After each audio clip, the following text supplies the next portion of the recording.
Morning. Put the light on. Oh, good morning, everyone. Are we ready for the playoffs? We've been building. We've been building to it for so long, so many rounds, so many iterations, and I think it's finally time. It's finally time to settle who's going to Hangzhou out of all the teams from Asia, aka the four Korean teams that made it to the playoff stage. Morning, GB. Thanks for the sub, Hunter. 13 months. Fuck. Morning, Salem. Morning, Menace. Sepulch. Morning, No Time. And already drops this weekend. Yeah, I think just more of the same OWCS drops, which I want to say. I don't know. Is it the Life Weaver ones?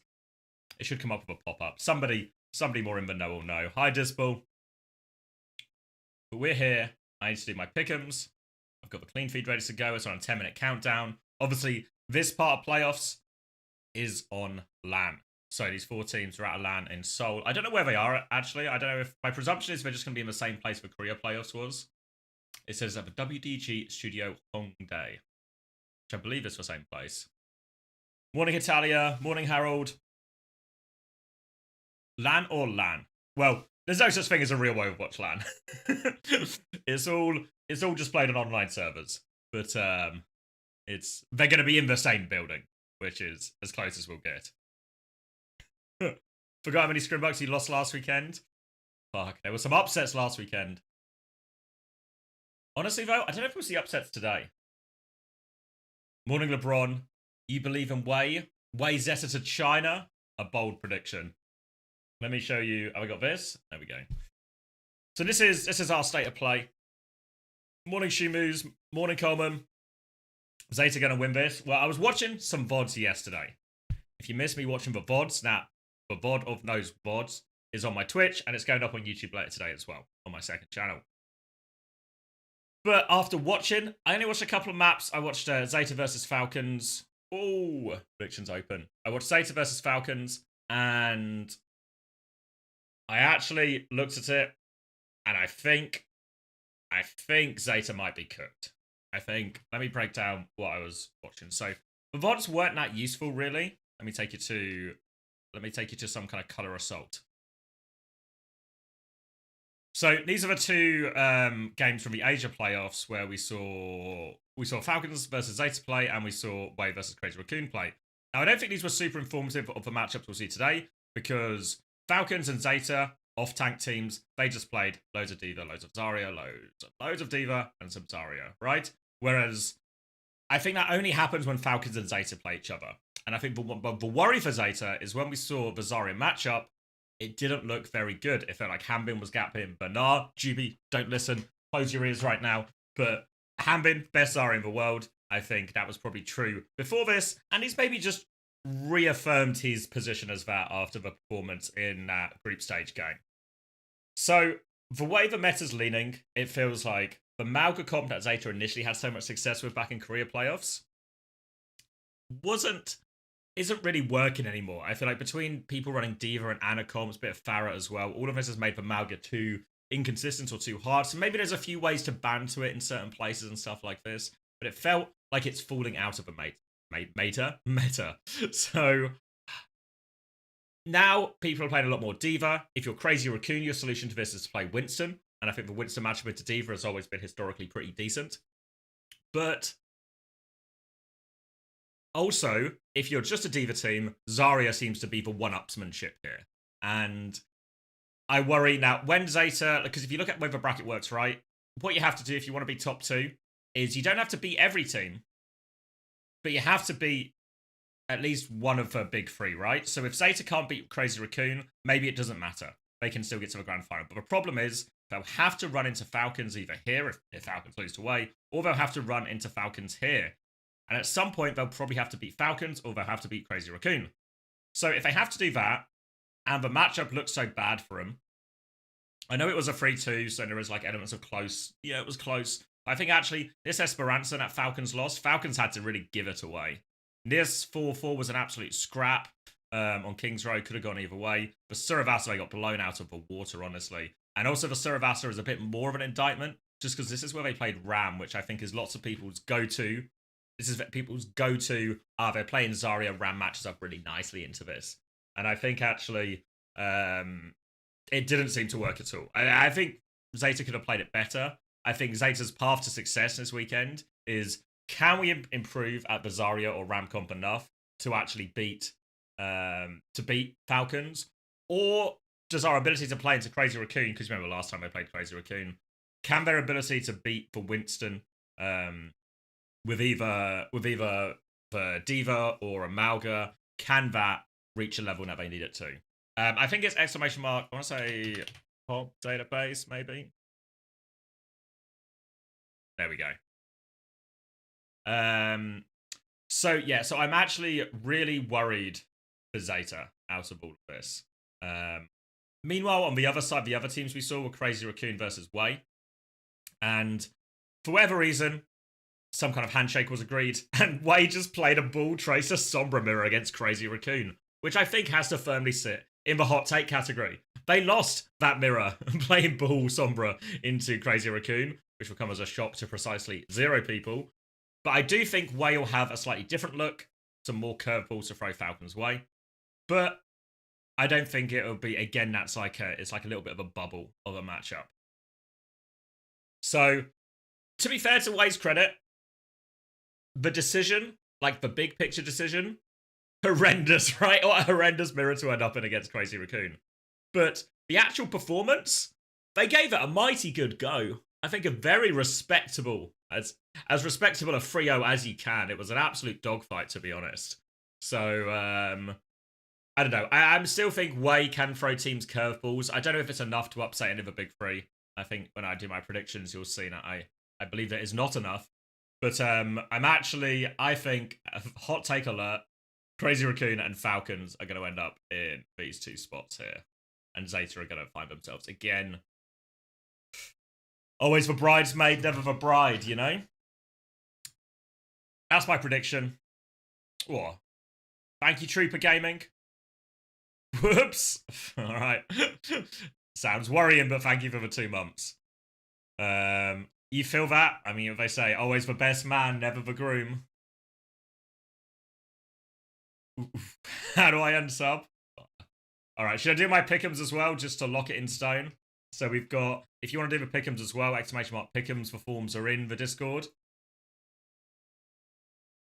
Last few weeks, so if you've been doing Korea all of this time, we'll reveal the prizes for winners of pick'ems from North America and EMEA. We've sort of already revealed EMEA, but we'll do the official unveiling at the end of the stream today. And then we'll do the Korea/Asia predictions at the end on Sunday, because obviously we need to have all those games. If you want to take part in those pick'ems this weekend, or if you want to continue from when you played earlier in the week, there'll be a new form every day, because obviously we don't know we know what matchups are going to be on day 1, but we don't know what these matchups are going to be on day 2, or what these matchups are going to be on day 3. For schedule-wise, that's also what we're working with. This is going to be Saturday, this is going to be Sunday, and these 2 games are today. Worth noting, all of these games are best of 7 as well. So big series every day. All right. In terms of my predictions, honestly, I'm full on Crazy Raccoon pilled. And I think I think Falcons win. It's just the level of winning, right? How much do I think Way are going to how much do I think Way are going to disrupt Falcons? I feel like it's probably close to a 4-1. Maybe that's not the most exciting. I'm not predicting a very exciting day potentially, but I think, yeah, an unsurprising Crazy Raccoon and Falcons at it again. Locking it in. Locking it in. Okay. What do we got? 3 minutes on that countdown there. We can have some backing music.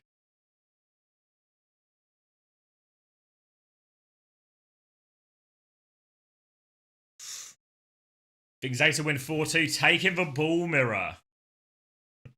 I'm not convinced. I'm not convinced. Oh, wait. Let me press this button. Then you can have some audio as well. That'd be nice. All right, Max will be joining us as well. But yeah, that's kind of my rundown of what I think. I need to turn it down more. What are we advertising now? The airport? Are we sponsored by the airport?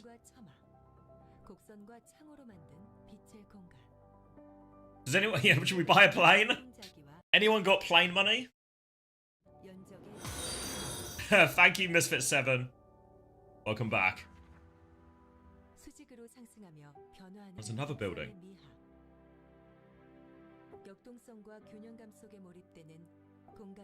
Sponsored by architecture. Do we buy a building?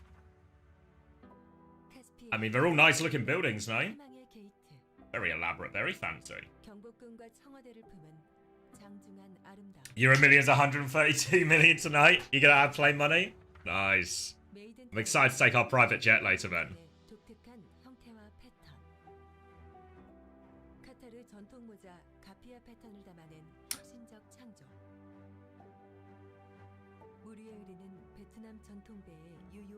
I actually have no idea what they're advertising.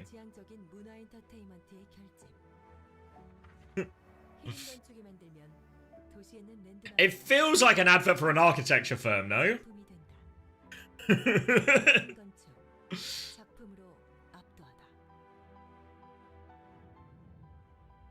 We Design Tomorrow and Beyond. Was that an advert? It is an advert for an architecture firm. Hear him, architects? Why are we sponsored by an architecture firm? I mean, it's working. I'm going to their website. This monitor has inherited the XLX monitor. Yeah, let's say on the English version of the website. What are we working with here? World's leading architecture and design practice. Why are these guys sponsoring Overwatch? Are they just fans? Refining details to ensure players can perform their best consistently in games. You're in need of a new stadium? Well, if you're in need of a new stadium, I might know just the company for you.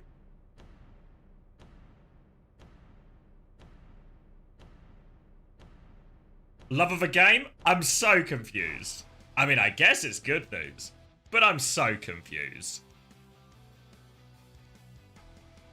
I'm so confused.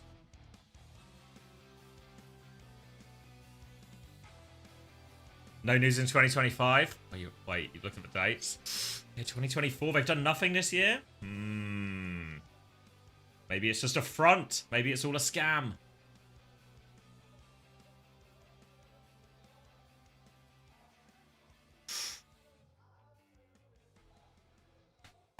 Can you tell Cardi to drop already? Yeah, I saw some people writing about Cardi not dropping her album, but this will surprise people. I don't know what you're talking about.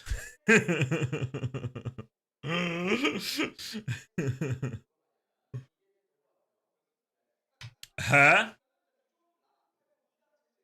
Is it not a girl? I mean, I told you I don't know what we're talking about. Yeah, I'm in the Debbie camp here. You're thinking of Cardi B? I actually am. Is it not Cardi B we're talking about?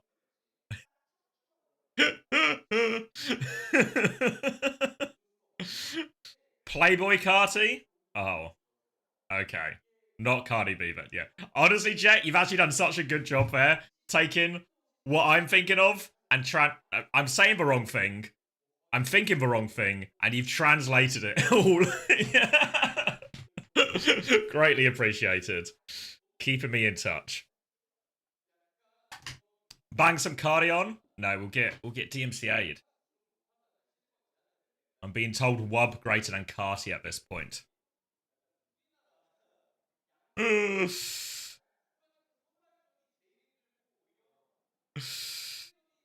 does OWCS get their own marble sponsor? No chance, unfortunately.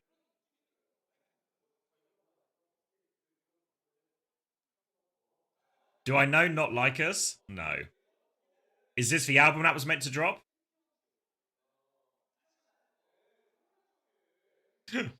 These kids and their rap, I know.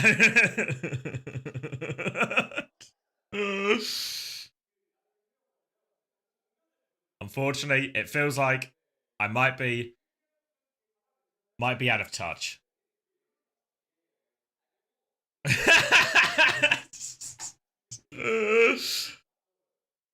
Coleman, should we put some Carti on later? See if maybe the kids are right on this one. Maybe it's just we haven't tried it yet and we'll really like the music when we play it. What do you think? We can try it later?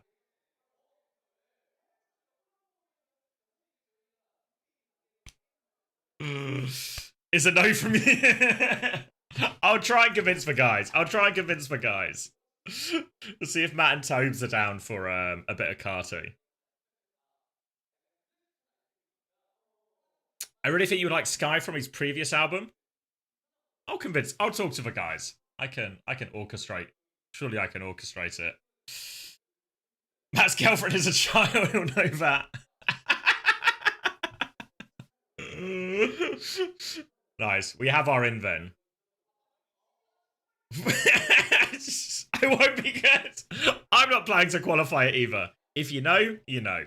If you don't know, then you don't know. Perfect way to start the morning. Come downstairs, eat my breakfast, and watch CX casting playoffs. Where can it go wrong? Well, so a lot of the day left, I'm sorry, but we'll try not to go wrong. Is this, are we just getting a splash screen? It's just got another countdown.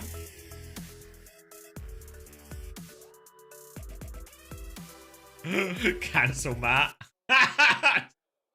Did they just start another countdown?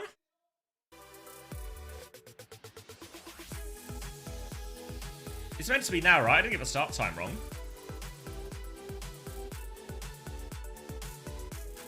Oh, wait.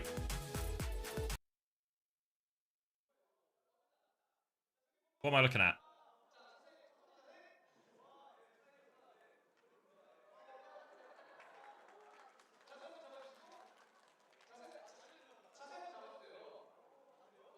I feel like we're getting a behind the scenes look here.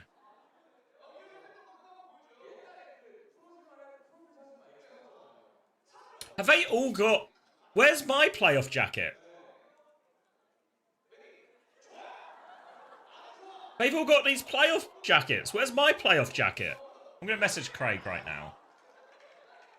Craig, where is my playoff jacket?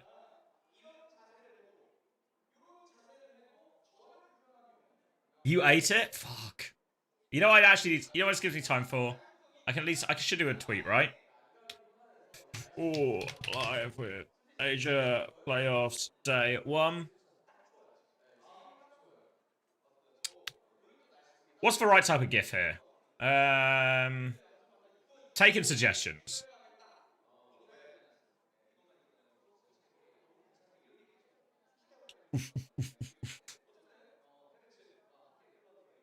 Put the hashtag Cardi in as well.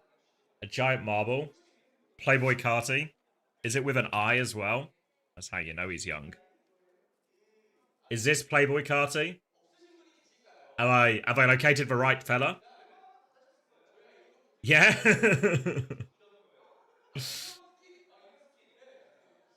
Which one? Which one's the most, I guess, like, iconic that people would play off Carti? Maybe I make a drops joke, right? Which one? The one in the like gas station store, or the one outside the gas station?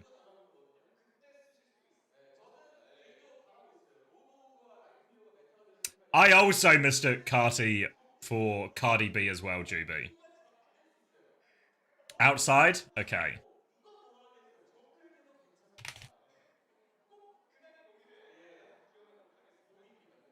What's the joke here? It's something like, get your drops right now.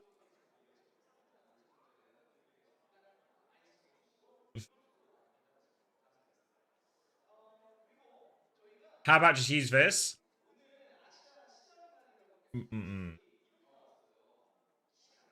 Something like, mine's dropping. No meme machine. Dropping right now. Is there a tweet? So what's the law here? If let me get another Twitter open. Cardi. Trending. Top. All right, someone's committing suicide. Did he tweet? Drop right now and not in 2028? What the fuck? What? People are taking this really badly. I'm glad all of you guys are just mildly disappointed. Everyone else seems to be really taking this a lot worse than you. Jesus Christ.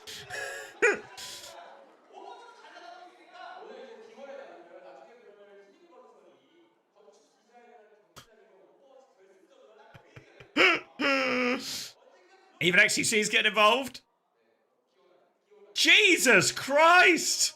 This is going... Jesus Christ, people are taking this badly.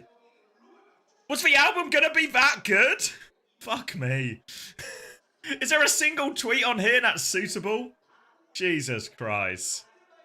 This is allowed on Twitch. I'm scrolling. I didn't think I would go that extreme. Let's go with to BBT's one. And then I presume someone will get the joke. Jesus Christ. It feels like the fans are pretty upset. Wait, I should take out the bit you said, right? Yeah. Yeah, I know, yeah. I got there as well, chat. I got there. Keep that bit in mind. Is it better if I just... Alright. Let me link it to Craig as well so he can retweet it on the official account.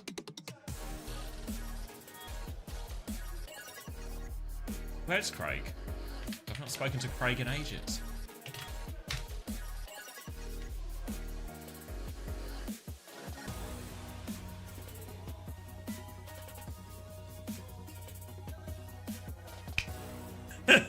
So hit with the kids.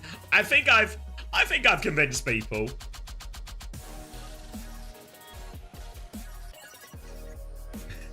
Leaving it in for confusion and engagement bait is for real play.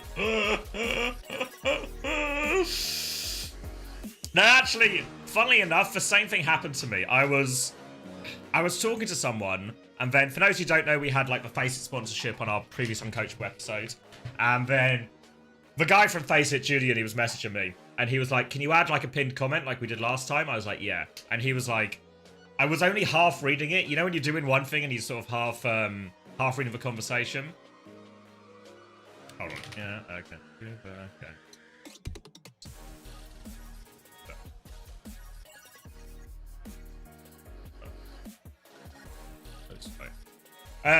So I was like, I was half reading the conversation because I was trying to do something else, and he messaged me like, can you put in a pinned comment something motivating people to sign up for the Face It rank pugs? So I just copied in my head what he had written to me was, what I read was, can you pin this comment to the top of the YouTube post? And I went, sure. And just copy and pasted it and sent it. And then he was like, you idiot. Don't copy and paste what I say. And then I read the sentence again. It was like, can you pin a comment motivating people to sign up to the thing? And it just said, motivating people to sign up to this. I was like, oh, he actually wanted me to write something. And this is why you never try and do two things at the same time. Multitasking is a lie. If you see on that Uncoachable episode now, I've since edited it to make it a little bit more convincing. Did he actually call me an idiot? I mean, I don't think... Did he say idiot? What did he say? It wasn't kind. Oh, he messaged back, bro, don't copy and paste it, lol. So he didn't say idiot, but it was implied. I read between the lines. It was implied. When's Uncoachable coming out? I'll be checking YouTube twice daily to see if it's posted. We all had plans this week because we were meant to record the Q&A this week, but then Chris was out with friends, and then Max was out with friends, and then I'm out with friends Friday, Saturday, Sunday. So we're going to record the Q&A next week. I'm hopefully going to get a coach's review recorded next week as well, and we're hopefully going to do a full episode of Uncoachable, not just the Q&A next week as well. So potentially a busy week, but obviously I've got the time. I think we all should in theory have the time. Oh, is this a new one? No, not going to China, no. I'll be streaming it, though. With all of you. 같다고 생각했으면 이번에는 그래도 제타도 견줄만한 상대가 아닌가 생각해서 그냥 could have been worse. He could have told you had a potential candidate for client of the week. 달라진 건 없는 것 같아. I think I got away with that one. Can't read the subtitles? Okay. If I do that, there we go. 잘하기도 하고 만났을 때 제일 좀 쫄깃쫄깃한 경기력도 나오고 좀 재밌기도 하고 네, 그래서 뽑게 됐습니다. 원래 How did X know how to get a Carty reference in between? I'm just- Look, I might be old Atlas, but I'm pretty in touch. I'm pretty in touch with these 같은 things. 경우에는 뭐 최근에 들어서 폼이 좀 많이 올라오긴 했는데 다시 원래 알던 대로 딜러 폼들이 다시 돌아가는 것 같아요. 딱히 It's 4 a.m. here. I'm so upset. Yeah, we looked at a few people's tweets about the situation, Atlas, and it feels like people have taken the news very poorly. 이번 아시아 때는 곧 좀 꾸준하게 잘할 수 있도록 많이 노력하겠습니다. 전승 우승으로 목표로 하겠습니다. 솔직히 저는 힘들게 Which lands will I be attending? Whichever ones they invite me to. I think Stockholm I'll probably go either way because it'll be it's the most affordable, closest, everything like that. 인성적으로 저보다 좋은 것 같고 이제 인게임에서도 좀 더 이제 약간. But it depends a little bit as well because obviously for me, every time I attend a LAN, there's a 일단 저는 크레이지 라콘에서 일단 멘탈적으로 일단 there's like if I go to the LAN, I don't stream it, so I lose out on what would in theory be one of the biggest streams of the year. So there's always this sort of balance. 한 명 뽑자면 초롱 선수를 좀 Like obviously last year I got to stream at both. 속으로는 되게 열이거든요. Why can't you live stream like Avril? Because I would have to spend thousands on equipment and stuff like this. And also, I don't know. I'm not a big fan of IRL streaming. It feels like what's the word? Intrusive almost. You know, like when I'm at the LAN, one of the favorite bits of the LAN is actually just hanging out with everyone. I want to shove a camera in people's face and stuff like that while it's going on, you know.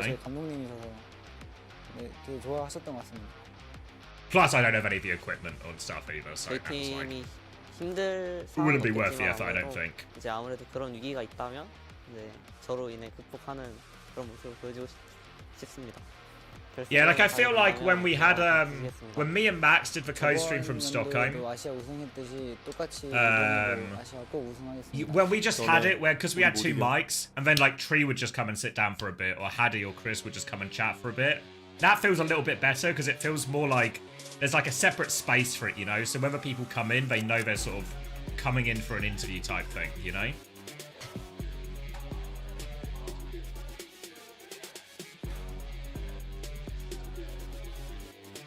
Yeah, I mean, I kind of like the idea for the behind-the-scenes look, but also, like, as a person who, I guess, sometimes is behind the scenes, a lot of the time I just can't be bothered to be, like, I don't want to be on camera all the time, you know? Especially when I'm at a LAN, I kind of just want to hang out with the people I know, the people I know from the game, you know? So it's just really not for me. Games this week are still first to 3? No, first to 4 for all the games in the Asia playoffs this week. 지난 코리아 진짜 너무 아쉬운 경기였다 생각하고 My tweet was deeply offensive. The album is dropping. I've heard very different things, Oren. 이라서 약간 뭐 엄청나게 막 미련이 남고 그러진 않았던 것 같습니다.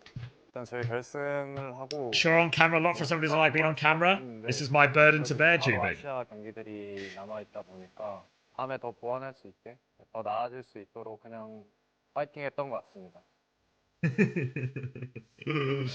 제가 근데 그런 포지션은 사실 아니고 어머니라는 게 The hearts go out to all of us. 신을 키우고 그런 거 해가지고 사실 어머니인 거지. 제가 이 게임에서 뭐 많은 거 He's a big Zeta fan, is Trump. 그런 역할은 아닙니다. 저희를 무서워하는구나 라는 생각을 했습니다. 자기들끼리 뭐 동맹하면 뭐 어쩌겠습니까? 저희가 무섭다는 걸 뭐 돌려서 말한 것 같아요. 마음처럼 되지 않을 거예요. 네, 저희가 올라갈 거니까. Fighting words. 일단 아무래도 이번 시즌에 이제 중국 리그가 Why does Bernard say apparently there's a new Chinese league this season? Apparently. It's real, Bernard. 제가 또 I promise you it's real. 역도 있고, 그래서 제가 가고 싶은 욕심이랑 거기서 또 좋은 결과를 내고 싶다는 욕심이 큰 것 같아요. 유재 선수가 Word on the street. 이렇게 대회를 뛰고 이제 이긴 후에 밥을 먹고 싶은. Oh, Alfie, you said Gushui would take him to dinner? This guy's playing for his lunch. 힐러 출신이 이제 O2라는 팀이라서 시너지를 이제 조금씩 이제 진짜 나오는 것 같아서 또 O2 딜러들이고 그래서 출신지가 같은 이제 4명이기 때문에 시너지가 좀 많이 사는 것 같습니다 요새 더. 저는 일단 개인적으로 그냥 Turtle. 자신감이 좀 많이 Otherwise, we 올라간 것 can't see the 같아요. subtitles, so 많은 we're 사람들이 we're just all gonna 이렇게 얘기하는 close 게 our eyes to the 맞는 것 top. 같고, Close the 뭐 top 자신감 third 많이 of your 올라가서 eyes. 그냥 쏠 거 쏘고 맞출 거 맞추고 해서 좀 그렇게 된 것 같습니다. Wait, 이번 what did he 아시아 say? 때는 맞는 것 같고 그냥 뭐 많은 사람들이 A lot of people say that DPS is confidence, and this is what they 맞는 mean. 것 같고 그냥 뭐 So 자신감 you're 많이 right. 올라가서 I just got a lot more 쏠거 confident. 쏘고 맞출 I 거 shoot what 맞추고 I aim for, 해서 좀 and I hit what I 그렇게 shoot. 이번 아시아 때는 좀 Actually. 진짜 후회 없이 재밌는 경기 할 수 있도록 많이 노력 중입니다. 이번 아시아는 저희가 다 이제 서열 정리해서 이제 결승까지 쭉 갈 수 있도록 Damn. 하겠습니다. Simple as 제가 that. 다 All the hit 맞춰서 scan 다 coaching 죽여보겠습니다. you'll ever require. 다 죽여보겠습니다. 있도록 I'm going to kill them all by headshot. He actually, 머리 맞춰서 다 죽여보겠습니다. honestly, I'm just waiting for. Just need one hit scan player to break the stereotype. You know. Thank you, Ryan player. Thank you for the 2 months prime.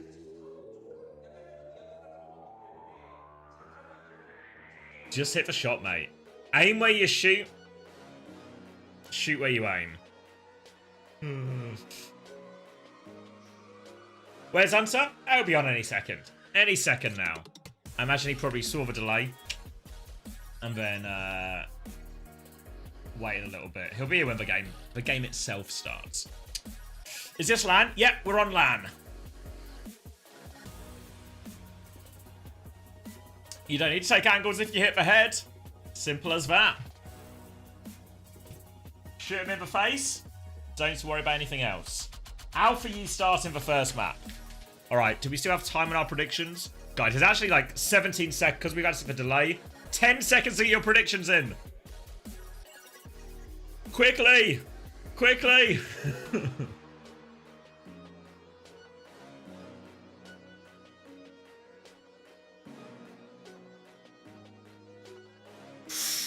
Locked.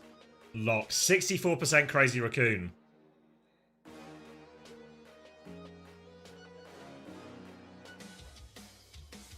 Alright, will Flora be able to headshot his way out of trouble?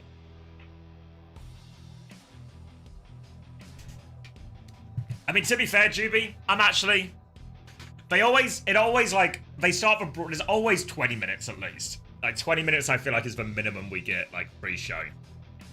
Maybe we need to adapt for Asia. Whereas in, like, EMEA and North America, they slam through the games. Absolutely slam through the games.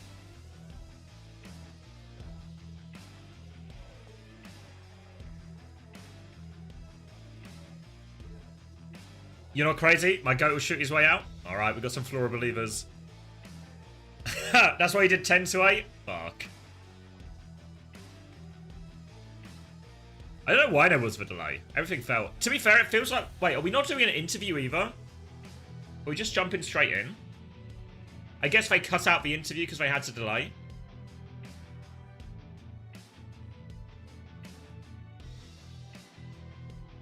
The other players had to take a moment to come to grips with the skipper's wisdom.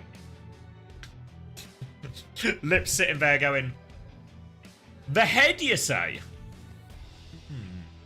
Shoot where I aim, you say? Alright, I could use some of this.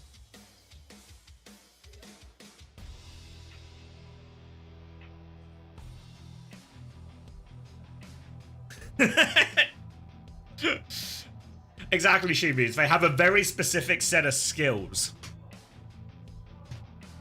A very specific set of skills. Yeah, he's still... I think what his official job title is something like General Manager at Crazy Raccoon.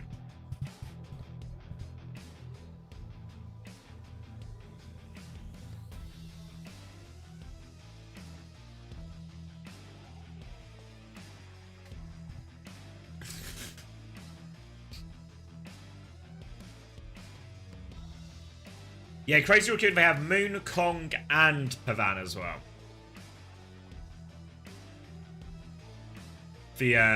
What you would call it, the general breakdown, I think, of how most of it goes is Moon is much more of like a, what you would call, say, I was going to say spiritual leader, but that's the wrong word. I was watching a cult documentary last night. He's the cult leader, but Moon is kind of the,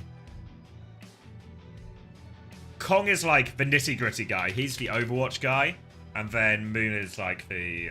I don't know what the exact word for it. Like the dad... Sort of like the dad coach, but like the leader. Where am I going? Let's knock on so before I forget. Where is he?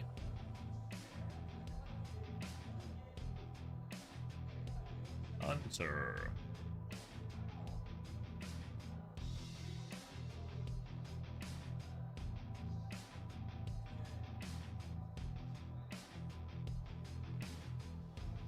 Cool, we'll put that over here.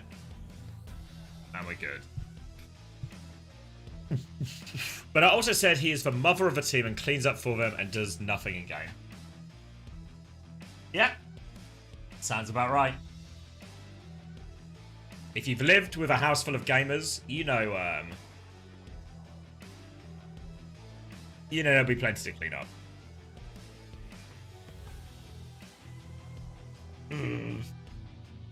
Really want to watch both of these games, but it's 1 AM, not looking like it's going to be fast either. No. Remember, they're best of 7s as well, Travis, so you've got to... You've got to really brace yourself if you want all of this tonight. It's going to be the same time Saturday and Sunday as well, you know, so if you can only do one, maybe pick later in the week, you know?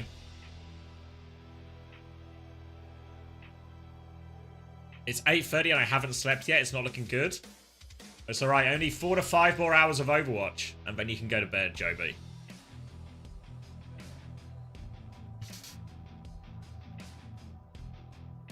Best of 7 and it's 3:30 AM. Yeah. Yeah, I thought they were going to start quicker because they gave us the map pick, but now it feels like we're just in a, we're now just in a waiting situation.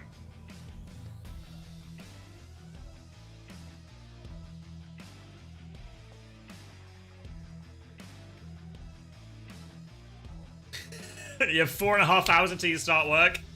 Juby, it's going to be close. Oh, you love waiting? Good news, then. Did she knit that herself? That's not official merchandise, right? It looks like she knitted it herself. No. Crazy Raccoon towel? Yeah, she made it herself. That's actually insane. It's like so...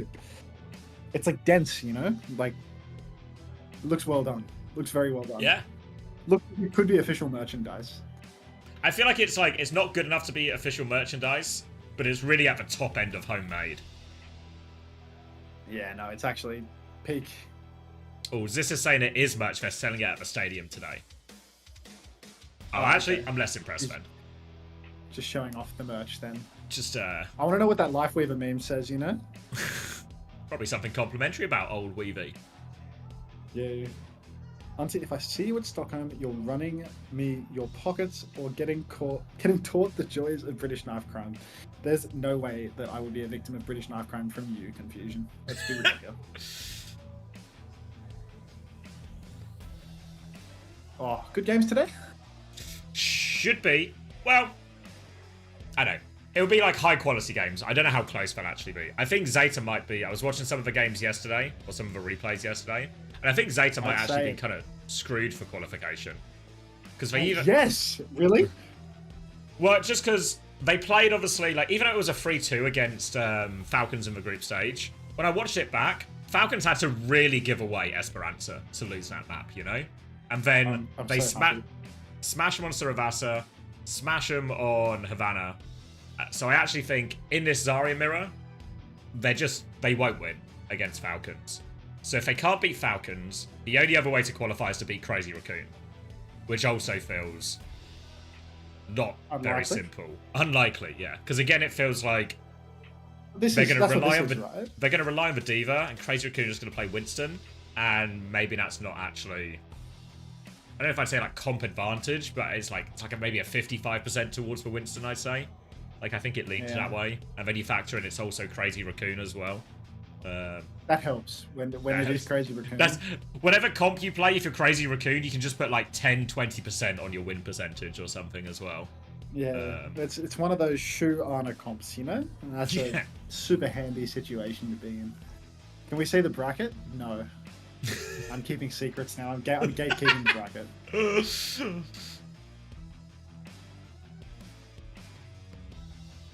Crash Fuji, thanks for the resub. Welcome back to the Parasocial Friends Club. Good morning to my small far right streamer. Far right, yeah, no, not just regular right. Far right. We upgraded. How long till the match starts? I'm in college. I can't have audio right now. Okay, bear with me. You're gonna sign it out for them. I've got a pen and paper. Obviously, I don't know what when it's gonna start, so I'm just gonna write unsure and hold it up to the camera. Unsure. Yeah. I'm kind of welcome, thank you.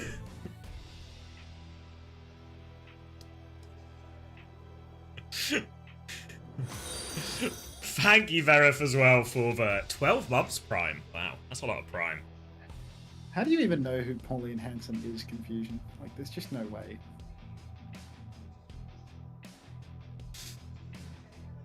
Hello, Destined MP. Using paper instead of typing in chat. Okay. Yeah, no, it's just... Zav's a bright guy. It's all the way. Oh, your degree is politics, so you know all about Australia being swamped by Asians 20 years ago.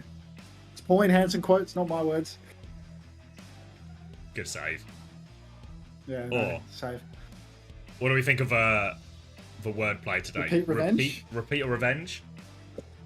I'm told that they take this really seriously and they don't appreciate us making fun of it, so I reckon Is it's that shit. true? Yeah, Oh. apparently it's a real, like, it's not a joke, you know?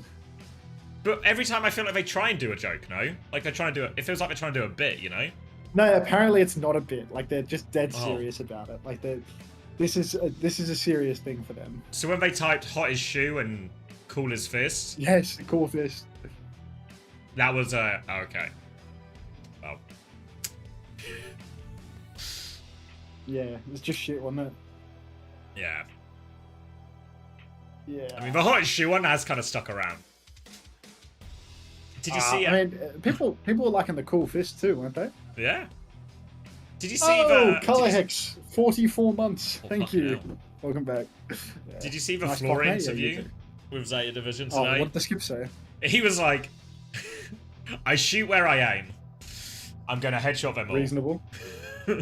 Oh, that's what he said. I shoot where I aim. I'm gonna headshot them. What And if it he's was not like aiming at their heads? it was two separate quotes. It was like the final sign off of the Zeta video was like, I'm going to headshot them all. But then earlier in the interview, he was talking about his aim and he was like, yeah, it was sort of like his scan was all about confidence, you know, and now I shoot where I aim. Fair enough. I want some musings on his Sombra gameplay, personally. The skip Sombras. Ooh.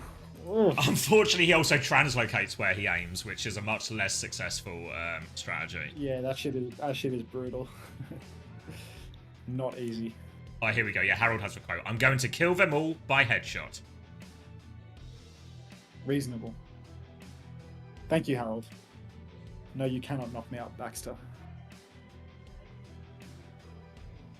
Do you think Shu takes adrenochrome? I didn't think so initially, but I'm starting to feel like, you know, as he ages and his form remains the same, he could be on that adrenochrome grind. Definitely shades of like RFK taking little droplets of methylene blue on the plane, you know? Laura is Overwatch's Elliot Roger. I get it. I get it. I don't get it. It's probably best you don't get it, to be honest. No, I've Quite rude to Flora. Oh. I'll remain innocent, but chat were trying to explain the Carty situation to me this morning as well. Oh god, has anyone So- asked you to try and expedite Cardi's album release? Like, Yeah, well, to be fair, we had to go through the initial problem we hit is when they were saying Carty. I thought they were talking about Cardi B, but it's become apparent to me since that they aren't. No, you're a half. Luckily, You Jet in the just don't chat know. was able to translate the old man interpretation to what's actually happening. yeah, that'll do it.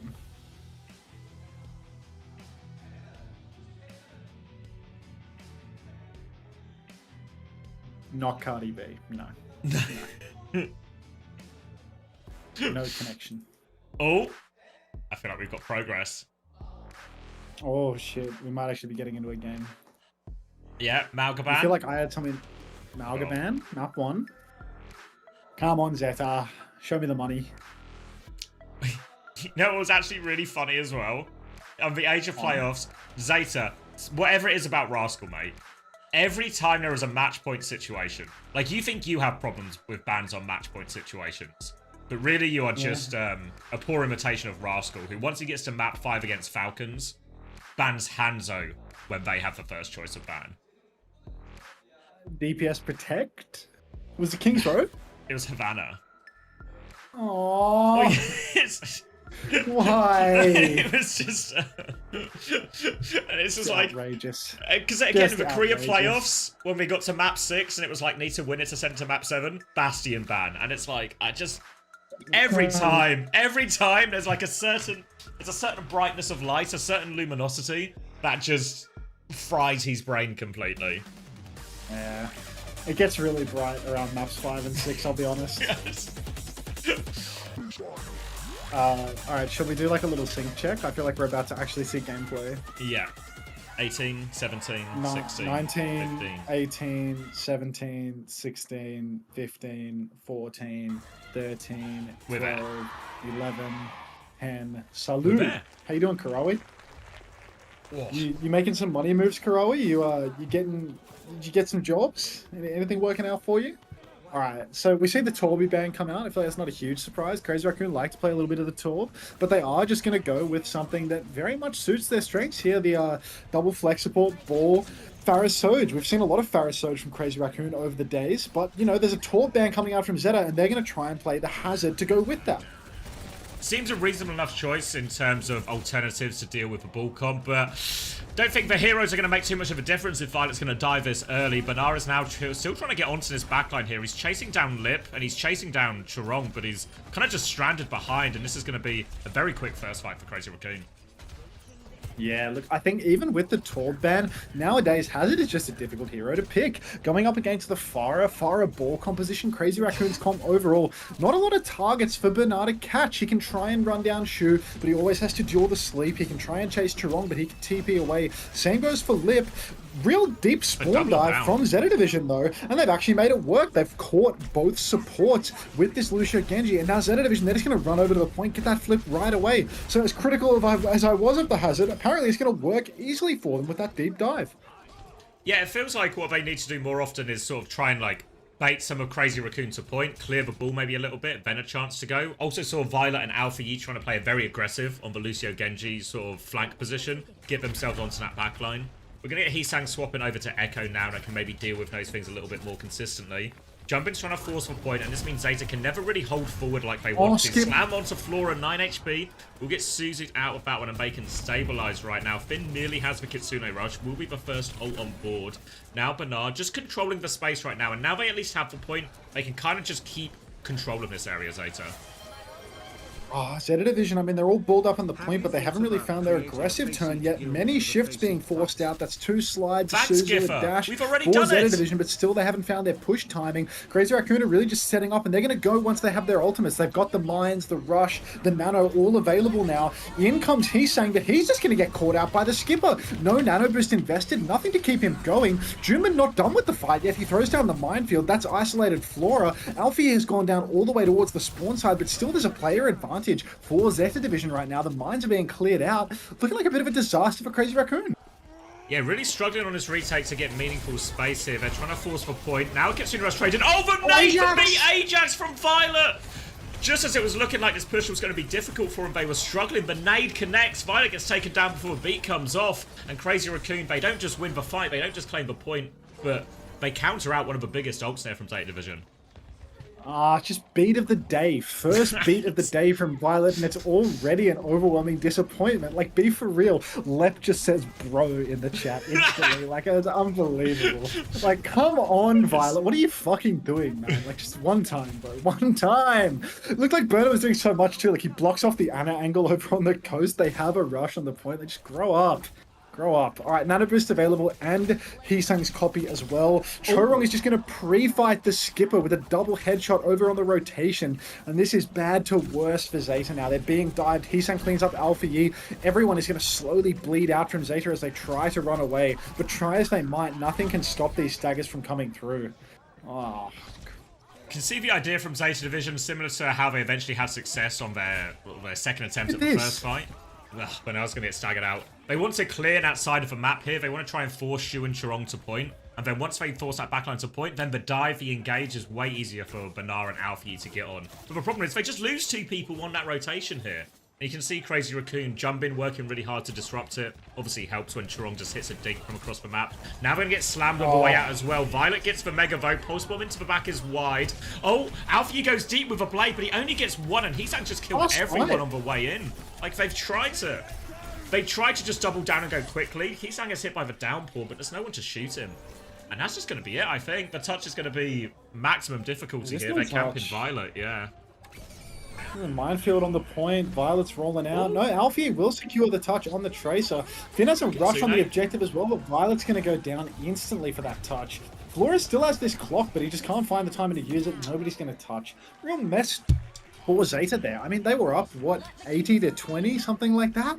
And they just flipped the cap with all of their alternates. Stagger twice in a row, have one dicey retake where they all get slammed. Suzu doesn't catch Violet. And they just can't find the timing for their ultimates. So rough. Like, they had that clock, they had that downpull for what felt like an eternity. But they were just never able to find the value with any of it.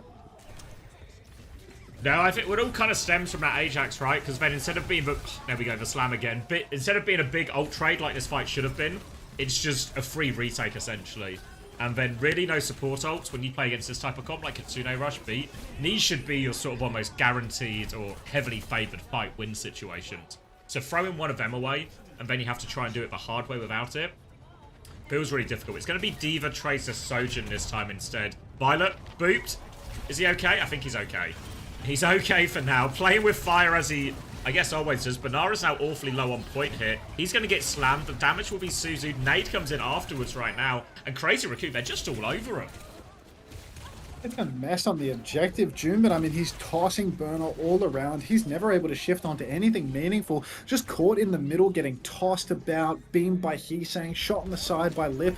And it just looks all too easy for Crazy Raccoon, really. They take that first fight. Zeta Division's on the retake now. Going up against the Tracer Echo, it's so hard to find yourself a target. And Junebin, I mean, full confidence. He's going for slams in the enemy team spawn. He's booping and looping around. He's doing so much in Zeta Division. I mean, they haven't even started to take space towards the objective. This is just the first of many fights that they're going to have to take. Juma once again coming in, slamming in the spawn. No Suzu available. He's closing on a minefield now. Again, Zeta Division not even touching point yet. They're going to finally find a way to get themselves across bridge right now, trying to deal with this Tracer. Recall has been forced, Jumpin's been cleared a bit, but that Nano, that Mines is really close for Crazy Raccoon here. Another boot comes through. Heesang trying to focus down this D.Va. Slam onto the backline again. Zeta Division, they're living, but it's so close. Violet's beat goes off. Doesn't catch Finn, though, so Chorong can confirm that one. They're trying to double down aggression onto Shu, but Shu's going to run into spawn. Jumpin's got himself in a pickle here, but I guess he's never really in a pickle. It was Violet who was in a pickle all along. Now they're still batting over onto point. Crazy Raccoon, they still have control. Lip is going to keep it contested with the help of this minefield. And now Lip, Chorong, they're all back. And Flora, it's going to be a really difficult one. It's a 3v3 situation, but Jumper's going to be back so fast.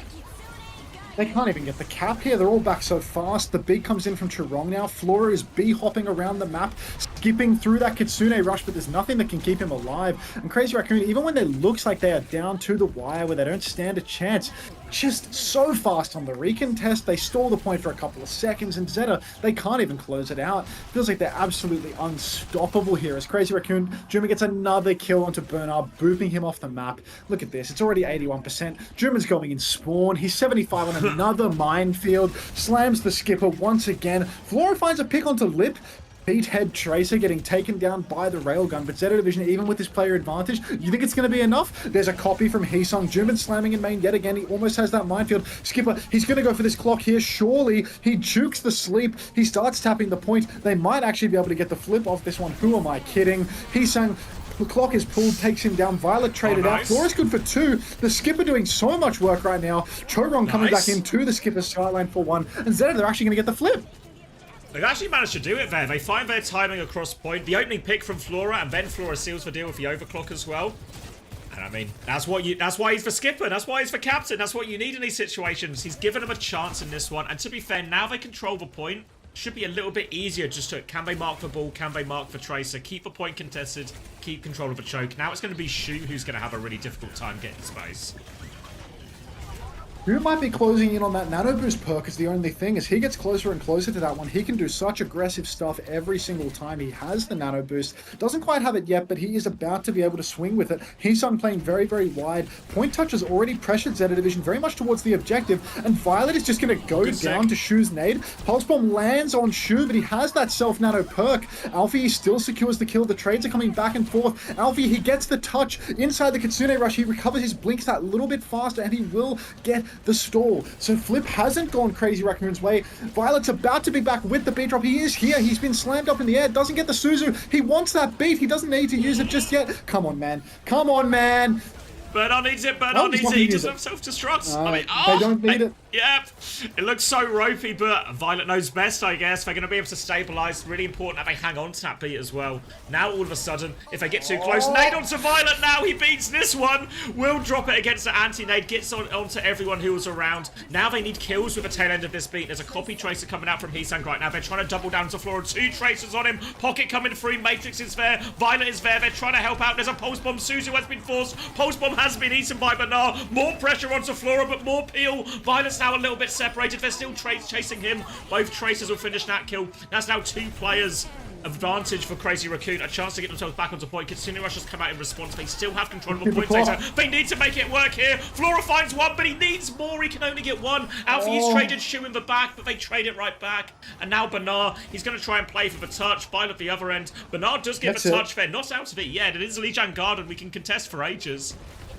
He almost has that bomb as well. Lip is taken rather low. This might force the recall. Burner really needs to get that bomb online. He gets it. Sombra back from Heesung, but he doesn't find the manual hack. Alfie is back with full condition. No recall for Lip.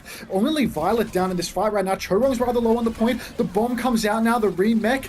Lip gets pulsed by Alfie. Outrageous stick from Alfie there. Flora's been traded out in the mix though. Burner's back in the suit. Violet is back in the fight as well. Chorong's under a lot of pressure. Not sure if anybody has the touch secured right now. Shu has the nano. He's going to milk it for all that it's worth. Milk coming through. No, Heesung gets nano boosted on the point. He didn't even need to use it in the end. Violet taken down yet again by a nano boosted Shu. And I think it's just not going to be enough for Zeta Division.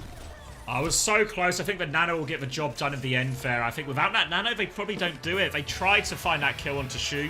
And to be fair, Alfie, most of the times in those situations, is able to find that trade onto Shu, right? Mid-fight, gets for one-on-one, wins for one-on-one. They're just not able to do it there. It's caught up contesting the point. And at least there were signs of life from Zeta Division at the end. Because that first round and the first half of that Lijiang Garden, it was actually a complete blowout from Crazy Raccoon. And now that Alfie has absolutely dominated this map, we can only assume that Pelican is going to be subbed in. Alfie is going to get subbed out. It's all over. Yeah, Anna is Thanos. A Thanos is my understanding. Why is Shu milking me? I mean, he's just good for it. He's just a milker. Mr. Milk. His friends call him, is my understanding. Laura has looked very good, but Violet on Lucio? It's Violet on Lucio, dog. What do you expect? It feels like sometimes we're almost too mean to Violet. And then we go into the first day of playoffs to qualify for Asia. He is first death, followed by Ajax in his first beat. And it feels like, you know, sometimes reputations exist for a reason. Smash says, "Unto come land tomorrow, get a ticket." Bro, I'm not flying to Korea to watch this in land. Like, get a flight ticket? No, bro. Like, Org can buy me a flight ticket in April, and I can come then, okay? How does that sound? Lip low-key got diffed. But Lip on Tracer getting diffed by the skip, like... It was Alfie, wasn't he, eh? Like, Yeah. Would expect Alfie to have that one. You can buy my ticket, Smash. If you buy me a flight... No way he's gonna buy you a flight. If you buy me a flight to Korea tomorrow, I will see you tomorrow, buddy. Like, this weekend's supposed to be really important for me to, like, you know, co-stream the games and get some money and stuff like that, but to come and sit in Seoul with you tomorrow, you know, it would cost you thousands of dollars to buy that flight. Like, I know how with you only feel one about day- free flights as well, Hunter. I can't resist them. Like, Yes. it's like the Green Goblin mask whispering to me, you know, get on that plane. Like, get on that plane. Smash says, someone give me donate. Yeah, dude, the stream deals will do it. Hunter, are you boot camping? I certainly fucking hope so.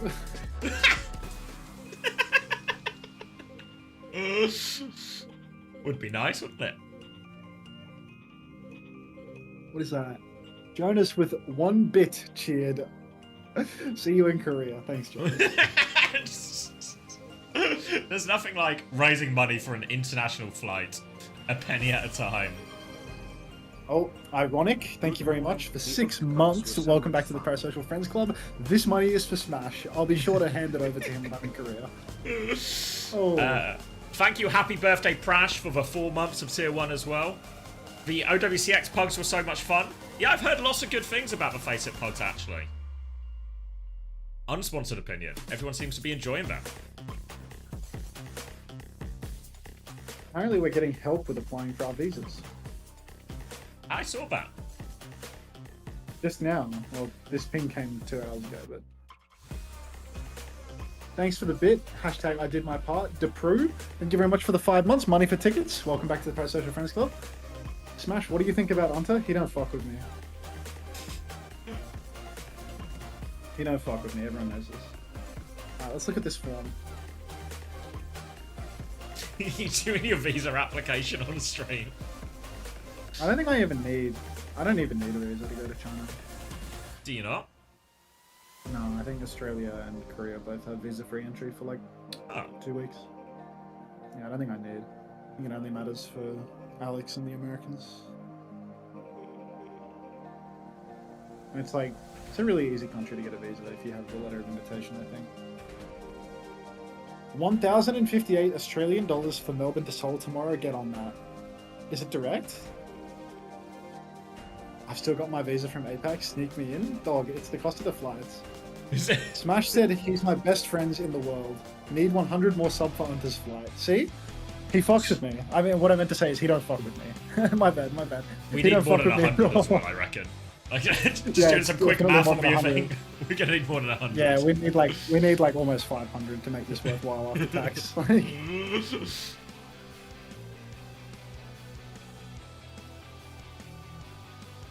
Yeah, this form is not getting filled out by me, but Gonna pass it off to the staff. I mean, I might do it. You know, like I want a free stamp in my passport. You know what I mean? Like, let me. That's a good let me stamp check to have, I actually. reckon, as well. I have my passport right here. Where's my last Chinese visa? Did you ever go? Was It's there? You know, when there was that Screen, one but- Overwatch World Cup qualification event in China? I suppose that was No, I what didn't go to Australia that. went to. I went to the Pack Showdown. Well, I went to Oh, China. okay. Yeah, so here I have Chinese visa, 14 Aug 2019 to 14 May 2019. What kind of visa is it? L visa, maybe? Starts with the letter L. That's an M visa. A What's classic an M L visa situation. 30-day visa. It has a cross through it. That's probably not good. How do I like cover up all the identifying information? Don't chase You know, like, it. trying to show like what it looks like, you know, like. Yeah. Okay, this is tough. I think there's. Yeah. Unfortunately, that page probably has a load of personal information on There's it. there's so much identifying information on a passport. It's actually crazy. Like, yeah, my passport is so full of shit, dude. Like, you should see how cool the Peruvian stamp is, bro. Oh, really? Like, yes, dude. It has like a little squiggly line on it. It's so dope. A squiggly I line? need to find it. Yes, dude. Like, it's so cool. The Peruvians have the right idea. Is that when you went with Face? Yeah. To go get walked in the mountains. Your You find this spiritual Peruvian awakening. shit. Just put it up, bro. Just put it up. I just don't want to show my identifying information, man. Republic of Korea Immigration Service. Date of entry. They just give you a little sticker for your date of entry. Oh. I think this was visa-free entry here. This was last year. This is like my millionth American entry, I think. Sharky Pier, thanks for the 4 months. Welcome back to the Parasocial Friends Club. Where's my squiggly line, bro? Pissing me off. Is Unter not in Oh, there it is. a team? No, it's not a team house fair. We're just in a facility for playoffs with like him, Kellen, and Bliss. All right.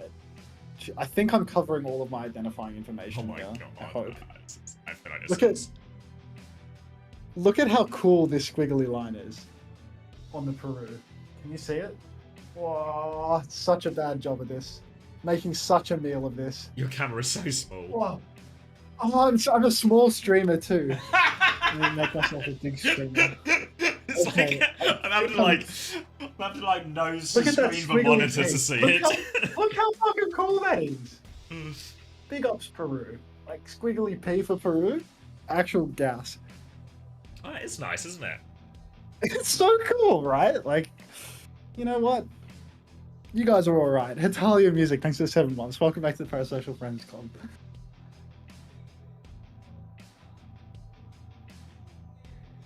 I really can't see. Can you move your left hand? Mosquito repellent. No, it's really cool. It's really cool. I wouldn't make this stuff up. What's the implication here that you drew that P in your passport yourself?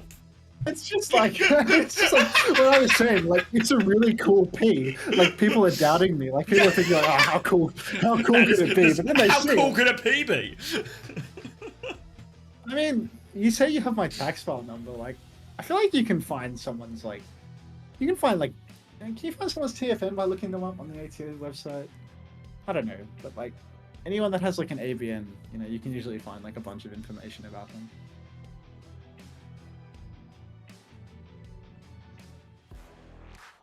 Oh, All right, we're on King's Row. a classic Bam from out of respect, I Zeta. hope. Zarya Bam. Is Max Zarya in? Ban. Yeah, Max is in, so Oh, it's yeah. going to be a Zarya ban so they can play Diva. And this probably lines up quite nicely then, right? They're going to ban May in response. We've seen Pelican obviously do a lot on King's Row. Matches up nicely into the Diva as well. Feels like we're kind of just lining up for some kind of Diva mirror here really more than anything. I mean, maybe they play Ram or something? Or Crazy Gotta Raccoon go for have defended with like Sigma on this before, but they would quite often do Sigma Oh, yeah. May. So they could probably still just do the same Yeah, thing, no, right? no. And Max starts like Mm. top left on the defender's point of view.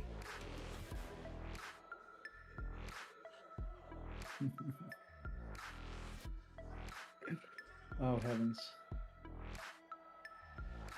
Pelican in as well, worth noting. Yeah, it's a good reason for the May ban. You know, they put him in to sit in hotel and play May. Take him out. Naga was banned last map, yes. It's interesting actually because Heesang has started doing the same thing as well for Crazy Raccoon on their King's Row defense, so they've sort of taken it away from really? themselves That's as funny. well. Oh, Max is on the Sieg. Yeah, so I think Max will probably maybe start top left. Oh, mate. If they're on Sig and a Brig, like, Zeta They just just- have to go Ram, dude. Just go Ram, surely. Yeah, I don't know. I don't hate the Diva for first point just because you have that ability to like just force point. Eventually Max has to drop, and then you just go clear top. Oh, just when you verse Sig and Brig, like, Ram is so free. Like, just easiest top clear of your life. Just walk on them all. Until why didn't you ban Ash versus Liquid? Get out of my head! Like, get out of my head! I can't take it anymore. You're actually in Them such a symbol. classic gaslight situation of like, I can't believe you fucking banned Ash. Then the very next week, why on earth didn't you ban Ash? Come on, man, get it This person together. was versus Liquid as well. Like, he won Liquid. Alright, so yeah, it's going to be Diva coming out here. He's saying starting Sim bottom right here instead, which is an interesting one. So talks about maybe forcing point and then forcing Max to the low ground, then going above his head. But if he's got a TP, he can always TP back to high ground. And it feels like for now, they've managed to keep control of everything Crazy Raccoon as Zeta Division just trying to find a little bit more space. They've already got a tick for Zeta Division and they seem quite happy to try and play in this through point. Yeah, just having Burner straight away touching the objective, securing himself a tick. He's going to be hungry for a second one at this rate as well. But Pelican has a really good pincer setup. He comes in the back. He's all over Lip, takes him down with 2 right clicks. He doesn't even know his own strength, so he wastes his dash a little bit. But there is a big scrap happening up top. Heesang is up there defending with the Brig. Burner is getting microwaved, shifting into the enemy team out of respect. Violet will Suzy Q his demeched corpse. And that is going to be an easy cleanup now for Crazy Raccoon. Zeta Division, they got that first kill, but not enough to close it out. I think it's worth noting that Flora went down very early on in the piece, before that scrap happened up top. Oh, rocket spawn as well. Flora can get pocketed Nice through rock. it though, but works out really nicely there. The Sim actually getting through a significant amount of work. Even nearly has a symbol already now. Zeta Division, on the other hand, they've only got the Ray, so they're going to have to rely on that. Kitsune Rush to follow. Again, decision if they try and use these ults aggressively to clear high ground, or if they're just happy to keep forcing point. Bernard dodges the rock this time, so can keep forcing point in a second. It feels like, again, they just want to take this objective-focused approach right now. Max really doesn't want to have to drop to the low ground unless he really has to. Does have the flux to get him back up to high ground as well now if they go. Kitsune Rush came out. Nano in exchange. Max is going to be held onto that one. Goes for the flux in the back. Catches Flora. Flora will die in the air. Everything has been invested here by Crazy Raccoon, but Violet has doubled down and killed the entire backline here with the help of Nat Ray. Now, Max is still anchoring point, but Zeta Division, they picked him apart. If they can just regroup here, Pelican coming back in from behind, will drop onto Max's head. That'll be the finish for him in the end there, and good fight in the end, actually, from Zeta Division. Pelican doing so much on these high ground takes. Again and again, he sneaks in and he's just finding huge value. Max is going to swap over to the Ramatra now.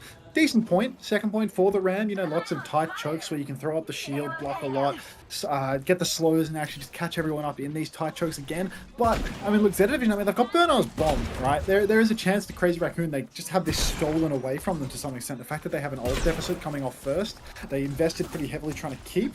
And I don't know if the swap's going to be enough for them to just take a free win. They've already well and truly cleared the first arch.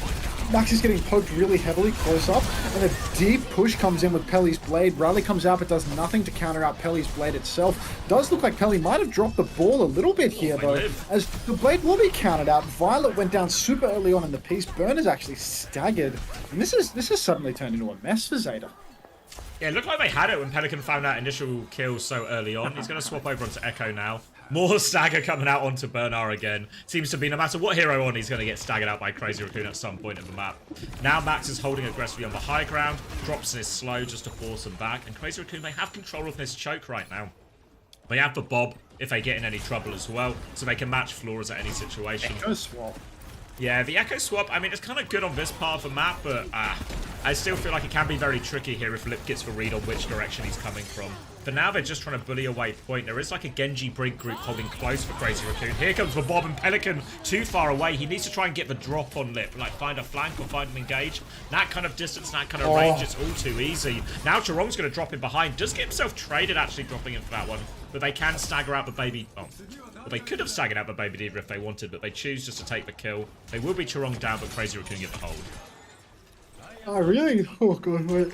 I really don't like this Echo swap from Pelican. I feel like it's something that can work very well if you have space, if you can play on those rooftops up above and float in on people. But if you don't have the space, if you're playing for a retake, it's so hard to find your opening, so hard for you to get in. They're in this big, long, open stretch right now, and it's just too easy for Lip and Shu to mark any of Pelican's advances. Pelican, maybe if he can sneak in behind, he can get something done, but until then, I feel like he's just massively disadvantaged. Nano Blade comes out from Heesung. He's good for one. Looks like it may be two in just a moment. Yeah. Can I get a third?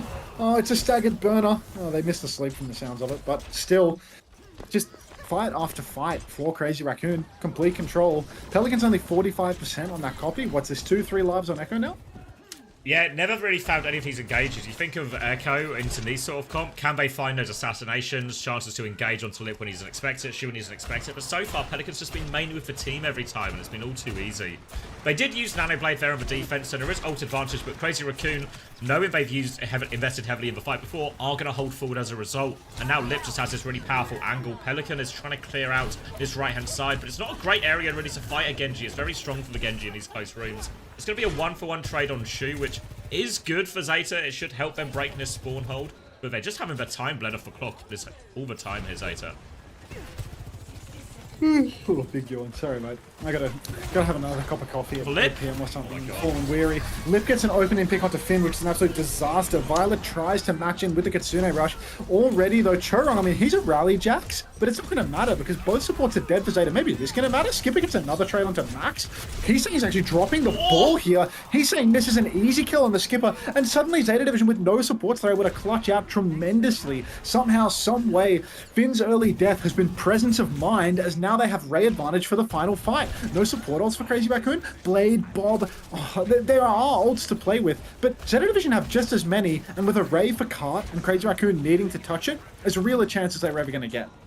Yeah, like a Ray and maybe a copy Ramatra or something as well. Get a copy Annihilation going. It's going to be a Bob to start from Lip. Ray right back from Finn now. They're going to try and swing with it. Crazy Raccoon, they're trying to deep-peek. They're trying to buy time. Lip can't get out, though. Now on the run also is Chirong. He's going to get taken down. Heesang's found trades, actually. They're going to Blade as well. Heesang's looking for it. Copy is forced out right now. But now it's 2 Ramatras. An Annihilation from Banar as well. And Heesang, he has to deep-peek. And now it's just 2 Rams versus 1 Ram. And they are all over Max. He'll get taken down.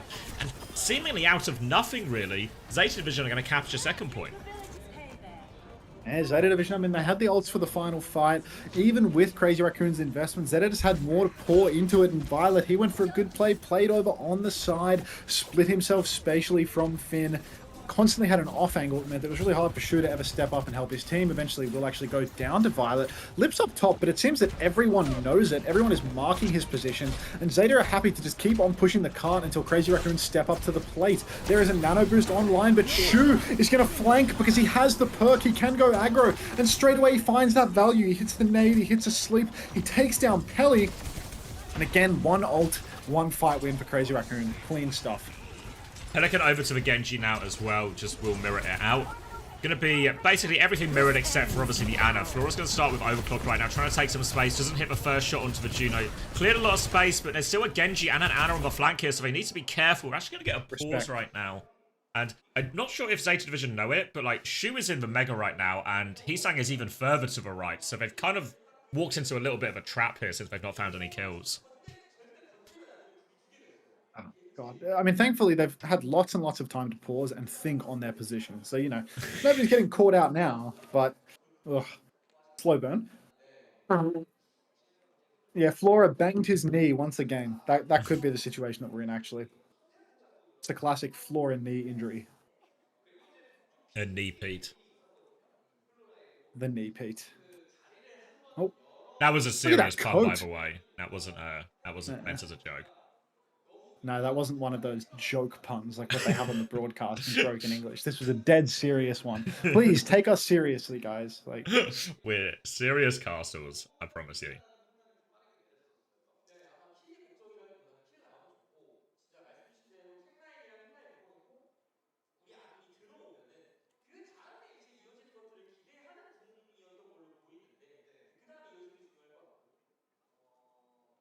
God, it's just dead silence. It's eerily quiet, isn't it? Yeah, no, if we got any more lively, it'd break out into a funeral, mate. Thank you. Thank you very much, Fat Cummies. Welcome back to the Paris Social Friends Pod. I see you've changed up your sub icon that I remember.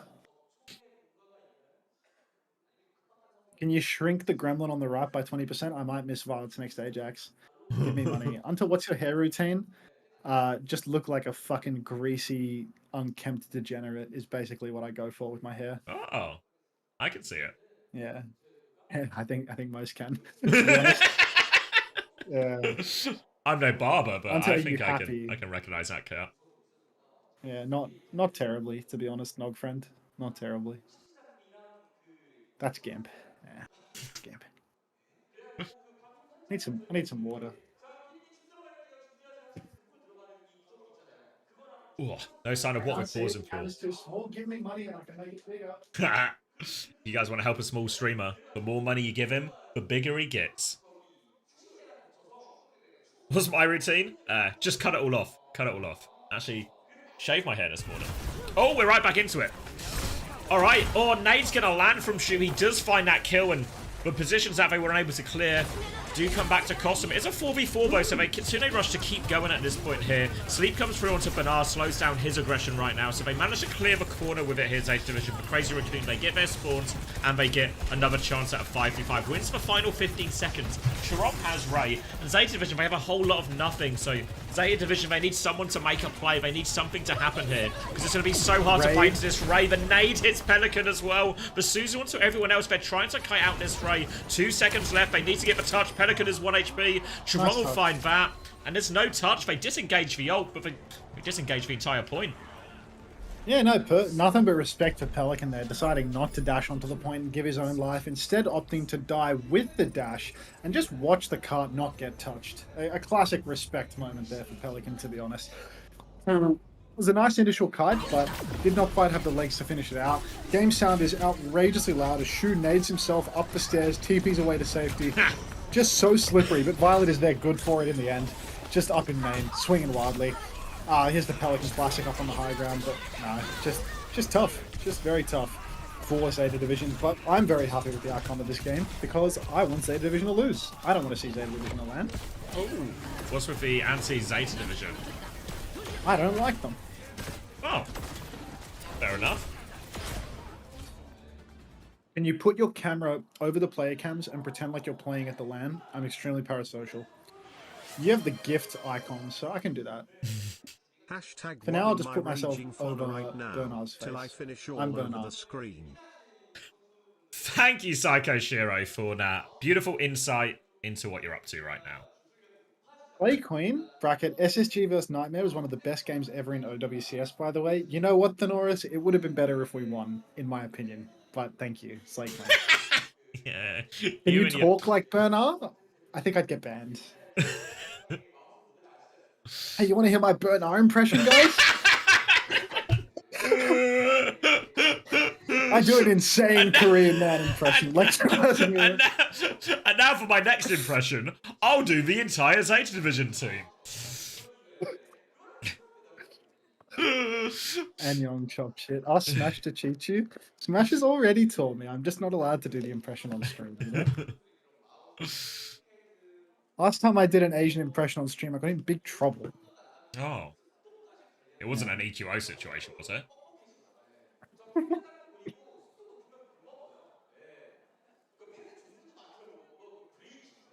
Oh, wait. I'm just shade jumping. Oh. Are we right back in? We're right back in. Mm. Mm. Mm. Mm. Mm. Mm. Zeta looking like they're going to start on the Torb, Ash here, Diva as well, and Akiri to go with that. Feel like I don't know. Everything just, even when Zeta sort of have that little bit of fight back, successful second point, tail end of the Lijiang Garden fight back, it always feels like they're still having to punch up quite a lot just to make it a dogfight and still coming out second. So feels like it's all Crazy Raccoon's way at the moment. Heesang's going to find nothing with the initial look at a spawn on Widow, and instead we'll be going over onto the Pharah here as well. So difficult one for Pelican to maybe deal with here. Outranged by a lot of the heroes here. And I imagine Crazy Raccoon, they might just get Max top right and just sort of slowly but surely try to spam out Zeta Division and force the objective.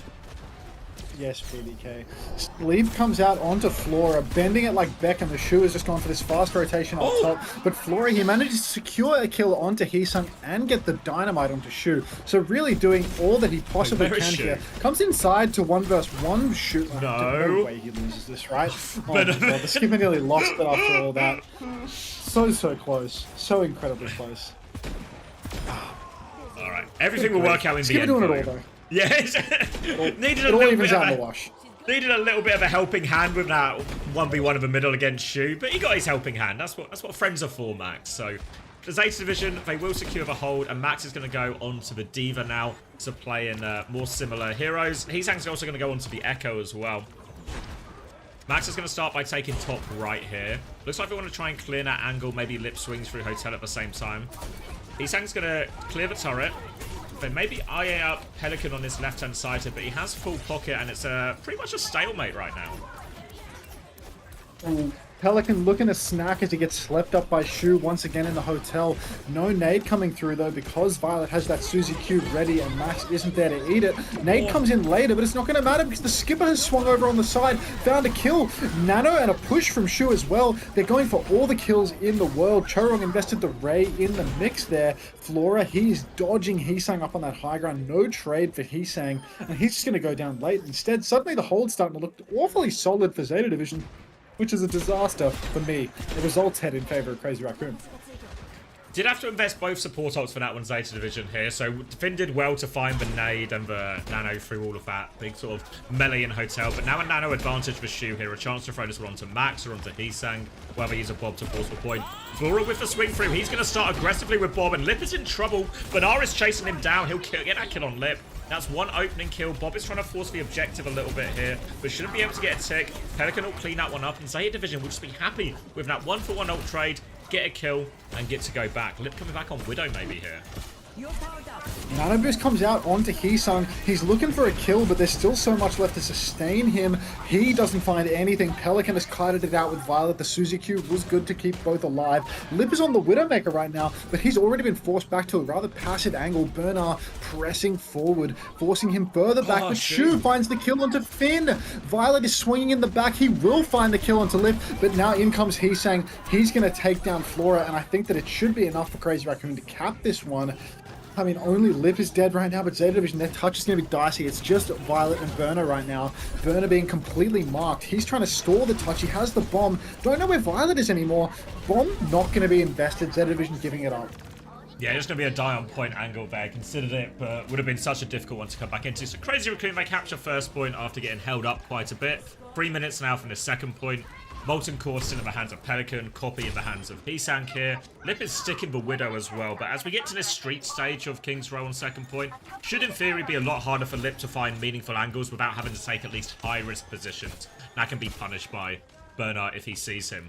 For now, Violet is going to start on the flank, just trying to poke back this Diva, clear out a little bit of space. As you can see, Bernard on the left-hand side of our screen also clearing out that part of it, as well as Zeta. They try and regain control of the map, control of the choke. They force Max out. Molten Core now at the choke to reclaim this space as well. Heesang is trapped in. Does have the copy, though.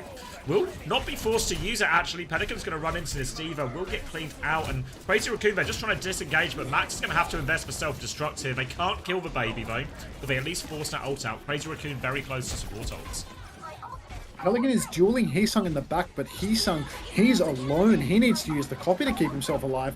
Rush comes out from Violet in main. Heesung is hiding, looking for a timing onto Finn, but Finn knows. He's just aware. He backs up to safety, so no kill comes through for Heesung, at least not yet. Nanobreeze comes out onto Max now, and he's going to press all the way in on the side. That was doubled with the Orbital Ray, but the only kill they get for it is Bernard's suit, and he bombs to remake. He gets himself back into it. Backline dive comes through from Heesung now. Finn pops the Nano Boost, but unlike Shu, he doesn't have the perk to keep him alive, but it may not even matter, because even though Finn has been traded, Lip has gone down, Shu has gone down, Zeta Division looking mighty healthy as they body up on the point. Heesung still has the copy if he wants to try and clutch this, but it's just him versus the world, and Zeta Division have held on. 1.5 minutes left on the clock. Welcome back, Soggy. Singapore. Really well managed situation there from Zeta Division. Saw the nano engage come in, but Bernard got himself in the way, body blocked all of that. And then they just neutralize all of the ults. Finn does die as he gets the nano off, but it's enough to help them through. Now Zeta Division, DPS ults ready to hold on. Lip's going to go over onto the cast now to make him more directly involved in poking out this the cart fight. But the problem here is they really need Heesang's copy to do it all, but they are ult disadvantaged right now. They'll clear the turret. Heesang will be set on fire by that dynamite. Holding close now is Flora. Bob ready to go, I think, as soon as that copy comes in. Nade round the corner. Heesang is looking for his engage, but Bob is out, so Heesang's just going to slow it down. They're just trying to kite this Bob out right now. Heesang is still alive. If Zeta Division realize they can maybe just go force this onto Heesang, they're going to Kitsune Rush instead to keep going forward here, Zeta Division. Violet's looking for the kill. Onto Heesang now. Heesang doesn't get the copy off. Nade comes through. Suzu saves Flora. Doesn't catch Pelican, but he'll be fine as well. And we're down to 30 seconds here, Max. Very low time bank remaining for Crazy Raccoon, but this is their time to shine. They've got 4, nearly 5 ultimates to play with, and Pelican has been slept up in main. He has to be Suzy Q'd out by Violet. He's on the run, but now no Suzu available, no counters to Crazy Raccoon's ult swing. Sticky turret up on the wall. Heesang is going to deal with that. Flanking Flora, though, the skipper in the back. He misses a crucial shot. Orbital Ray up in main. He needs one more, but Lip finds the kill. Sleep comes out onto Heesang in the back, though. Finn might be able to trade it. Pelican is so incredibly low, and the sleep from Heesang, he answers back. So Crazy Raccoon, they've managed to do this remarkably lean. They only invested the Ray and the copy. Zeta Division, I mean, they've got another fight, another chance on second point, but they can't get staggered any further. And right now, Crazy Raccoon, they're pushing all the way. They want more. Lots of ults coming back for Zeta Division right now. They have double support ult and self-destruct to storm this one out. Crazy Raccoon have some decent ults to match with as well, but really self-destruct High Noon. These aren't the most high value ones. They're going to try High Noon early. They're going to Kitsune Rush. Remember, where's the touch? Complete shambles from Zeta Division as Violet Kitsune rushes for the touch, but no one's making that move. Has to be a miscommunication. They're going to try and push with the Kitsune Rush anyway. They force the self-destruct. They might be able to get a few more kills. Suzu out from Violet, and Zeta Division, a huge whiff from them. Just Burner's like still in spawn. Burner's got no chance of a touch. Nobody from Zeta Division could touch, and they invest the rush for literally nothing. At least they got the suit for it at the end of the day. But this is last fight territory, Xavier. One fight lost for Zeta Division could spell disaster. Nanovir's come out on either side. That means Burner's just going to wait. Flora manages to find a nice kill onto Heesung. No, that is huge. Sticky turret from Pelican doing absolutely nothing as he throws it down on the choke just for a little bit of personal cover, I guess. Zeta Division still good ult bank, but God, Chorong's got another Ray. Crazy Raccoon, they push the car to the corner. Well and truly a last fight situation at this stage. Can they counter out this Ray with their Bob, with their Cum? Let's see. Sticky turret position looks a lot better this time. Ray comes in. Bob to counter. Flora is kiting it out. High Noon in main catches nothing. Here comes the cum shot from Pelican. He's dangerously low. He needs that pocket. He will secure the kill. And now, Crazy Raccoon, they have Max is getting staggered. Shu is... Where is Shu? Can't see him. Just in, no, he's just in spawn left, yeah. So they need to rush for this touch right now. Heesung has for Blade, Lip onto Tracer. Kitsune rush for Violet. This one will be on payload, and this one will be what they need. Touch is secured from Lip. They just need to worry about the Blade right now. It's the only way they can clutch. Heesung's going to get the next touch, so they will extend the fight. Kitsune rush used now. This is the timing for them to get kills. Heesung's going to Blade, though. Suzu comes out. Heesung gets one. He gets Flora. He goes back in, looking for the Tor. Bit of Matrix for him. He gets two, but Pelican finds the trade. Nano from Finn should surely seal the deal now. Violet's next to get the clean-up kills as well. The backline from Crazy Raccoon, they dive on point, but the damage is done. Zeta Division actually get the hold here on third point. Oh, Zeta Division from the jaws of defeat, they clutch it. Flora played very aggressive towards the end there, getting taken down by that Blade, but I mean, good of him to swing, because it did seem like, well, the Zeta Division were just a little bit too AFK in that overtime situation, allowing so many different continued touches, getting dangerously close to a Nano Blade were Crazy Raccoon. So good that he actually swung and tried to do something, but God. Thank you, OWCS as well, for the 10 months tier 1. Welcome back. And alright, we're tied up 1-1. And it doesn't feel like it's been a 1-1 game, honestly, but I mean, they were good for the defense there, playing the Torb Ashe. So I don't know, maybe a bit of life, right? It's been a long day. Like, yeah. Yeah, I mean, I guess what should be noted as well is one of the things I thought Zeta Division were going to run into in terms of problems in this series was how do they deal with the Winston? And one thing that can solve dealing with the Winston is when Crazy Raccoon put Max in. Yeah, like all of a sudden it gets way easier to deal with a Winston if there is no Winston. Solves a lot of your problems if they just stop existing. Yeah, so, I mean, it's honestly not a bad suggestion, right? Like, because I imagine as well, they probably scrimmed with Crazy Raccoon being their first game, I imagine they were probably playing Way and Falcons most in scrims, right? So a decent amount that they're probably playing more of these type of matchups anyway. Yeah. It's kind of a weird situation. I was thinking this when I was going through it. It's like, there's actually only like one Winston team in the top 4 in Korea. All of a sudden, there's like a main tank deficit in these top teams. And I guess Milgar is kind of the exception, but he's not really a Winston player, obviously. Like Hazard and Malga, Ball a lot more. Where's this 20 being played? Busan? I have no idea, Playboy. I think it's like just different in Korea because like NA is all main tanks, EU is all off tanks. Korea is just like balanced, right? Where there's like Human and Max. Korea has like 2 out of the 3 top teams off tank centric, but then like, you know, Crazy Raccoon and Way both have mix again. So I think there's a mix, like 2 main tank / mix and 2 off tank. This does not look like the old arena. The old arena's gone, Playboy. Like they, when we played in it, the old arena's gone, right? I think is it in Hongdu, this one, I think? Hongdae, not Hongdu. Hongdae? It's in Hongdae, yeah. A good Hongdae to you as well.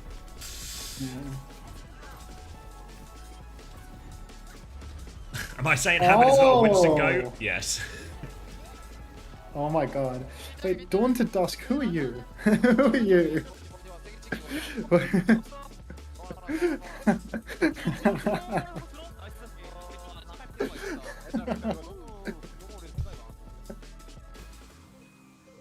Crying, crying. But yes, now I remember. I'm crying. Please don't cry. I'm actually crying. Yeah, I thought you were talking about Chase Torch, and I was like, "What the fuck is this person talking about?" And no, now I remember. I know exactly the moment you're talking about. Okay. Pride. Pride. Pride. Thank you.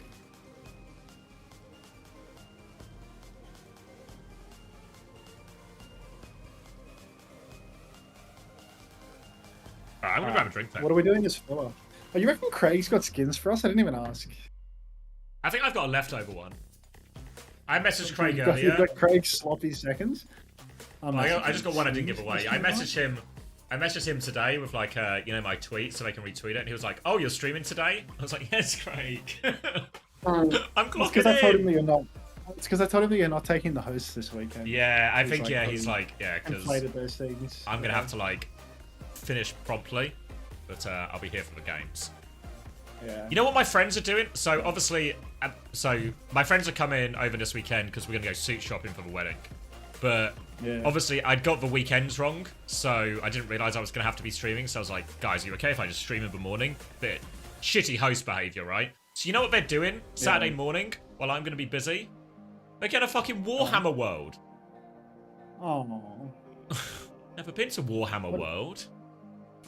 OWCS Asia finals. Do you like Warhammer?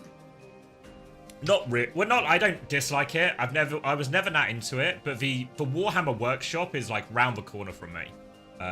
It's like based in this guy Nottingham. lives in Warhammer Street. Yeah, and two of my friends are quite into Warhammer. So in my head, I was like, I get to go look around their sort of showroom's not the right word, but I guess like their public exhibits. And I have two people who just know a load of the lore who can basically just give me like a free guided tour of explaining what everything is. But Yeah. I'll miss out on Let me that. turn on that YouTube stream for you, folks. There you go. Enjoy. Yeah, Debbies, yeah.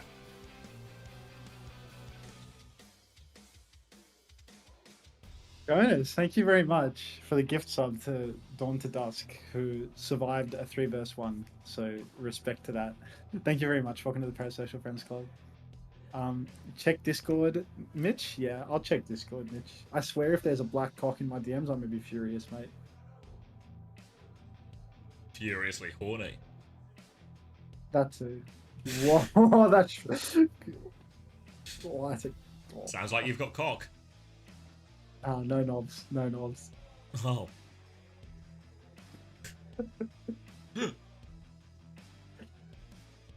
Cool pictures. Did you Cool pictures, that's all. Unrelated to the knob or lack of knobs? Did you see the new sponsor they've got for this playoffs? No. What is Herium it? Architects and Planners. We were watching the advert at the start, and I was like, "What can this possibly be for?" And it's showing all these like beautiful buildings around the world. I was like, "Is this an advert for an architecture firm taking the piss?" And then look top right now. This is actually just like a proper architecture firm that builds buildings around the world. They just don't know. They just don't know that the demographic of people watching this shit will not. What do you mean? A trillion years. We're the sort of people who commission buildings to be built, are we not? I mean, speak for yourself, mate. Like, I'm not in the building commissioning game. I'm afraid. Well, you're missing out. Yeah, I mean, there's something to be learned from that, I'm sure. Little bit of a pickle here for Zeta Division, as Crazy Raccoon have remembered Jumbin exists and have subbed him back in for this next map. No, Max has lost his Max map and now Jumbin's back in to win his Jumbin map. See, Scorpion, I commission buildings. If you commission buildings, then why are you only giving me 1 cent, huh, buddy? I mean, you know what they say. Act broke, stay rich. I love saying that. That's one of my favorite sayings, genuinely. I think it's also not actually the saying, but I feel like I'm in the right ballpark. I think act broke, stay rich is the saying. Oh, really? Until one of your chatters is a raging homosexual. Which one? Which one? Oh, it's played Suki. You're gonna have to help us narrow the field down here a little bit. You've Apprehend the criminal at once. All right, I'll permaban them. All right. So Suravasa from Crazy Raccoon, Juno ban. So normally when they do this, they're very much keen to play their Bull, Kiri, Lucio comp here. So we'll see what Zeta respond with. Would seem like a reasonable enough map Bull. I was gonna say, yeah. So now potential here. I would guess Crazy Raccoon will just lean into like an Anna Lucio Winston or an Anna Brig Winston or something like this. And then Zeta Division. Maybe it's just going to be a Diva version of something, like a Diva Kiri Lucio potentially. Is there a world where we get a LAN for OWCS, NA, and EU like Val does? No, Lep. No. I'm afraid not. You can twit longer me all you want, Play Suki. You're never gonna catch me. They're never gonna get slippery. Me. I'm too slippery. I'm literally lubed up, like top to bottom. Like you will never catch me with a tweet. You think you're gonna grab hold of him and it'll just slip through your fingers? Literally, you try and get hold of me and it's just gone. Max, can you cast in your real voice for a map? What, Ryan? Why would you say that? Like you're just making me feel uncomfortable now. Nothing worse than something that's normally automatic gets pointed out to you and it becomes a manual process. Oh, like what do I sound like normally? What do I? Like am I putting this on? Is this my normal voice? Am I? Is this more normal? I'm not sure. I don't know. Isn't that way I normally speak? I'm sure. Oh, I don't know. I've forgotten what my voice sounds like. Hunter sounds zesty as hell. It's the closeted homosexuality. All right. Malga versus Winston. Oh my days. They're on the Malga Kiri comp as well, but I feel like Pelican's going to have a little bit of a hard time on the Genji right now, going up against the Winston on a Brig. I think it's going to be quite difficult for him to find an opening. Junbin up on the high ground straight away, just dodging the Malga as best he can, trying to avoid getting poked out. Wait for the step. Gonna play it nice and slow. For Crazy Raccoon, it can be a little tricky in this first fight until they have ults. Gonna have to rely a lot on Shu's nade timing. But if there's one person you can rely on to hit some nades, it probably is Shu. Oh, Jumpin's actually just gonna get the kill on Pelican immediately here. So disaster start for Zeta Division, who should in theory win the neutral in this comp matchup. And now they're getting bullied out. Bernard's gonna have to take a stop backwards, and they concede first flip for not a whole lot really, Zeta. It's a very easy cap right there for Crazy Raccoon, just stepping right up to the plate. Shu finds that timing. Pelican hasn't made the swap over to Tracer as well. He wants to stick the Genji versus the Winston, so it's an interesting judgment from him, I must admit. But you know what, Pelly's good for it. I trust him. He's saying swinging wide, but Flora, the skipper, doesn't even want to use the rail. Instead opts to miss his rail on Junbin. Junbin now has lost his turn though, and that means that Zeta Division has stepped up to the point, and they are pressuring the cap very hard indeed. Finn gets that Kitsune rush out. Burner actually steps up and finds the kill on Heesang. So that will be the flip converted, but Crazy Raccoon, they might be able to snap back into this one if they can find a good counter nano. Absolutely not. They're going to cut it out. Should we just do a quick sync check? I feel like I'm 18%, 19%, 20%, 21, 22, 23, 24, 25. Beautiful. So, Shu's coming back now with Nano here. The quicker Kitsune rush pays dividends for Finn, and they're able to get the flip back off that. But now all eyes could be a Nano barrage as well. Heesang nearly has that one ready to go. Lip's going to swing the choke right now as Zeta are going to pivot to the other side of the map. Violet has the beat to match some of these ults as they come in here, so just need to make sure they get the beat off. It's going to be an overclock from Lip to take some space. Beat comes through in response to that. They try and get on Lip, but Nara and Violet have gone flying for it. Violet is still going. There's a barrage in the back, but it finds nothing. Violet will get taken down from Lip right now. Rally out from Chirong, bash onto Pelican, but Pelican's got a bit of support right now. Bernard comes in, and this rally goes nowhere from Chirong. And Crazy Raccoon, they threw everything into that. That was every ult for Crazy Raccoon bar the now final it is. raid. Jumpin is going to use it. There we go. There is the fifth ult, the final piece of the puzzle. But Jumpin is just taking an absolute beating, and he's not even going to stand a chance. Pelican's going to get a deflect kill onto Lip as the fade away. Zeta Division, I mean, they're laughing all the way to the bank. That was one ult for 5, Xavier. Ridiculous. I was a little bit worried when they beat in response to the overclock that they'd get sort of maybe baited into overextended or chasing into some of the scarier ults. But they were ready for all of it, Zeta Division and Crazy Raccoon. Just so much money, good money after bad. And now they're going to make the Mauga swap here, but Charong's going to get taken down before the fight even begins. And all of a sudden, Crazy Raccoon looking a little bit fragile here. Unsure of their comp, losing early picks, and they're going to have to disengage and give the first flip here as well. No, Raccoon Bros. We can't see Zeta winning. I don't want it. I can't allow this. This is not okay. Crazy Raccoon, they're on the Lucio Ana version of the Mauga comp. Heesang is over to the Echo, Violet. but the clock is pulled early by Flora. Violet gets pre-fighted. Flora's taking a hell of a lot of damage. Just surrounded on all sides, taking so much poke. Pelican goes down as well, and Crazy Raccoon, somehow, some way, in the neutral, they just win it without a single goddamn ultimate. The Skipper's clock does nothing. Junbin counterpinning Bernard. Shouts exchange. Junbin actually doesn't have shout. No way. No way. Cages? Bernard pops the cage. Nanoboost comes out onto Charong of all people, who is not in the cage, mind you. Shu's gonna go down now, and somehow, someway, Zeta Division are clutching out this 5 versus 3, which is now a 3 versus 3. Heesang and Finn trade out. Charong goes down. Copy invested by Heesang. He's up on the high ground. Lip finds Pelican. Surely Crazy Raccoon can win this fight. Surely. Copy overclock comes through now from Heesang. Will finish the job onto Burner. Gets one more touch, and it feels like we're just in a really dodgy ult investment from both teams here in terms of trying to clutch fights and turn things around, not quite working out. So that was technically first fight for that point still, so Crazy Raccoon will kick us off. We're now in a situation where Lip has the overclock, Charong has the beat, Zeta also have the beat, have the blade to throw in here. So all about who has to use their beat earlier, I think, in these situations. Can Pelican force Charong to use earlier? Can just the overclock force Violet to beat in? But now, though, coming through top right now, Violet has the beat. Ready to go. They're just trying to get a position for Flora on this high ground right now. Violet's going to have a little peek. Flora's down to half HP as they try and swing the corner right now. They're just trying to force point right now. Jumpin's taking a load of damage. Now the blade comes in. Beat in response, so Pelican will do nothing but stay. Later beat for Violet in all of this. Jumpin nearly has the cage ready to go. Decent damage from Lip, but no kills. Trying to fight the high ground. Jumpin dies on point before he can get that cage out. It starts to fall apart right now. Shu finds one trade from the high ground, but they're just going to get bullied off after their Mauga falls. Bit of a mess for Crazy Raccoon there. Junbin was so close to the cage, but Burner, him getting traded out like that at the end, that is no good at all for Zeta Division. It means they can't fight forward, they can't fight strong. And Crazy Raccoon, they're going to get a quick retake here. They get to rush back out onto the point. They have cage rush as a combo, which is so difficult to deal with on Zeta's side. They can't counter it out. Burner doesn't quite have that cage. So really, if Crazy Raccoon go with first tempo, go quick before Burner can get well set up, they have a chance. They're actually going to clear top first. They're going to rush out with Junbin on the high ground. Now Junbin drops down towards main, but he's still playing rather passively, and that means Burner's about to have this cage. We need to get something going here, and it's instead going to be Charong to go down. Clock comes out in main, and still Junbin hasn't used the cage.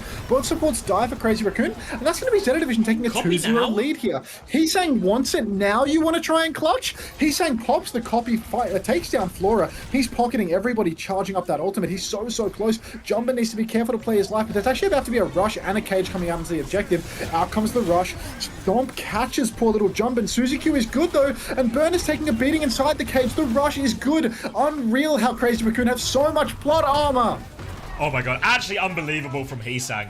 Not only does he get to the copy Kitsune rush, which is a little bit rare when he copy supports a lot of the time, but also gets a good Ray, gets the perfect Suzu as well in the Mauga trade as well, so that Junbin can actually win that one. And all of a sudden, they've stolen it back. Zeta Division onto D.Va. We'll have to rush this one as there's not a lot of time to work with here. Lip and Charong are going to have ults as they push into this. Pelican has the blade. Charong is going to try and intercept, though. He nearly has it. Beat coming through, catches everyone. The cap, they don't get the touch, and Lip executes everyone as they arrive right there. Saving grace for Zeta Division. They didn't use any ults in that recontest.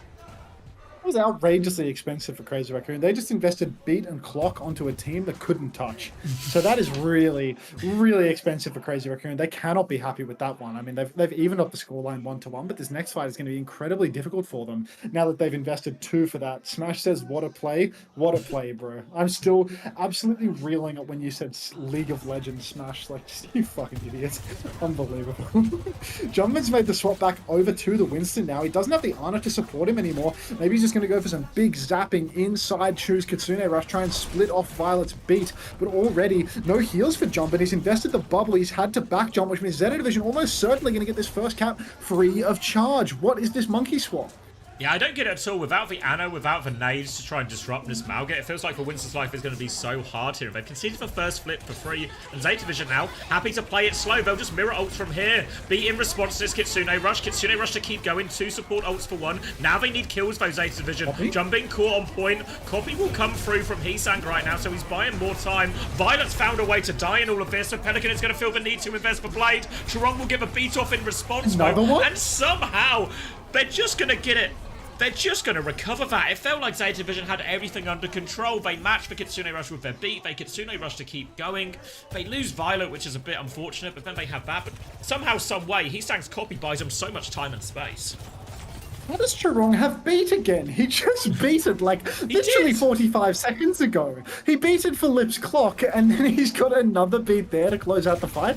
That is outrageous from Chirong. He must have double heal lamped inside Shu's Kitsune Rush, done so much damage all the way. And now Jumpin, he's just one jump away from having Primal. He's got that Chain Lightning perk going, and you can see how quickly it charges the ult inside the stack. Zeta Division all walking forward together, just taking an absolute beating from the Chain Lightning. Lip's over to the side, being clocketed by Chirong.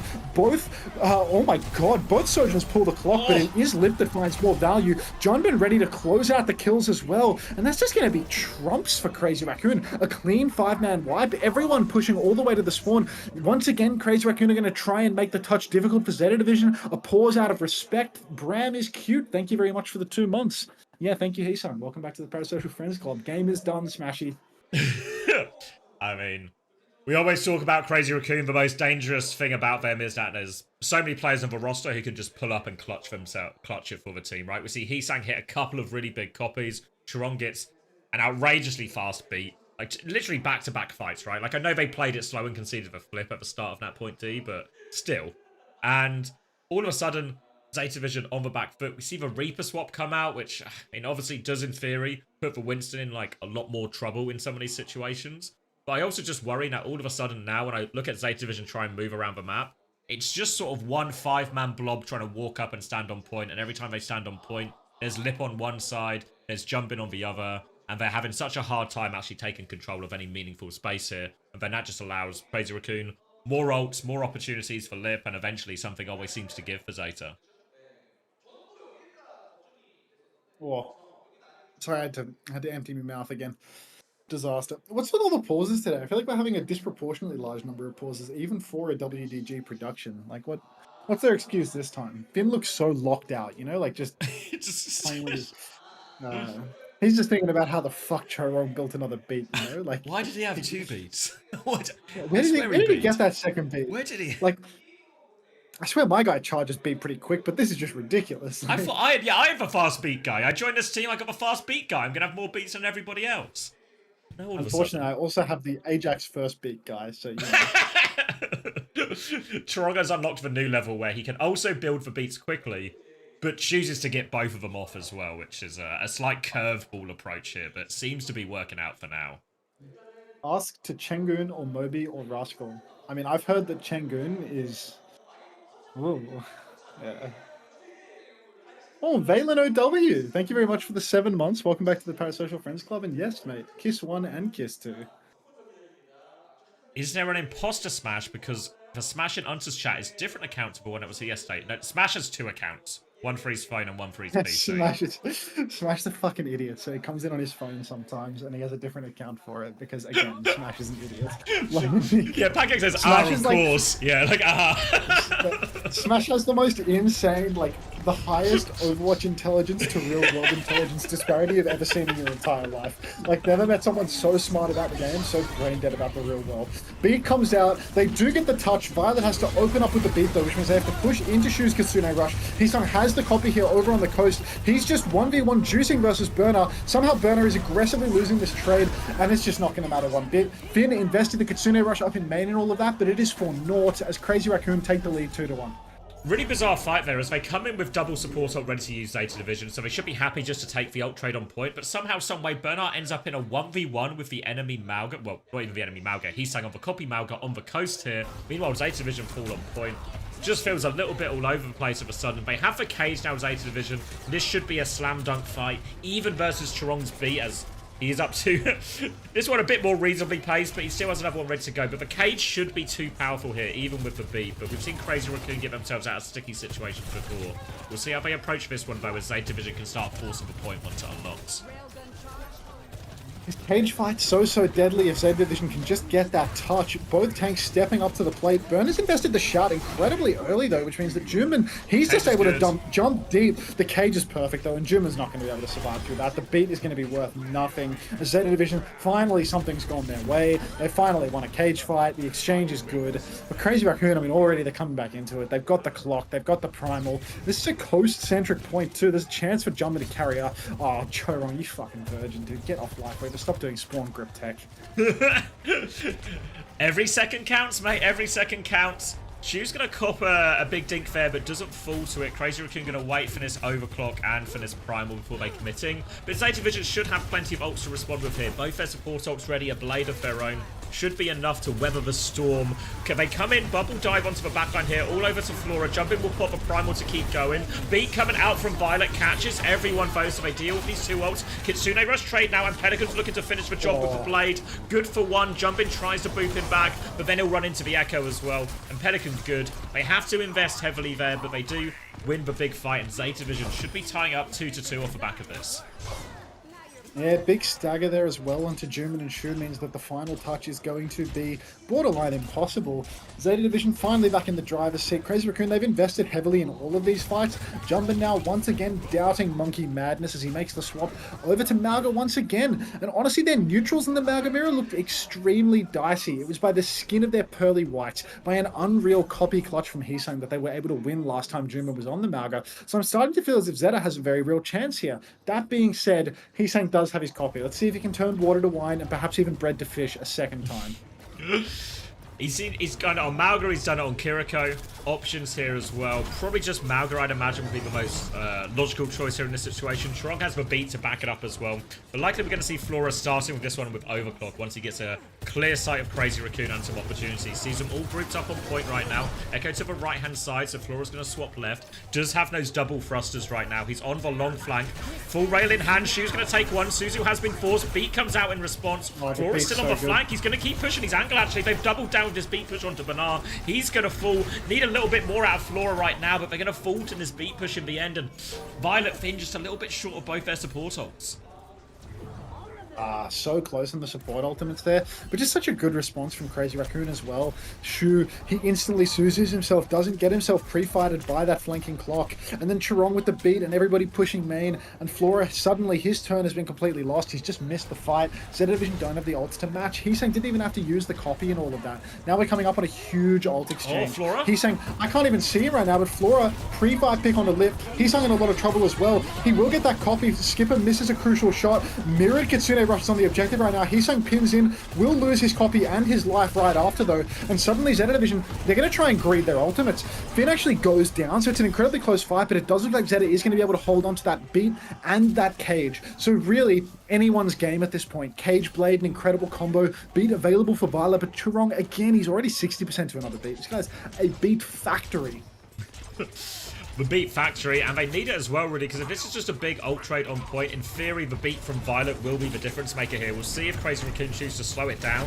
Wait for those ults. Actually, Lip's going to pop the overclock bow, so they want to go. Cages will be traded on point. Lip's going to get involved in it right now, but he alone is going to kill Heesang already. Still not invested for beat. Banara's died. Now we invest for beat. Pelican has the blade, looking for the finish right now, but they need to be careful. They're a tank down right now. Chorong has got that beat, so Pelican's going to keep waiting until after it. He's backed up towards the point. Flora finds another one onto Lip, actually. Now they're coming back in. Flora's popped the overclock here.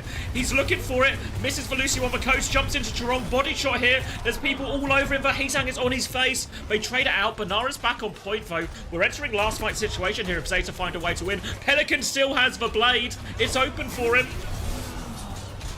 He pulls the blade, he dashes up into the point, takes an incredible amount of damage, he's completely whiffed it, and now it's the final fight. There is an ult advantage for Crazy Raccoon. Zeta Division so pressured to touch. Pelican swapped over to the Tracer, back to the Genji. Burner's on the Diva right now. It's such a dicey touch. I don't know who's going to be going for it. Maybe Violet's going to be wall riding out quickly. It looks like they have the setup. They're definitely going to get a touch, but it's such a dicey fight, and Shu's got that Kitsune rush advantage. Pelican gets the Pelican first gets touch. first touch. Kitsune Rush 5% away from Shu right now. Zeta Division, they need someone to come up trumps for him right now. They're a big ult disadvantage. Finn still needs 25%. Zeta Division just trying to slow it down massively. Flora on the flank as the Kitsune Rush comes in. Violet will get caught in the melee. Now Shu chasing down Pelican, forces the deflex out, and they're all just falling to this Kitsune Rush. Finn's not going to be able to get to it. And Crazy Raccoon, they hold their map pick. They do in Surabasa, but look more than dicey at times for them. Incredibly dicey, but good god, it's just so unbelievably clutch from Crazy Raccoon there. Double DPS ult available for Zeta Division in that final fight, and Pelican just never able to find that blade timing. Finally pulls it when it's finally over. The overclock not finding anything as well. Heesang managing to give the skipper the slip in that crucial moment. And again, no, I think that the angle that Flora keeps taking, that big flank, that's a good angle. That's a really good angle, because the angles in main are terrible. You just can't see anything. Yeah, I think in reality as well, good. the way that fight went is you have a chance to get a kill with the overclock. You force the B. In theory, the rest of your team should still be in like a reasonable enough position to disengage or like absorb some of that pressure as well, you know? Yeah. So it's like an overclock for a beat doesn't feel that bad. I mean, it's just like these small moments, right? Like the same one where Bernard dies in that, I think I want to say penultimate fight, and it's like Violet had the beat the entire time, you know. They do so well at being patient in terms of not investing the beat immediately, not investing the blade immediately, but then they go too far the other direction, where the beat's just late and the blade just, you can't find the opportunity while everything's still happening. Yeah. I mean, this point now we're watching now, this like fountain point, actually unbelievable that Crazy Raccoon win this point, really. I mean, that was like the actual bread to fish moment for Little Heesang, right? Like insane Kitsune Rush copy. Good Suzy Q, just did everything. Literally did everything that he could. When will Goons start Alfie and Pelly together? When Hell freezes over. When Hell freezes over, you will see Alfie and Pelly in the server together. Alright, I'm gonna grab a drink. I'll be back in a little bit. Reasonable. Wonder where my codes are, Craig. No reply.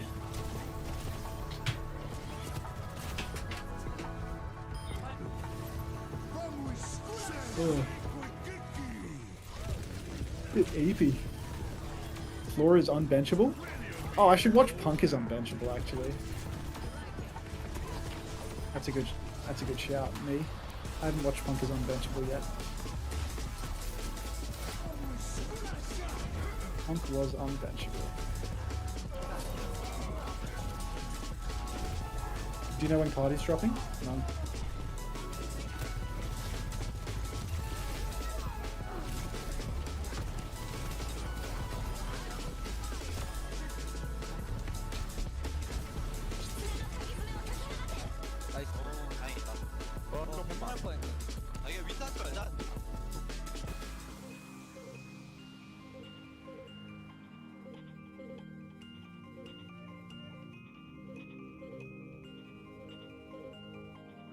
Vast hates Punk.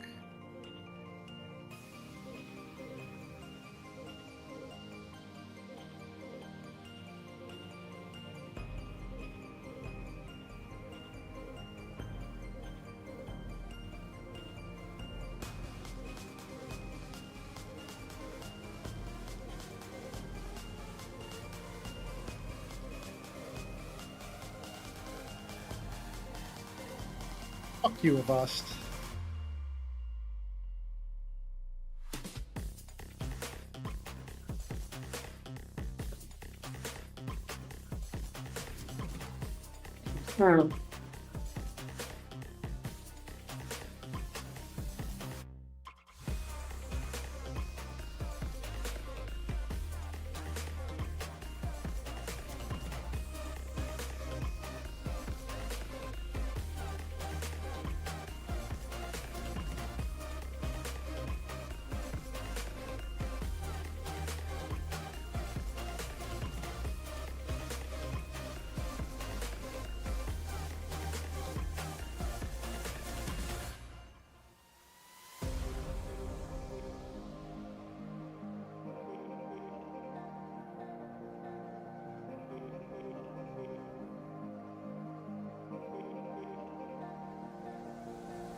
Igma?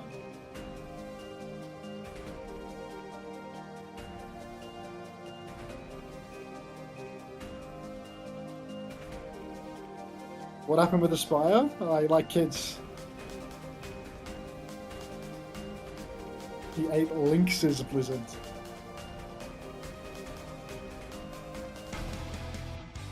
Just doing his job. Just doing his job. Ate Lynx's Blizzard again.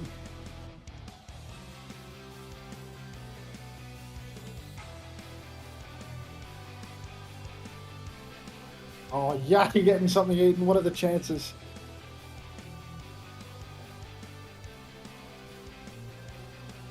What a fucking surprise. Oh, Yaki getting another Blizzard eaten. Well done.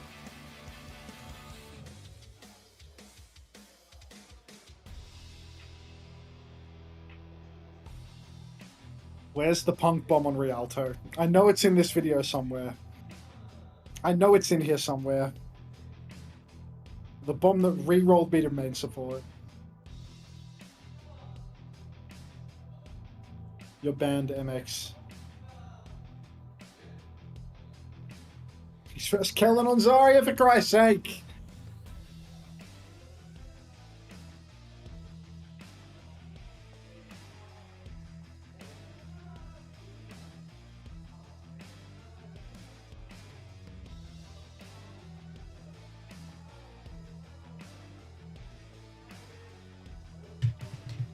Bonky. Go on, son. I'm back. Welcome back. I'm watching a punk video. A punk video? Yeah. Oh, was it Punk that, was that, unbenchable. that tribute to him? That I forget the name of the Yeah. YouTube channel, but I watched it too. It's actually really good. Oh, this, not this moment. Anything but this moment. Anything but this moment.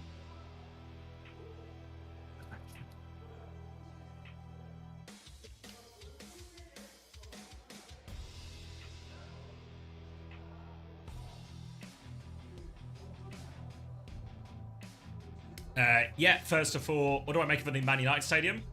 Looks pretty cool. Looks pretty cool. Hopefully this is a classic slingshot situation where Man United are going to slingshot themselves back to the glory years.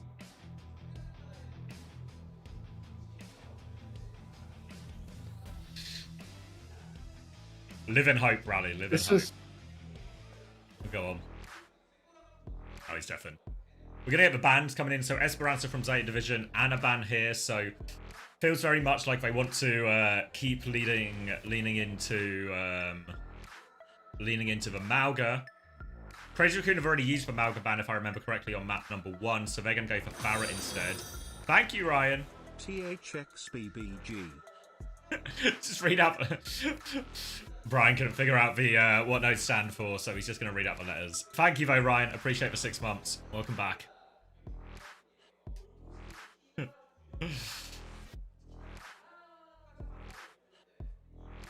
Completely unfamiliar shoe moves.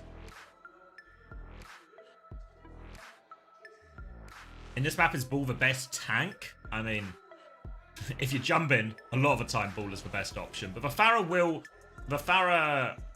being taken out, the Anna being taken out will neutralize the ability here. So I imagine we might still see like a Bull Kiri Lucio potentially here from Crazy Raccoon. But I feel without the Anna, it does lose a lot of its threat. I think it's a really reasonable situation Zeta have probably put themselves in here. Happy to tank the Bull on this one, but will take the Anna away instead. So feels reasonable enough. Looks like Zeta Division, not hiding anything, will be rolling out on the Juno Lucio here. I imagine that might actually swap to a Brig when we go live. I feel like Juno Lucio can still feel a little bit vulnerable against this. Crazy Raccoon, though, might be going a slightly different direction here and just going to take the Mauga Mirror, which is maybe a bit of a curveball from what Zeta expected, but probably still happy with this matchup. I feel as if Crazy Raccoon looked a little bit dicey on the Mauga Mirror. It looks like they're trying to reinvent the meta heroes for it. They're going to roll out on Mauga Torb Sim. Are we synced up right now? 47, 46, 45, 44, 43, 42. Wonderful. Good to check. Juno Brig versus Lucio Kiri, Torb Sim in all of this, and Lip is just going to go down instantly pre-fight. Looks like he was putting a bit of pressure onto Finn, but it's not over yet as Violet finds himself instantly traded out. Huge damage coming out onto Bernard as well, and apparently no Lip, no problem. As Zeta Division, they start to really fall apart, and Crazy Raccoon just keep on pressing the advantage. Now, again, it looks like the skipper's going to get staggered out further. The card has been pushing in Crazy Raccoon's favor this whole time. Outrageous. Yeah, it feels like it should be a pretty good matchup for Flora into this Torben Sim. We see that with the opening pick immediately here, but Zeta Division gonna have to rely on the retake now here instead. No real ults to speak of right now. It's a difficult one, low ground to high ground. Lip is just gonna TP to harass. Stomp tries to catch Pelican while they do that. Counter Stomp is good from Bernardo, but somehow it's Violet who dies in all of this as Crazy Raccoon flood into Varuma. Second Stomp from Jumpin now does land. Pelican's trying to fight back. Jumpin is low. They're there full pocket though, and Pelican can't trade for kill back. So that's just capped for Crazy Raccoon already. Oh, a second stomp has struck Zeta Division as now they still, with checkpoint being conceded in a minute and a half, they don't have a single ultimate. Violet's only 55% of the way to this rally, really struggling to stay alive in these neutrals. And Shu, I mean, God, look at this angle. He flanks around the back, hits the headshot on Finn, pops the Kitsune Rush. Everybody is crashing out from behind. Then again, it's Violet getting caught.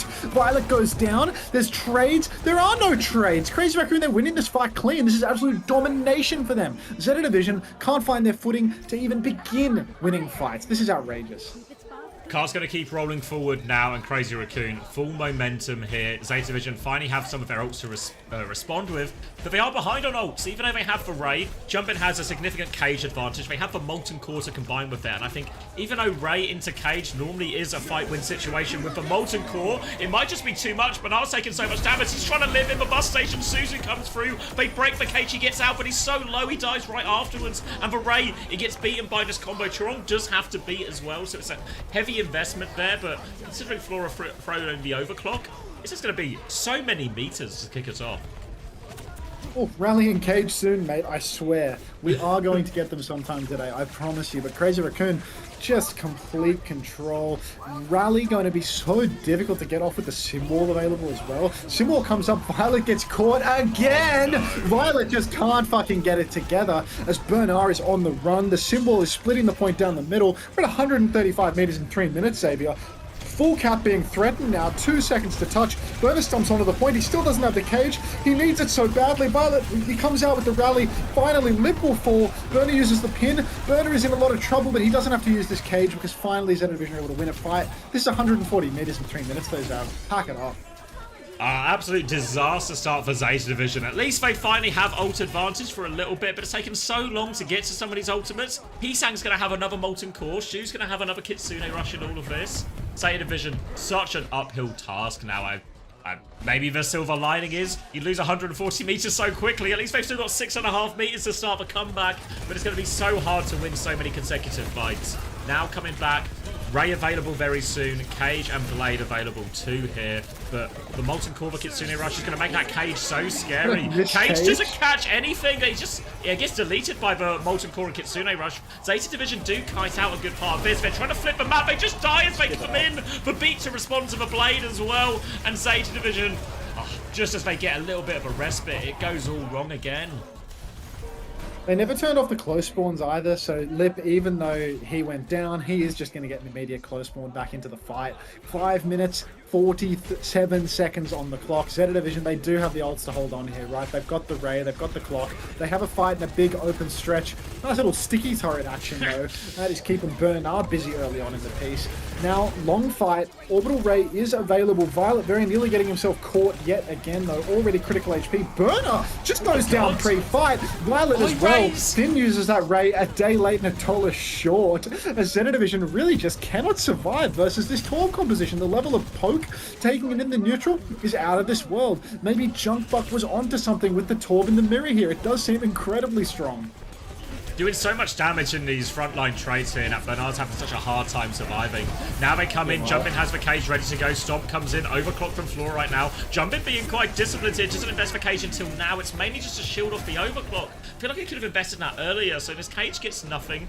Allows Crazy Raccoon to stabilize now. They nearly have double support over again, Crazy Raccoon, but Violet has the rally first, and Nipper's gone flying right into Violet right now. They try and double down on him. Hisang's dropped the Molten Core, but the damage is done, surely. Feels like Crazy Raccoon maybe pulled the trigger a little bit too early there after it. They've got 2 players alive still, but it's just Chorong and Jumbin versus everyone. Chorong will die, Jumbin will die on point.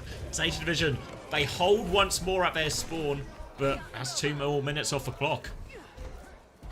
Violet's had enough now of the Brigitte experiment. He's going to make the move over to the Kiriko, so that's going to be Lucio Kiri versus Juno Kiri. But the second Violet swaps off Brig, Junbin makes the swap over to the Wrecking Ball. Now he feels that he is incredibly free, and he is just going to aggress on the ball. Looking for a slam angle early on, he double boops backline. Suzy Q is good to keep everyone alive, but Junbin has 900 HP, and he is just going to keep on booping backline. Rush comes up in main. Not sure whether we're kiting or pushing here. Looks like we are kiting and then pushing because the beat comes out. Blade inside from Pelican, not enough to keep Finn alive, as Finn will fall. Burner once again has the cage, but he can't find anybody to slow it down on. Really looking for the opportunity here. He will put down the cage, but he's in a lot of trouble. Doesn't seem to matter because the skipper's good for 3 inside the cage. They trade Bernard late, but they finally get a fight win now. Who are allowed to put a few meters on the board. It's been a long time coming for Zeta Division here. I feel like actually in some ways the ball swap might now make it easier for Zeta Division's comp, a little bit of a better matchup here. Slam's going to come around the corner, just catch Violet though. He's in a lot of trouble. Both cooldowns have been forced right now as they keep swinging. Lip nearly has the symbol to keep going, but Flora has the overclock. Lip doesn't have it yet, dies on 95%. They trade Flora right back though, so not out of the woods yet, Zeta Division. Jumpin is still rolling and trolling through. Zeta Division will stabilize around Bernard. They have the Kitsune Rush next, but Lip is going to be back very quickly with that symbol. Nissan nearly has his ult as well. You have to respect Jumbin's commitment to playing the Wrecking Ball at all costs. Even if they dominate with a 141 meter lead, he is willing to swap things up and get back over to a hero that makes it a little bit more likely for the enemy team to win. Zeta Division get the opening. Got the Heesang this time around. No tank in main to keep them healthy as Jumbin is going for his setup. Simwall on the objective from Lip, keeping them alive for a little bit longer, but they need trades and they need them now. Otherwise, they're going to start losing that car control even more. Looks like Lip, Chorong, and Shu are all in the back. The beat comes out from Chorong, in fact, keeping everybody healthy. Burner pinning through everyone. Shu goes down. No close spawns anymore. There's going to be nobody for Zeta Division alive now. And really, I do feel like the ball experiment has failed for Junbin. He's been on ball for what feels like 3 minutes now, and they haven't really won a solid fight since. Now Zeta Division pushing for the cap point. They have Ray and Blade to potentially finish it and get it. And Jumbin is back to Malga right now. They're going to have Kitsune Rush and Molten Core, which can make that Ray a little bit tricky for Finn to use. But in theory, Pelican should still be able to find value with the Blade over the top right now. So Crazy Raccoon, a decision about whether they go before cap or not. Jumbin is going to start swinging. They get the contest. Now the Blade comes out. They try and take a bit of a backstep. Heesang not taking a backstep though. Keeps walking forward. That just lines up Pelican for a kill. That's a clean 2 here for Pelican. 2-player advantage now for Zeta Division. Chance to clean this one up. Jumbin just get the trade onto Bernard. They still need to win this fight, and they're actually just getting trades. They're losing. They had such an advantage, and Pelican's going to get run over. And even when it goes right for Zeta Division, it still goes wrong. Somehow, some way, Crazy Raccoon with the talked up sim are able to win the 5v3. Flora, he gets back spawned among all this. So really, this is just a disaster situation for Zeta Division. They are 4v5 right now. Flora is so far away. Crazy Raccoon, they're going to be able to turn their close spawns back on. They've got ults for next fight. They've got a huge bank of them, in fact. I know this is Zeta Division that has a huge bank of them. I'm going to have to go back on that one. But Lip does have the sim wall to maybe keep them alive a little bit longer. Violet trying to push over the flank, but he will just TP in a main now. Stomp comes through, he dodges that, preserving the Suzy Q for a rainy day. But Pelican appears to have fallen on the flank. Burner trying to pin out, but he won't survive. Zeta Division just opting out of respect to hold on to every single ult. 40 seconds left on the clock here. They get the symbol out, but now all of a sudden, Crazy Raccoon, they have the cage and the B, a late kill onto Flora as well. And once again, Zeta Division having to battle their way out of spawn right now. Jumpin is holding close. Bernard runs to the point. Cage onto point. Just catch a lot of them. Chorong, the TP out of it. It was a bait. They get everyone out. Now they beat push in. Kitsune Rush in response, but Bernard's going to go down. Jumpin's cage. There's no TP for Zeta Division here, and it's just going to finish with a full cap. And Crazy Raccoon, an unbelievably dominant Esperanza, only really lost when they were dicking about on the ball. Yeah, as soon as Jumbin gets back onto the Malgo, it's just fight wins galore. And Crazy Raccoon, they clean that up with ease. What is that, a 3-1 lead now for them? Well, 100 bits for next game. Crazy Raccoon are going to China with this one? Yeah. Maybe get ready to learn China this type of situation. And that's really damning as well, not just because it was Zeta's map pick, but in theory, this was the best matchup for Zeta, right? They get the Malga Mirror. Aha, we've got them on a comp that we want to play. But Crazy Raccoon, just the best at everything, it seems.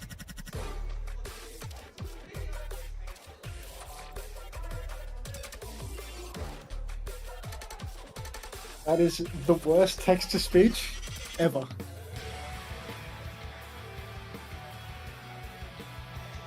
Just passed your driving test, Archie. Congratulations. I'll let you know if I ever need a driver.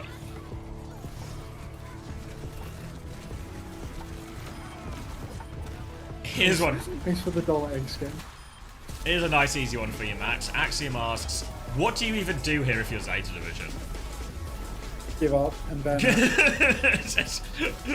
I mean, I feel like you've sort of...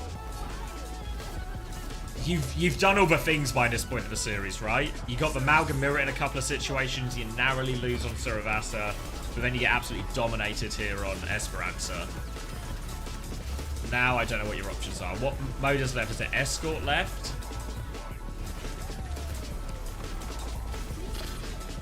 Sorry, I just had like a 2-minute long text-to-speech using emojis that really say a lot. Like, a whole lot. Thanks for the dollar though. What's the option from here? Just figure out what map Max is and get subbed in on play. Yeah! Can we get Max back in? Maybe a Go to Havana Havana or something? or something. Yeah, Yeah, get great. a Havana and get a Malga Mirror, but this time Max is in, so it might all be okay. Yeah. Just gun for Max, man. Oh, the comms sound great. Hey. They're just taking the piss in comms, like, not a care in the world. Chinese for management emoji. If anything, it's more surprising it took them so long to close out that 140 meter lead after they got it. Yeah. Oh, what a mess. No! What's wrong? Oh, there's no text-to-speech on subs, Braden. Thank God. Thank God. Welcome back to the Parasocial Friends Club. Thanks for the 7 months.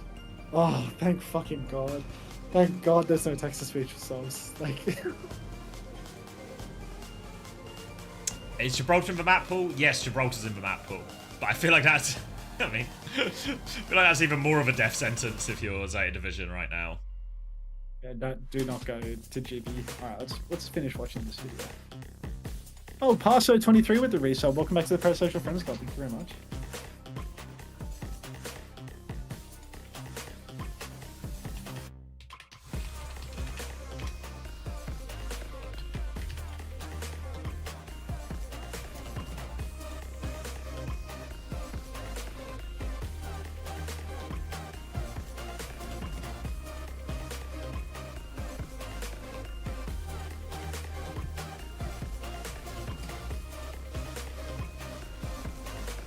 Is King's Row Zeta's only crutch map? Yeah, I mean, it is their best map.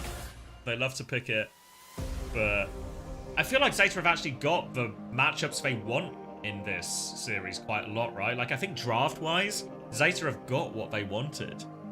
They got to play Malga on Suravasa. They got to play Malga on Esperanza. I think the approach, good from Zeta Division. The problem is, what if Crazy Raccoon just beat you on those comps as well? And if they beat you on nose comps as well, you seem kind of destined to lose the series. Haven't banned Winston yet. Could go Gibraltar ban Winston? Yeah, they could.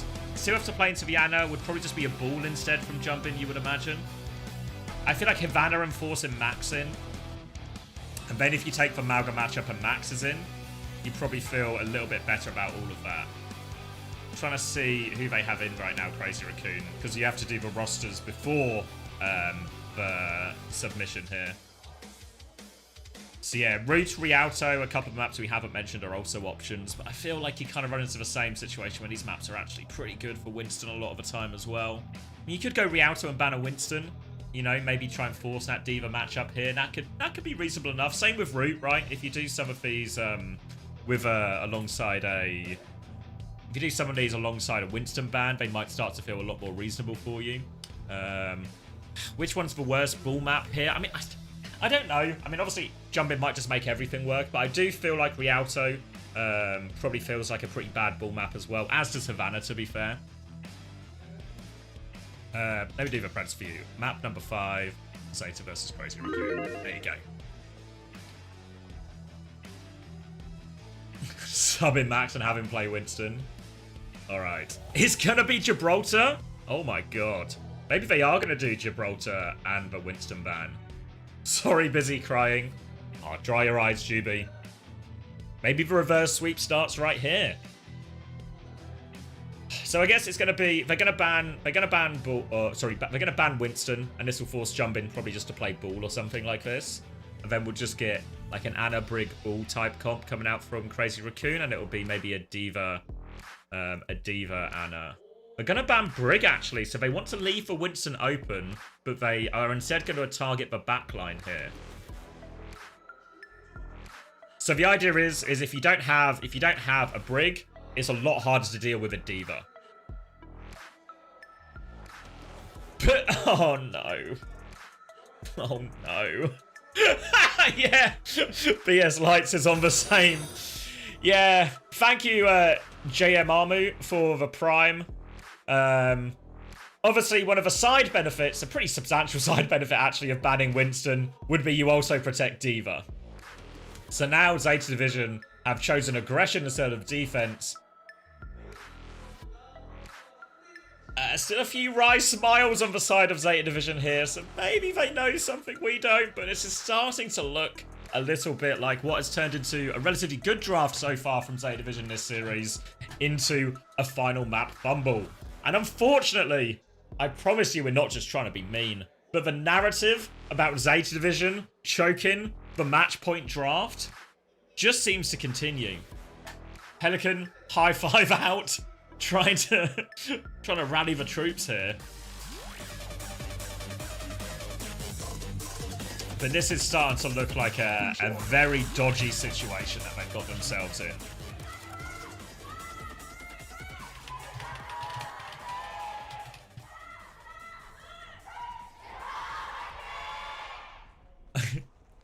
Is this real? Are we on Gibraltar? I was just saying, right, that sometimes we're taking the piss, right? And maybe we're exaggerating. Like, why did they ban Brig? Yeah. Sometimes we're taking the piss, right? A lot of the time we're taking the piss. And sometimes we like to exaggerate, maybe for comedic reasons, about Zeta Division always fumbling the match point draft. But unfortunately, rather than ban Winston and protect Diva as a side benefit, they are going to ban Brig to enable Diva, but leave the Diva ban wide open. So Bernard is going to try and do his best Hambin impression and just try and win the Winston mirror the old-fashioned way here against Crazy Raccoon. Did Xavier just die? Hello? Oh, I can still hear you. Evil Cole, thank you very much for the resub. Welcome back. 3 months of parasocial friendship. Yep, no, there is no doubt about it, guys. Changoon, Changoon, Rascal, Moby, the worst drafters in the world. Like, actually just fucking clueless. So now they're taking a monkey mirror, trying to channel their inner Hanbin Winston, but no, it's Bernard Winston, which is even worse. So, guys, buckle in, strap up. It's a full hold. It's coming. It's gonna happen. Ban's so bad, it killed Xavier. Exactly right. What's done there? We were all playing marbles without you, and we were having so much fun. But now that you're here, we're not going to play it at all. Oh, that's rude. All right. Bernard gonna get naded, jump back out here. They are forced to reset, and there's a notable primal difference in play right now. Almost 50% ahead is Jumpin, as Bernard has got nothing going so far. Finn does nearly have the nano, as Jumpin's gonna dive in one more time. Has for primal if he needs it. Dies on 99% actually. An opening here for Zeta Division. More cart push. A chance to even try and catch any of these Crazy Raccoon players as they try and disengage a little bit here. He sank down to a couple of bars of HP. Bernard's chasing that one. Heesang's going to drop down. They're going to regroup in server right now. But Lip has to translocate out the other way here. Jumpin is now back. But now Zeta Division, they have the space advantage. Sleep onto Jumpin here as well. Nano onto Heesang actually. And Heesang just deletes two. He gets a 2-for-1 trade on that Kitsune rush here. But Bernard keeps pushing. He finds another kill actually here. Jumpin's going to try and respond to this. Jump onto the high ground here. But he's not got full support. So he can't really push these kills. Lips, sorry, that's Chirong trying to come the other way. They slide onto Chirong. Chirong gets a trade out of that situation. Banara is still alive, doesn't have Primal yet, as he is just going to chase Jumpin around, and it's turned into a right old messy scrap here. Absolute disaster. Burner doesn't even know how to back jump. He's jumping into walls. And Crazy Raccoon, once again, they have strong positions. It's going to be so difficult for Zeta to dive in here. They have huge ultimates, right? They've got the Primal, they've got the Nano Blade. But I mean, look at Lip. He's set up behind. He's beaming on Finn. Finn has to jump down to the mini. He's still in a lot of danger right now, and their advance is being slowed. GFC Corner, welcome back to the Parasocial Friends Club. For NZ is greater than Australia, as long as you're giving me money to say it. Finn will fall, because now we've got this forward position. Lip so deep, Chorong so deep, Kitsune Rush invested, and Juman, I mean, he is just marking the skipper for all he's worth. Where is Zeta's opening in all of this, Sav? I don't know. They got a little bit of a gift from Jumpin earlier and took some space. Now Bernard's going to try and make this opening work. Pelican's actually found a trade during all of this right now. Bernard looking for more, will get slept up, but can at the very least play his life here. So they've got a few trades, but they need something a bit more convincing to actually win the fight. Trong is... He goes on Lucio to help everyone get back from spawn a little bit quicker. Then it's a Kiri Tracer coming out here from Crazy Raccoon. So they still have a Nano. They have a Nano Blade actually here, and that might be what Zeta Division need to rely on to close out this first point. Oh, Violet dies. Refight pick from Heesang onto Violet. Absolutely disastrous for Zeta Division. This is the last fight for them now. Heesang is just hiding behind, waiting for someone to get dropped up, waiting for him to catch a kill underneath. Lip has that EMP as well. Finn drops. Here comes the kill squad.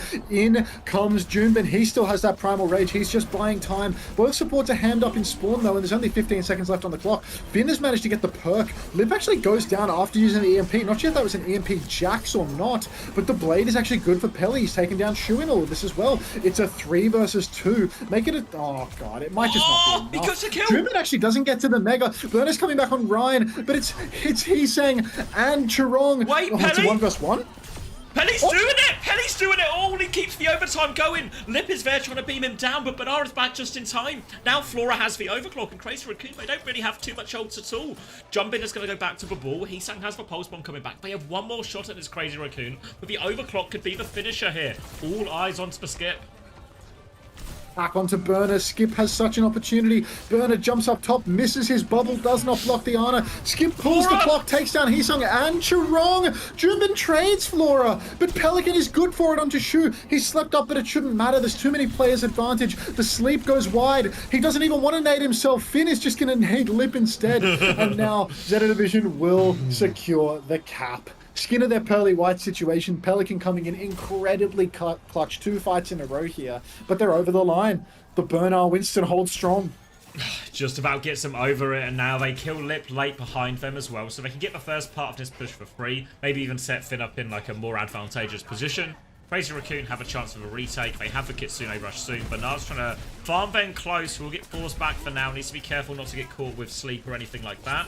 Jumpin has been slept in the back, though. He's going to get chunked down a little bit. As Kitsune Rush comes out, though, he's woken up. And now they're pushing for more kills. Pelican trying to help his backline out in this situation. Defensive bubble from Bernard as well. They are all booped up, but everyone gets that nade healing. Heesang gets jumped down. Jumpin keeps going, and the nade ends up being the finisher. They don't kill any of the people tucked away in that room, but they kill everyone else. And now 5v3. Now they can go into the room with player advantage. Jumpin looking for the finish right now. Finn is going to drop a nano onto Bernard. Sleep comes through as well. The nade is good from Finn as well. Mines into this room. Violet will die to those. They're going to trade Shu. Finn gets 2 out of this situation. Bernard is still there. Has to reload. Won't get primal though. They're stealing meters while this happens, but not the most meaningful meters.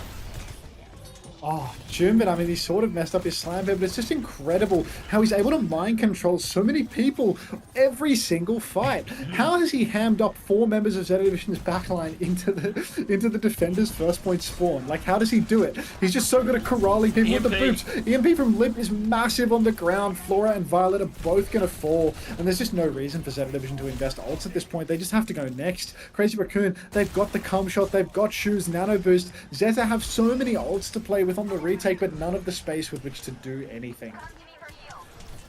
Jumpin having a little bit of trouble with that one. Will get himself onto the high ground now. This turret's going to be really annoying as Bernard takes some pace on top of ship. The sleep connects onto Jumpin and it'll be forced out. Now the primal Kitsune rush push coming through. Heesang's going to try and buy space, but Shu's getting taken for a bit of a ride. He still has the nano. Now the defensive nano comes out. Bernard needs to try and live, but they have killed Jumpin, but Bernard is not getting out of this one for sure. He's trying to play the bubble as best he can, but Heesang will finish him off. A tank for tank trade. Jumpin will be back quicker, but Pelican wants to go 100 HP as he was antied as he pulls that blade. He's going to keep going for it though. Does get one, but only a one-player kill.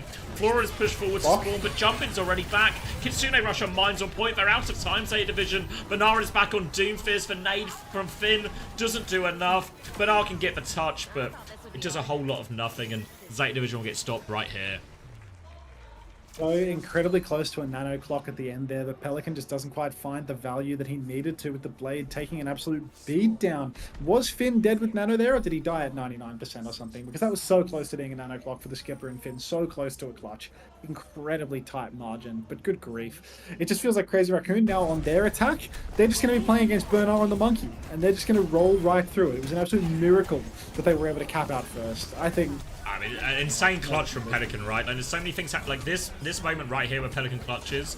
He gets the second nano. He gets the Kitsune Rush to help charge up his swing so he can cut through all of Jumpin's like health while he's nanoed as well. Jumpin doesn't get the Mega, he gets that kill. Then Pelican goes on to win a 1v2 situation as well. And that was just to get them out from under the bridge. It's not just that Zeta banned Brig, right? Like, Monkey ban was open, was it? It was not? open. Yeah, it was open. That's for like Yeah, that's like, for they could have banned Winston and protected D.Va. Like, it's not even just that they had to protect D.Va. They could have just flat out banned Winston. Yeah. And then Jumpin would be playing ball into D.Va, and because to be fair, Jumpin's I don't think anything egregiously wrong, but actually playing into the Anakiri, not the easiest for Jumpin, right? We see him getting slept all the time by Finn, and then his HP chunked or even dying in these situations. So in theory, it would have been a more favourable situation for Bernard to play the ball into the D.Va on this type of map, I think. But yeah. Now they've got to really dig in Zeta Division. They need to win two more maps after this as well, but for now they need to rely on their hold. Burner instantly manual hacked up in main, just giving Lip a little bit of ult charge. German already slithering on in behind, and Flora gets a pre-fight pick onto Heesang, so that's, you know, the beginnings of a hold for Zeta Division at least. There's some optimism here. No real card push happening because German's been dicking around in the back rolling, and Heesang has been pre-fighted. But German, he's actually just going to make the swap over to the Winston now. Take the Monkey Mirror versus the Bernard Monkey instead of throwing the game on ball. Seems reasonable. Yeah, it seems really okay, actually, and now they're just going to try and get the cart as far forward as they can. We see Heesang still trying to move that there. Jumpin is half HP. Has to bubble quite defensively, so there's be more delay here before Crazy Raccoon can really commit to anything too much. They're actually going to lose Lip behind here. Violet seems to have hunted Lip down behind, so that'll buy valuable time for Zeta, but they have Chirong on the flank as well, and Finn needs to be careful. Jumpin's going to arrive, and even when they get the opening pick, they just get Finn stranded behind. Chirong finds the opening for him. Ah, so difficult now for Burner to live. He just has to back jump, can't hold any space whatsoever. Backline trying to hold the mini room right now, but Chirong has swung out onto this wide angle. Sleep has been invested by Shu, the skipper being chased a little bit, but it does appear that Violet is good to keep him healthy. Where are we going, Burner? What are we doing? Nano advantage for Shu right now, but might not even need it right now. Winston advances, jumping and take all the space. He's going to bully them out, forces the TP out of Violet. He just nearly have the Kitsune Rush to try and buy him some time, but Heesang just finds another opening pick out of nothing. Virus onto Finn will force him back as well. Violet is trying to battle his way out, drops the Kitsune Rush, but Finn dies immediately. And now Bernard, he's stalling out the point, but he's got no teammates left. It's going to be a very straightforward first point for Crazy Raccoon. Alright, that is an absolute disaster now for Zeta Division. They invested the Kitsune Rush in all of that. They're coming up on 5 ultimates, or playing against 5 ultimates rather, as Crazy Raccoon have all the space, all of the ults, and it's just going to be an absolute wash. Let's be for real right now. Heesang coming in, death from above style onto Pelican, walking circles around poor little Pelly, who can't even find his target. Burner jumps top of ship. Kitsune Rush invested by Chirong, but the skipper, a sign of life. He finds a kill onto Chirong. Flora will be taken down, both DPS taken down for Zeta Division actually, so the cart might just keep on rolling here. Yeah, Violet TP's forward, doubles down for a kill. They do actually find Shu and all of that. Bernard finds 2 actually here, so probably still going to lose the fight over the long run here, but they're going to stop any real cart progress coming out from Crazy Raccoon. Can maybe pocket Bernard out of this. Nade is good from Finn. They stabilize here, Zeta Division. Now they've got Nano, they got Primal, they got Overclock. A few tools to try and buy a bit more of a foothold on this second point. Look, I mean, it's still an uphill battle, right? There's 3.5 minutes on the clock that need to be bled away, but they do have the ultimates. Liv comes in with the EMP and it just takes down the skipper instantly. Violet's been taken down as well. 5v3 situation. Nanobrews comes out onto Burner. He finds the trade onto Shu, but it's a 5v2, or 4v2 rather. Now it's a 1 versus the world situation as Burner gets tossed like a salad, and we're not even going to see the pulse from Pelly or the clock from Skip as the series is closed out 4-1, and you have to hand it to him. The coaches on the side of Zeta Division never cease to disappoint. Put Rascal, put Changoon in the clutch in a drafting situation. They will let you down without fail. It's crazy as well, because I actually thought up until this point, the draft was pretty reasonable. Like, I know they lost the maps, but they managed to get 2 Malga mirrors in a row, right? Which, on paper, if you're Zeta Division, you should be pretty happy with. Good for them, right? Yeah, so they've managed to use their bans, and then, I mean, because you can question the go in Gibraltar anyway, right? Because, again, like, maybe a Rialto, a Roots with the Winston ban maybe feels like it's, like, more value, or even the Havana especially, right? Try and force Max in. But the, to go Gibraltar without the Winston ban just feels like such a hot take. You seen this high tier font, by the way? Like, actually insane. Tier 3 now. Yeah, We've reached the precipice. Yeah. Alright, I'm gonna go back to Punk was unbenchable. GG's, Smashy. What an underwhelming conclusion to that series. Good God. Wow. What's the next match? Way versus Falcons. That could be good, right? Way's been dogfighting pretty consistently, but maybe Falcons is just good for it. Yeah, I think Falcons seem to have like hit like an upwards trajectory now, so I think they should be good for it. But Way are also, they always have the ability to play competitive. Like, they're always fun to watch, they'll always go for it. And I think also, when they played the group stage, they only played Bull Tracer Sombra, which probably was a hot take into Crazy Raccoon. But, but, to be honest, they actually gave it, you know, as you talk about close 3-0s, this was a pretty close 3-0, right, considering the comp. So I feel like Way, well, we're going to see, like, different looks from Way today. I think they're going to ask, like, way more questions of Falcons and stuff. So Falcons should win, but I don't think it'll be straightforward for them. Okay. Alright. Punk was unbenchable.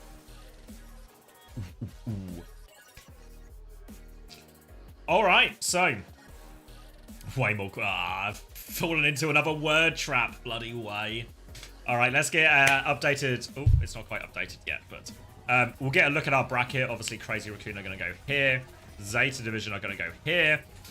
And now, this means Crazy Raccoon, 1 more match away from qualifying to Hangzhou. Obviously, start of the year, middle of the year, any point over the last 3 months, you probably would still put your money on Crazy Raccoon being one of the teams to qualify, but they've certainly put themselves in a great position with that first result. Zeta Division now, remember it's double elimination, but that's Zeta Division losing their first life. Which now means they have to try and find a way past either Way or Falcons here. Way really are the outside shot to do anything or to qualify for Hangzhou. Wow, I think a lot of people have been singing their praises. We are talking about the big 3 in Korea. None of these games are anywhere close to easy. And Falcons as well seem to have found like a sort of another gear as we've sort of entered into playoffs. Or entered into like the Korea playoffs, into the Asia playoff group stage, into these actual Asia LAN playoffs. But it feels like, yeah, they had a disappointing week 4 at the end of the regular season, but since then, it's actually been, I think, a pretty good response from him. They did have that disappointing result against Crazy Raccoon as well in the Korea playoffs, should be mentioned. But I think there's still more positive than negative from a Crazy Raccoon standpoint here. Oh, look at the jackets. Playoff jackets. 먼저 승리 소감부터 좀 부탁드릴게요. 오늘 일단 제타랑 경기하게 됐는데 이번에 좀 더 쉽게 이긴 것 같아서 좋은 것 같아요. 지난번 코리아 결승 Praying for Way or Zeta to make it. I mean, yeah, I understand the sentiment of wanting to see different teams. But I think really hard to argue, you know, Zacian Rocket and Crazy Raccoon so far in this stage. After that recent result, or that match we just saw. So if it is just Falcons and Crazy Raccoon, I feel like it'll be deserved as well. How many hundreds of dollars? Easily. I reckon we're easily in a $200 situation for these jackets. Do you think they sell them? Overwatch, esports, Asia? Where would they sell it? Would it be on the WDG website, maybe? 하면서 하다 보니까 좀 잘 풀린 것 같아. 코치님과 That's just a link 어떤 to the... 상황이 있었어요? Where will it 이야기 be? 좀 해주신다면. 코치님이랑 이제 약간 뱀픽 할 때부터 이제 상대가 뭐 하면 뭐 하는 식으로 얘기했어가지고. 네. Just be on WDG's website. 아 그렇군요. 아니 그리고 Market 라쿤이 research. 수아바사 정말 셉니다. 지금 11전 전승 기록하고 있거든요. 그 비결이 뭐예요? 전승의 비결 좀 얘기 한번 해주세요. It seems more like it, doesn't it? 일단 뭔가 맵부터 좀 Esports, venue, we design, game culture, brand, 약간 맵이 좀 코너도 많고 sponsorships. 싸우기도 Shout out 좋아가지고 Papa John's. 약간 저희가 템포 잡을 때 Esports studio. I'm looking for a store. Looking for a store 당할 here. 수밖에 없는 구간 같은 게 많아서 그래서 좀 좋은 것 같아. Maybe they're exclusive. Maybe they're only for people who wear like the Esports World Cup jackets. 아까 그 보이스에서 들리던데. 그건 이제 Scroll down on Twitter. They posted today. 기발을 보고 인스턴을 했는데 다시 바꾸셔가지고 Where are 제가 they? 픽이 좀 꼬였었는데 네 그거 가지고 이제 뭘 한 것 같아. 아 그러니까 뭐 전체적으로 뭐 윈스턴에 대해서 뭐 꼬여서 혹은 뭐 흔들려서가 아니라 그냥 한 부분 때문에 한 부분 때문에 그런 얘기를 했다. 알겠습니다. This one? Pre-order. Ooh, okay, let's see. 지을 수 있습니다. 크레이지 라쿤. Hevets? Is Hevets like a major brand 팔콘과 웨이 둘 중에 어느 팀이 올라왔으면 in 좋겠어요? Korea? 일단 어느 팀이 올라와도 Or Japanese casters have it as well? 그냥 재밌는 경기 해주셨으면 좋겠습니다. 어떤 팀이 The leather ones are much nicer than the hoodie. 팔콘이 올라와도 그리고 웨이가 올라도 상관은 없다? 네, 두 팀 다 좀 재밌을 것 같아서. We're not looking for toes. 지난번에 사실 뭐 그룹 스테이지 단계에서 Well, there's me. 선수가 I think I got some comments talking about how you're so hip. 그 의견은 Let's 그 see. 생각은 변함이 Too 없죠. soon. 뭐 사실 저희만 올라가면 어디가 오든 좋을 것 같습니다. Can't even wob of rap. Now when someone that's explained it in Overwatch terms, now I get it. Now I get it. 일단 재밌는 경기 해주셨으면 좋겠고 화이팅. 어떻게든 뽑아내려고 What is 했는데 this I've 규민 been 선수는 tagged in? 정말 수비가 대단합니다. 예. 자 마지막으로 팬분들께 한 말씀 해주셔야죠. Who's 여기 this? 느낌이 Oh, 다르구나 진짜. Dilduts, of 처음 course. 올라와가지고 Of course.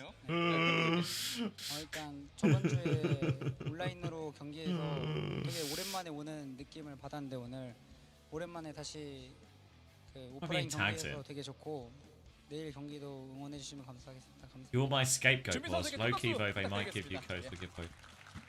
자 이렇게 오늘 경기 don't understand. 승리를 거둔 크레이지 라쿤 그리고 준빈 I didn't get any codes to 선수의 give away, 인터뷰까지 unfortunately. 함께했습니다. 저희는 잠시 쉬었다가 돌아와서 오늘의 두 번째 경기로 But I've gone down a slight rabbit hole now. But jackets were nice, though.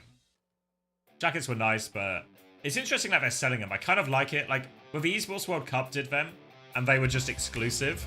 They were like, yeah, only players and staff get them, right? I thought that was like a really cool, like a unique thing, only for people who competed in it, you know?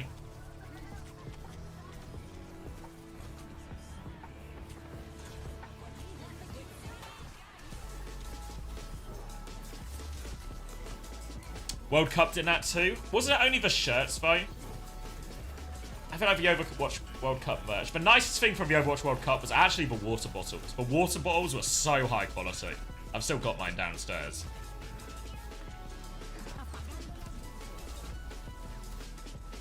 I can't remember the brand they were really, but they were actually so nice.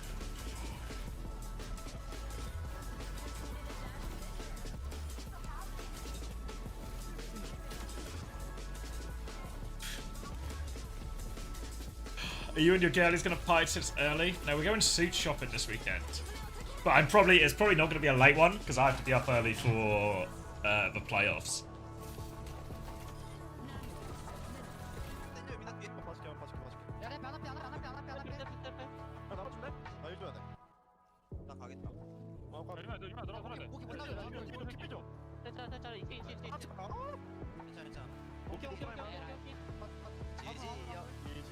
GG. Why did you not have your friends over next weekend when you don't have to be up at 7 a.m.? Because I got told for wrong dates. So I'd planned around that and then found out they were different. Unfortunately. So everyone, all my friends had already obviously like arranged and moved their stuff around it as well. So so yeah, we're just gonna make it work and do a little bit of both. So my friends have been very kindly accommodating to the misunderstanding.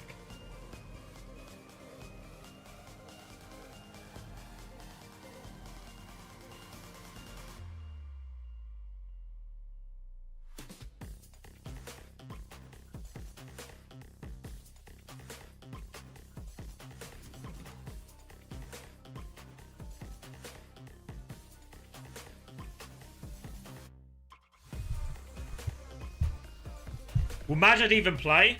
No. I mean, not seen him so far this year. I don't think there's any intentions to bring him in for any of these comps or anything like that. The way the meta's shifting really doesn't even begin to entertain the idea of something like that, right?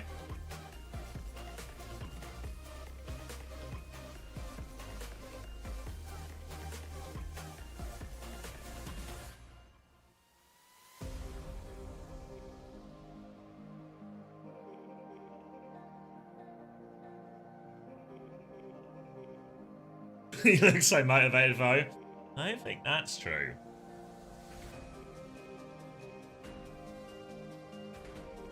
Alright. Teams, players getting ready. I should, what are we on? I can cut the VOD, I think. Ooh, I think my sandwich is here as well. Beautiful. Nicely timed, mate.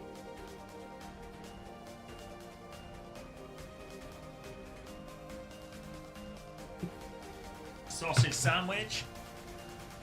A chance to cut the VOD. And we'll line up for our second game of the day. Stream recordings.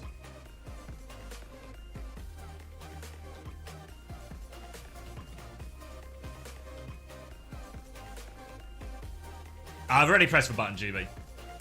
I've already pressed the button. One way, only one way once I press the button. Oh. So I don't know, I guess what do we expect to see from Way? We saw him show the ball tracer Sombra. In theory, obviously, Falcons are really not going to match that at all, right? So there's maybe a few, I was going to say ways. A few routes in for Way here in terms of a ban to set up the ball. Obviously, we know we want to set up the Sigma as well. It's fair to say that for a lot of teams that run into the Way Sigma comp when Pepe is in, one of the best answers is Winston. With Winston or Hazard. Hazard's a bit harder, but Winston's normally better. But the problem is, one, Winston is liable to get banned as well. Because again, the same thing that Zeta failed to do at the end there is if you ban to protect Sigma, you can also ban Winston as well, so you can take that away. But for certain teams like Falcons, Zeta as well, it's really difficult, or it's much more difficult to counter out the Sigma on these maps. Way got a shirt? They got a shirt. That's nice. A little logo on it. Looks decent quality.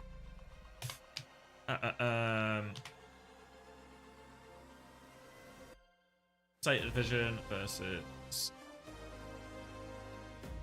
Crazy Raccoon. Oh, let me spell that right. There we go. Yeah, gonna upload that one now. Alright, uploading. So yeah, to be fair to White, we've seen a lot of exciting, aggressive playstyles come out from there. They look very good on Cerebassa, very good on certain push maps as well. So I think there's actually, I think they take maps today, maybe, I think like 4-2. 4-2 really possible, maybe even a little bit more.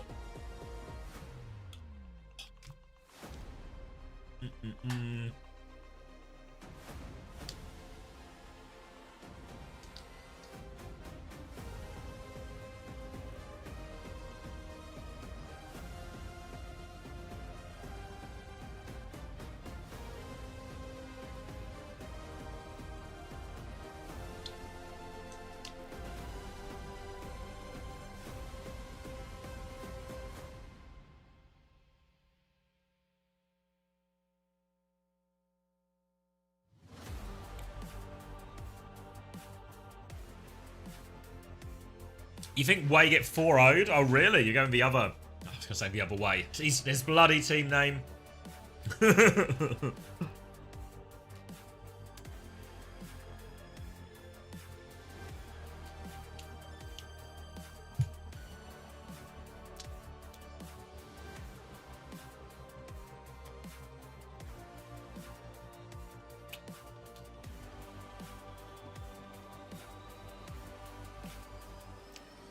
And I think, if I remember right, I locked in the 4-1 for Falcons here. But I can see him easily dropping another couple of maps. Like, if Way can win the control, and then they win the push and the flashpoint, all of a sudden this series maybe gets a little bit dicey for Falcons.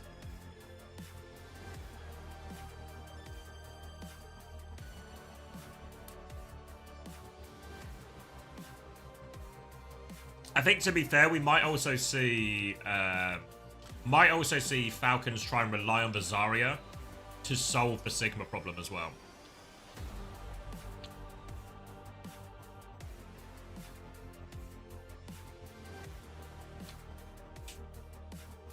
Thanks, GB.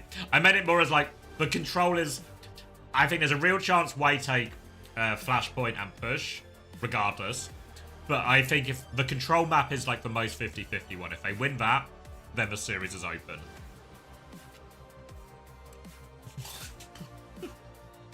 That's what I mean.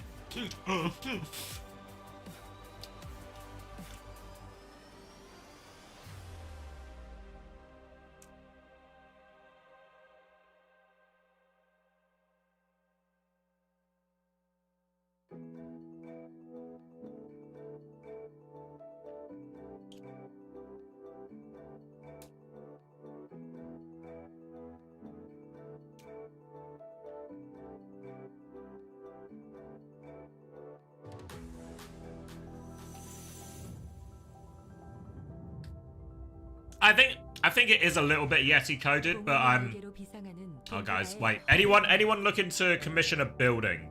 Anyone need any buildings built? Is anyone currently standing in a place when it's not a building, wishing there was a building there? Because I might know a firm for you.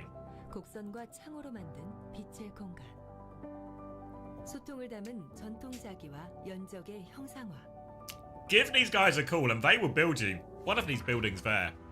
I can only assume the prices are reasonable.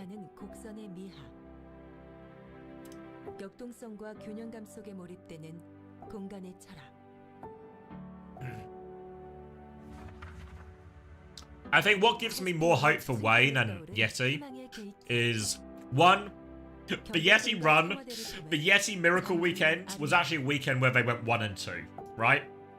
And if your Miracle Weekend is a 1 and 2 weekend, it's not super impressive actually.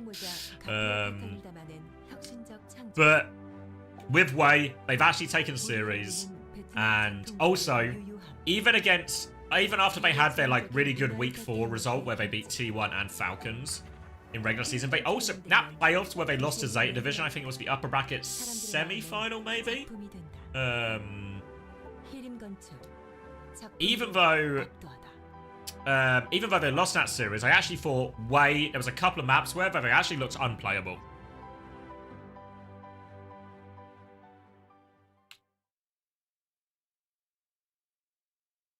We are launching the all-new XL2566X Plus, which uses the newly developed Fast TN panel and upgraded Diac2 technology. This monitor has inherited the XLX monitor stand design. It has incorporated industrial-grade bearings into the height adjustment mechanism, allowing easier... Are we carrying T1 as a good game? Well, maybe not the strongest opponent, but from Way's perspective, that's a really good result to get. Like, obviously now, the level of the game has changed, because now it's just the big three in Korea. So now, the level of the game has changed quite a lot. But at the time, especially, beating Way, getting themselves to the top 4, can't fault the result.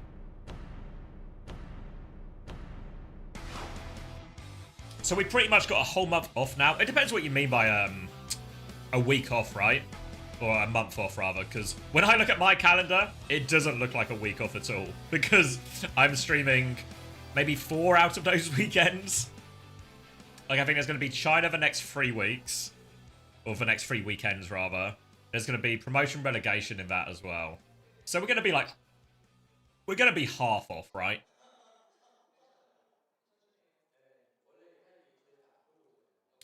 But yeah, maybe next weekend is the one I'm least likely to stream. But after that, it'll be 1, 2, 3 weekends in a row, then the LAN. Is China all streamed? The official broadcast for China starts on the 27th, which is their regular season. The open qualifiers for China are happening this weekend, if I'm not mistaken. And then there's some further sort of filtering down the large, massive teams they have into, like, I think a top 8. Or a top 16, maybe. I can't remember the exact numbers. That happens on the 21st, 22nd, and 23rd. And then the regular season proper starts on the 27th, if that will make sense. To be an English broadcast, not as far as I know, no, but I'll be covering it. I presume Max will be as well if he's available. Time zone's probably like pretty decent for him. It should be starting the same time. Obviously, it depends on your time zone, etc. But it'll be 8 a.m. UK time. So the same time Korea or the Asia play have started this morning is the same time China should be starting on those mornings as well. So we can have ourselves a nice little sort of side grade. Maybe Korea teams are more fun to watch, but we'll get some Overwatch action to fill that sort of morning slot. Is Hangzhou LAN also an 8 a.m. thing? I can't remember. Let me see if... I feel like maybe someone told me.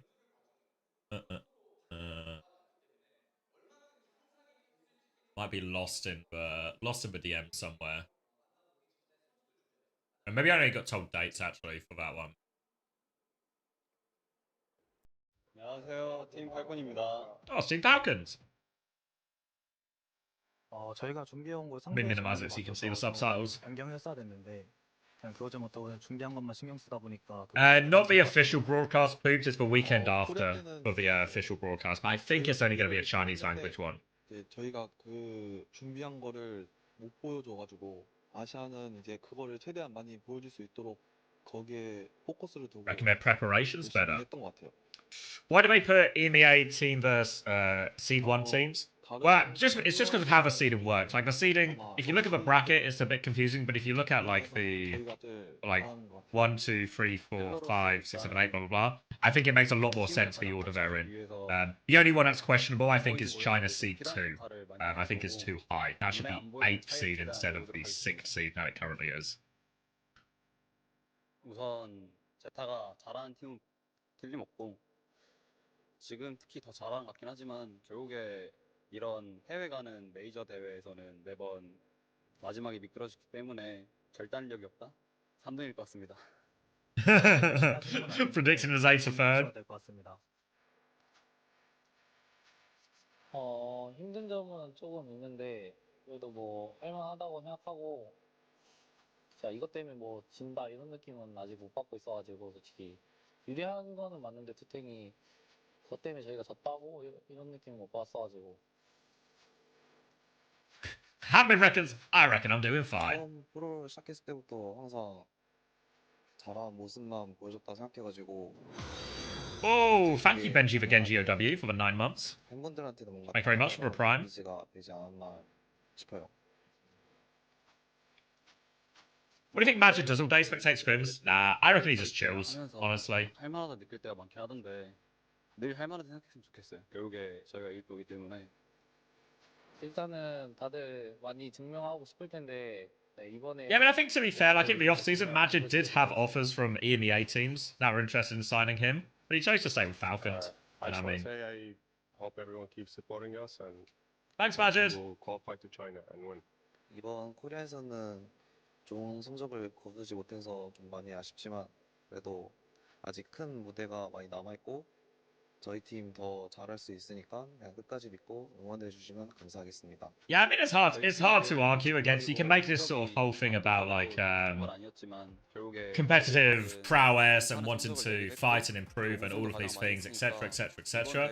But also, it's really not uncommon that people just take the better paying job, right? Both in esports, in traditional sports, right? You know, look at someone like John Duran, right? John Duran goes to play in the Saudi Football League. when really he's what's John Duran? 21? 21 and he bursts onto the scene scoring like top quality goals in the Premier League. But then he just, yeah, actually the money's just better over here. I'll go play here and I'll make more money. Like, I can see why people would be critical of it, but also from like, let's be realistic, right? If you were offered more money to do the same job, would you take it? More money to maybe even do an easier job? Hard to say no to. So, I can understand why people are like, you know, is Majid wasted? Would he be more useful on an EMEA team, etc.? I can see a real argument for that. But I find it too hard to be like that critical of a decision, you know? 잘할 수 있다고 생각했는데 좀 생각보다 아쉽다면 아쉬운 것 같고, 근데 또 결과가 좋게 나왔다면 또 좋게 나온 것 같아서 개인적으로는 만족하고 있습니다. 저희 팀원들끼리 이번에 아시아 4강 John Durant lives. Is that true, Rally? He lives in Qatar with his partner and takes a 90-minute helicopter ride to and from training every day. Unbelievable life he lives. 저희 전체가 매력이 싶어요. 저희 선수들 개개인마다 매력이 엄청나기 때문에 그래서 소년만화도 소년만화지만 Wait, what is he talking about? 매력 때문에 더 좋아하지 않나 싶어요. Boys cartoons or boys cartoons? 웨이만의 매력. I think Way's charm is we ourselves are the charm. Each of our players has a lot of charms. 매력이 엄청나기 때문에 그래서 Boys cartoons are also boy cartoons. But I think they like it more because of our own charms. I feel like I'm struggling a little bit. I feel like we've lost something in translation here. 전부 다 개인에 좀 더 집중하고 있는 것 같아요. 저에게 이번 아시아는 Oh, is he not in Qatar? Is that false information? We've been 마지막 기회가 될 수도 있지 false 않을까 reports. 그런 생각으로 임하고 있어요. 매 판이 마지막이다. 이번에 못 이기면 끝이다라는 걸 매 세트마다 생각하면서 굉장히 간절하게 게임에 임하고 있어요. I don't know the numbers to be fair, J Grant, but I think Falcons probably are the best paid team in the world. I don't think that's like without actually knowing the numbers, but that would be my assumption is that. 대답.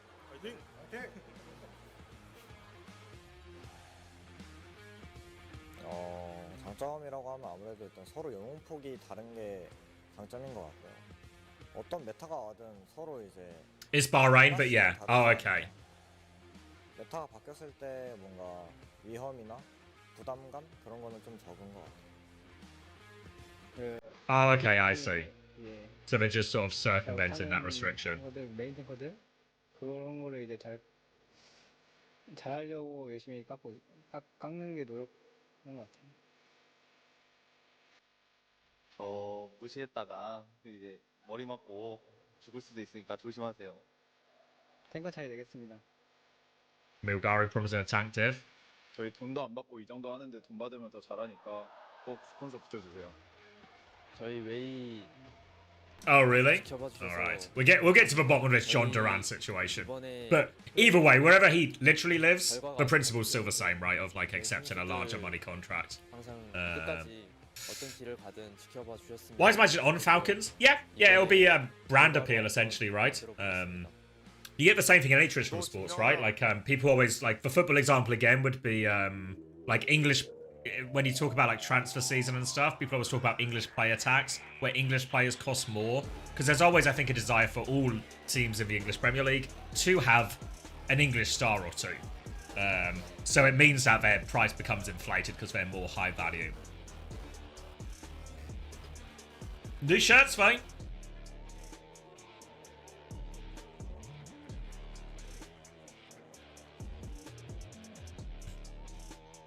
If Falcons pick up someone and merit, will they need to drop a player? Yeah, so it is roster limit 7, if I'm not mistaken, still in Korea as well. So they might be in a situation, but my presumption is the choice kind of feels obvious, right? Like, just take Majid off and slot them both in. They're fan-made as well. This happened before for other teams in Korea as well, that the fans will make shirts for the team. So it's nice. They look decent quality as well.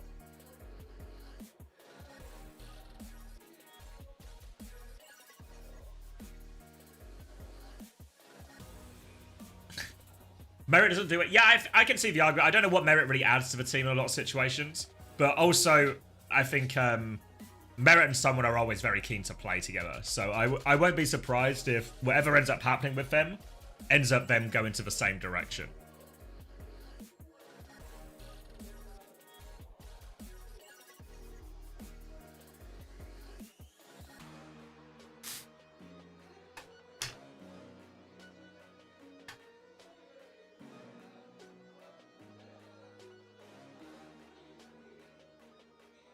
Would Merit to Zeta put him over the edge? No, I don't think so. Because honestly, right, I think Flora's probably played some of his best Overwatch this opening couple of months, right? Stage 1 Flora actually looked...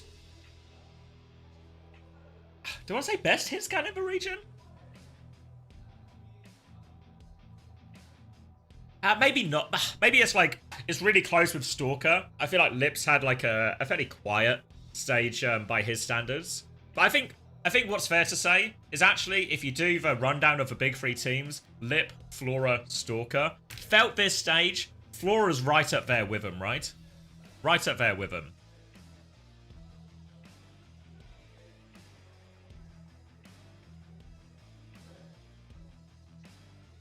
You know, if anything today, you know when they play that Malga comp? You know, like the Esperanza and Saravasa. Does it feel like anyone's getting particularly diffed? Like roll for roll, right? Or does it feel more just like we're in a team gap situation? That Crazy Raccoon are just winning the neutrals, not because somebody's popping off and getting magic picks. If anything, the person who got the most magic picks, I think was actually Flora in that series, right? So I feel like this is less about the individuals and more about the team. And that's like a harder problem to fix, right? Because honestly, the Esperanza, they were blown out of the water, no question, right? But again, is that a comp diff situation? Have Crazy Raccoon thrown him a curveball with the Torb Sim and Zeta haven't been able to adapt? I mean, kind of felt that way, didn't it? And then on the Suravasa, that just felt like a plot armor situation, honestly, right? Like he sang with that Coffee Kiriko. That's a plot armor situation if I've ever seen one. That's just what happens when you play against Crazy Raccoon. One or two of the maps, you're just going to lose to something like that.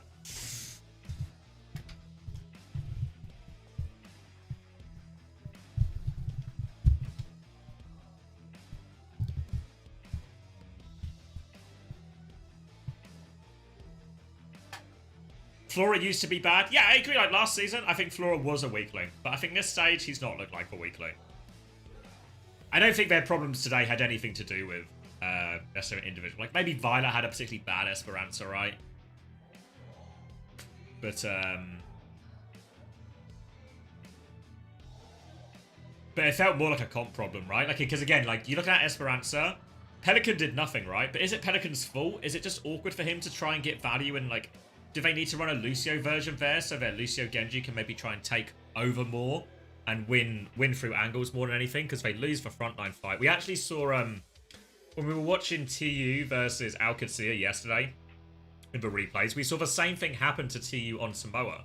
When they played Volcano, narrow map, limited sightlines, and Checkmate played for Torb, KSA just lost the neutral so hard because Kev couldn't have enough impact on Genji on the flank. We go over to Samoa downtown, bigger map all of a sudden, then Faith and Kev, Lucio Genji, they're dominating, they're bullying position, and all of a sudden in a much wider map where angles can be king, all of a sudden Alcacia, they find themselves stuffed at the choke, they don't have any space to work with, and they end up losing that map as a result, you know? But when you play the Brig Genji version as opposed to Lucio Genji, I feel like you lose some of the potential to do that. You can still do that, but it's not quite as scary. And I think on Esperanza, never got to see Pelican doing that. Maybe Esperanza's also not the greatest map for it. Maybe Brig wasn't the right choice, but I also think he went Brig initially because he thought they were going to play Bull, right? I mean, that was my expectation at least, that Crazy Raccoon were going to roll out on like Bull, Kiri, Lucio. So we did see him, Violet obviously actually even swapped off for Brig, right, to Kiriko once they realised they were an amalgam mirror.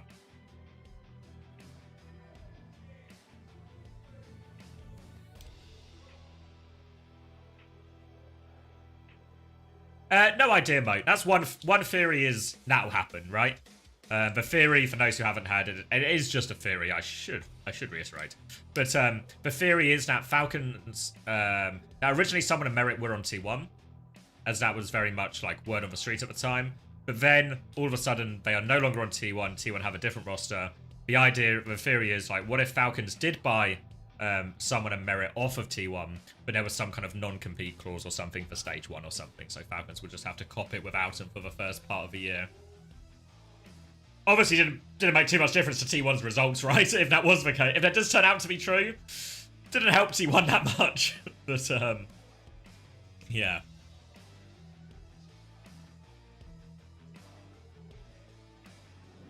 Oh, thank you, Light Void, for the Prime. 4 months, welcome back.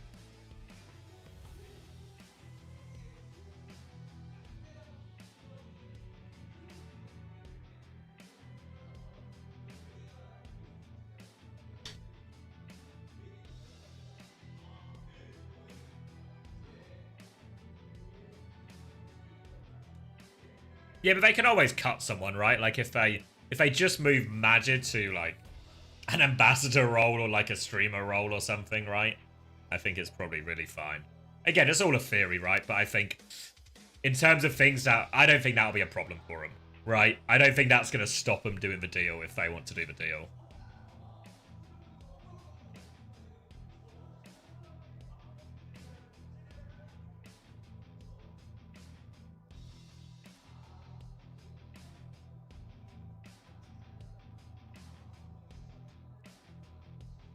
Ooh. Taking a while to get everyone ready for this one.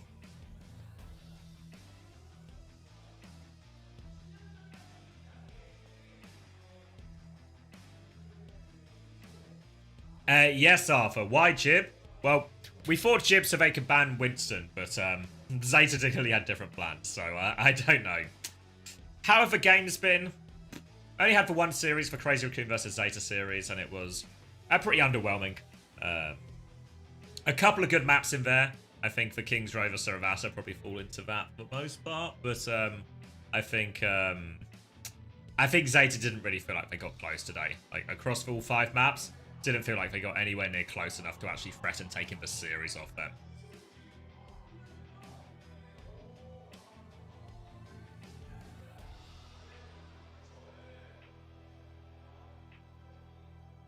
Will I stream Saudi E-League this year? I mean, I've not really looked at the dates or anything.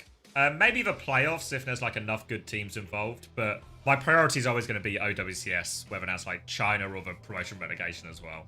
But we'll see how things line up. I've not looked at the dates yet myself.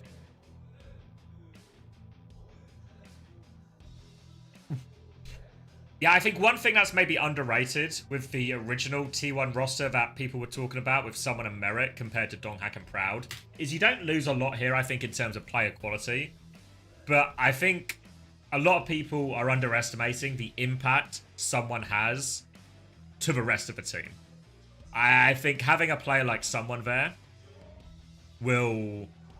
Everyone plays better with Someone in the lineup, basically, right? So I feel like if Someone wasn't that version of the team, leading that team, maybe some of the parts that felt like weak links at time in T1 wouldn't have felt as weak, right?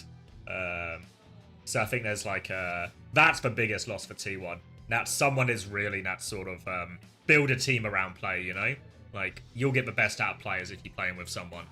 And Donghack, wow, I think more than talented enough. Probably better at Someone on like his key heroes, right? Like the Hazard, the Bull, the Doomfist, Winston, all better for Donghack. I think the difference Someone makes to a team, you can't like it's like not invaluable. Invaluable? No, like you can't understate it, and you can't understate it, right? It's so important the difference he'll make.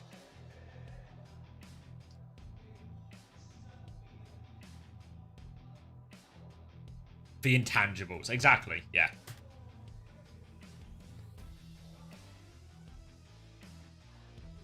And I think you can kind of see the power of that in, you know, whenever you see these teams that maybe don't have the star names and they're doing really well, outperforming the teams with the star names, like Way on our screens right now, are a good example of that, right? Like, I think maybe people would rate Who Are You as a star, But, really, Aid, Milgaru, Pepe before this season. These are all good players, like Korea OWCS level players. Maka. They're all good enough to play at the level, right? But nobody thought they would be a top 4 team, I don't think. Or play as close as they have. And is it because some of the players are dramatically better than everyone expected? Are the crowd all cheering the eye drops? Drop, drop, drop, drop.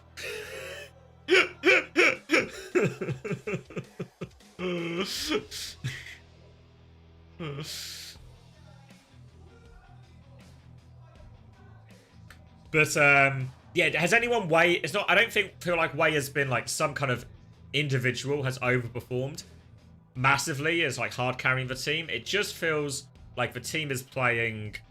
Really playing for each other a lot. Alright, here we go. Fly high, Falcons. Run fast, Wei. The race to hangs out begins.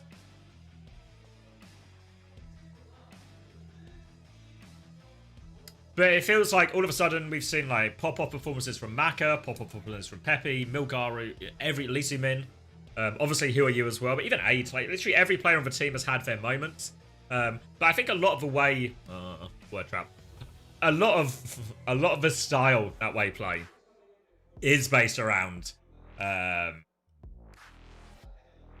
is reliant on good coordination and good timing and playing for each other.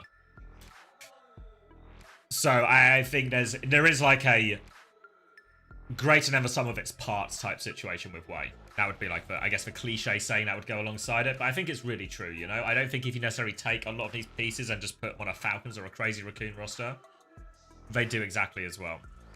Did Preds run out of time? I think they sure did, unfortunately. Yeah, unfortunately they did. We've been waiting over half an hour.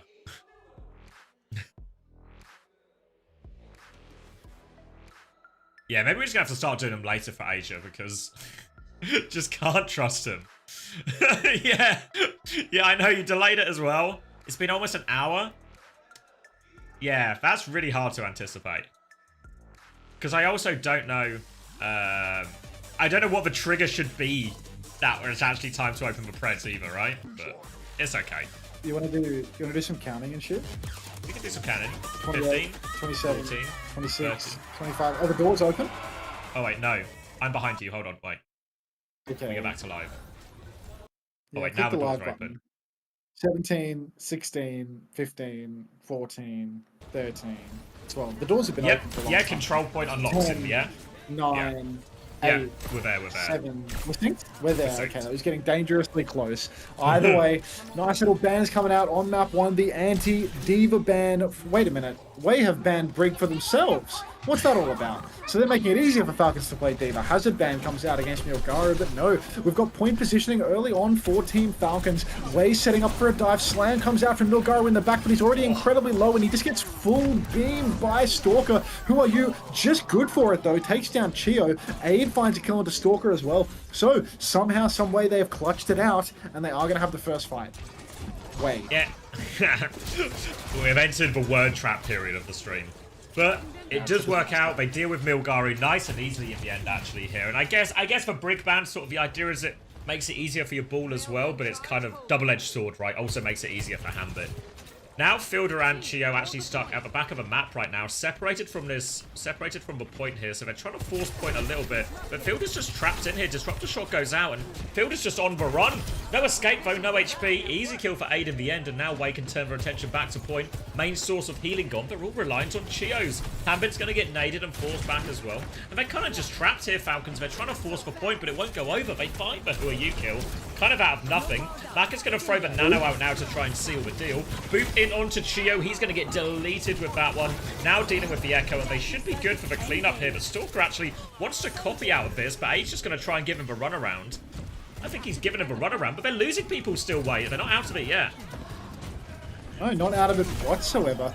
Wei have held onto the cap for all of this time. It feels like they are losing it piece by piece, but the stall is so good from Wei. They're hanging onto this cap for much longer than expected. Stalker's beam finally expires, and finally Falcons secure the cap. They had to invest a copy and all of that, but Wei, I mean, they're going to come back into it with everything but the nano boost just about. Lee Sumin a little bit slow on the beat drop, but everything else really is just around the corner.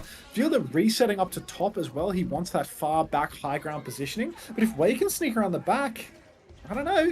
Feels like it's not the best situation for Falcons. In fact, Chio, they're just going to go fast through the inside, and Chio's going to get taken down pre-fight again. Milgari looking for a slam up onto the high ground. Stalker slept up in spawn. He was nanoed. Oh, Huayu's going to get the kill onto Fielder as well here, and Milgaru has been traded out of this, but player advantage now for Wei. They're marking Proper out of the game as well. Proper's going to have to recall.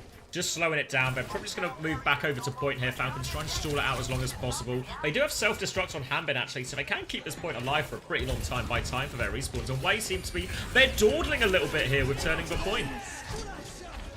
Raid from Who Are You, but a beat in response from Chio to keep everybody healthy, or at least to keep Chio healthy. Counter beat now from Lee Soo-min, but it isn't 4v5. Hanbin does get the remake. We'll see the Falcons have made the swap over to Sombra. Tracer in all of this. Aid pulls the clock. Chio goes down yet again. He's being caught out so much here on Night Market. Sleep is so good from Fielder. That will take down Aid during the clock, but Fielder will go down. Who Are You is all over him. 3v3 situation right now. Stalker's incredibly low. Milgara is on the point, taking an absolute beating from Hanbin in response, but Hanbin loses the suit. He has that perk to keep him healthy, but it should not be enough. Surely now Wei can close out this fight. Chio, one more time to Who Are You? Surely.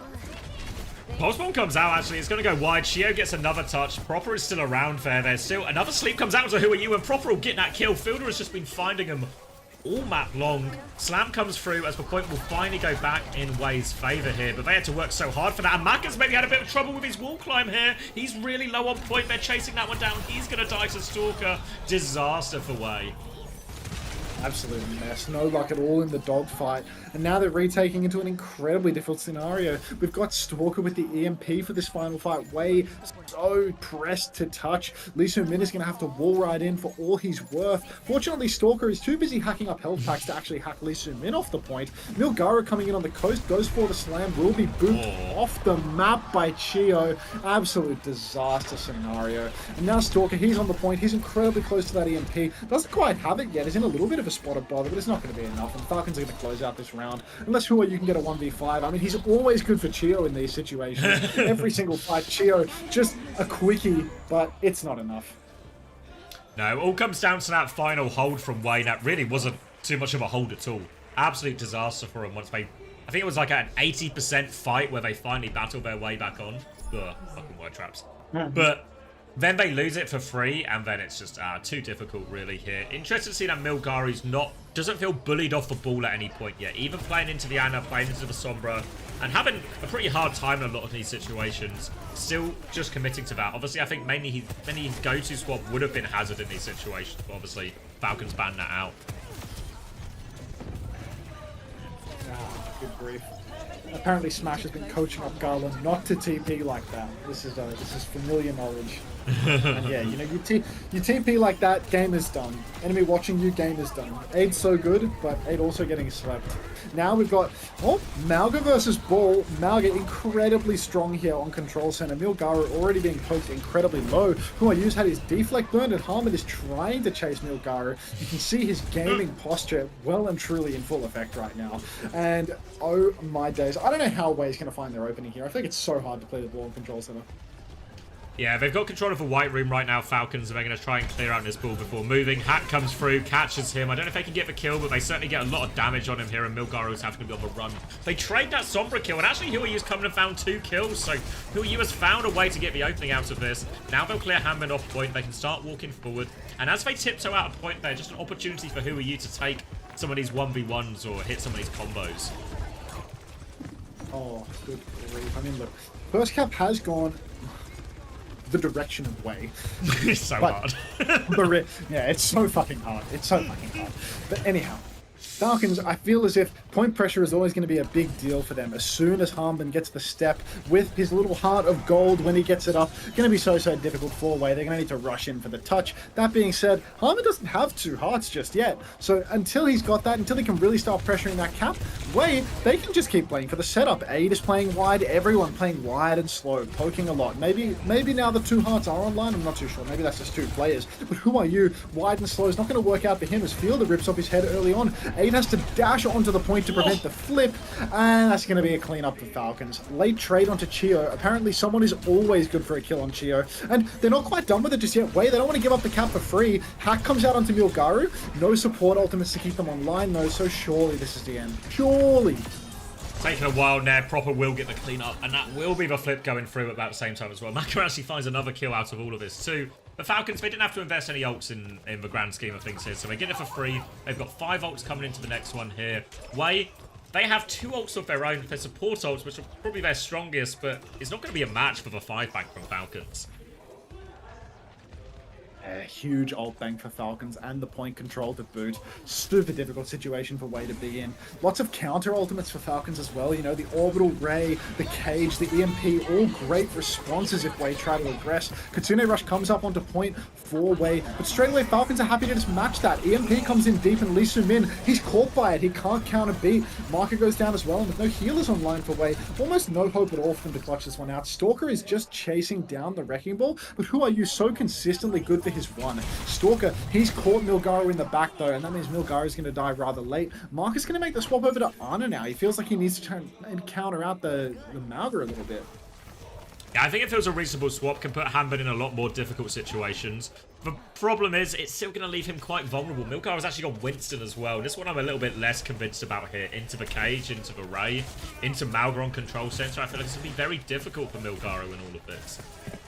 Coming back though, they will have DPS ult soon and that beat, and they do catch Stalker before the fight. Proper's going to pull the blade in response right now. Lee Soo-min responds with the beat. Still trying to cut through Lee Soo-min here. Proper's not done with him yet, but will be forced away. Cage Ray on point though is surely going to be too much. They're going to kill the Cage actually, and really not the value you would expect out of Falcon's ultimates here. And now Ace has the high ground. Fielder's going to push him and take care of him. But who are you finding kills on the other side? Fielder's going to have to win another duel now. TP's back to Chio, just trying to keep themselves all pocketed up, and Stalker has respawned, got into the backline, and killed Macaron all this time. Outrageous clutch from Fielder there, pushing the overclocking Sojin, taking down Aid, and living to tell the tale. Now Way are just on full staggers. They need to keep touching the point. Milgaru back jumps. Lee Soo-min has to throw himself onto the objective for the touch, which means that Stalker and Proper will easily clean up the kill. No ultimates even close for Way right now. Milgaru is taking a beating as well. Aid is good for his one, but Chio is good for his own. Marker has traded Fielder, but it's just not going to be enough, is it? It's a 2v3, and with easy positioning, Aid will fall, and Marker can't even get the touch. That's going to be a 2-0 for Team Falcons here on Lijiang Tower. Yeah, it starts to feel like a familiar story for Way, where it feels fairly spirited, and they're playing competitively in these maps, but they're never actually getting the maps, which is a fundamental problem here. Always going to be difficult once you reach this stage of Asia, and you just have to try and... Every game is going to be against one of Korea's big three here, but a comfortable one for Falcons there. Lijiang Tower, their map pick, they're able to probably get like the slight better of the ban situation as well, really. Feels like they have a lot of answers ready for Milgaru's ball. Alright, I'm going to go back to reliving the glory days. I'll see you when the next map starts. I'll see you there.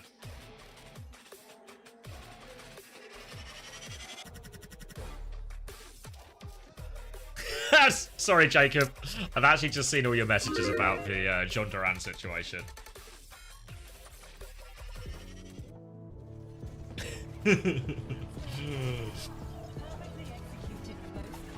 Hi, Dalek man. 6 AM here in America.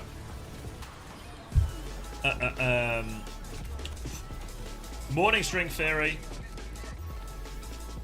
Yeah, I mean, Fielder did come... to be fair, that last fight, actually really ugly from Falcons, right? McKay should give a value. The Blade... I mean, Blade wasn't too bad because it traded for beat, right? But I didn't feel like... Thought the Ray and the Cage should just be the end of that fight, but somehow Way actually outplay a lot of that, but then Fielder just clutches anyway, right?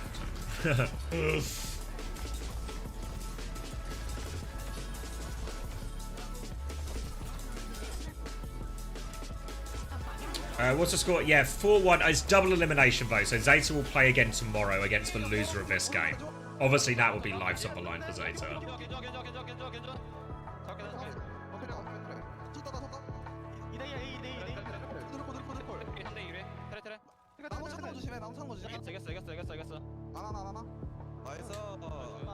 Why is he calling Stagger? It's the end of a map.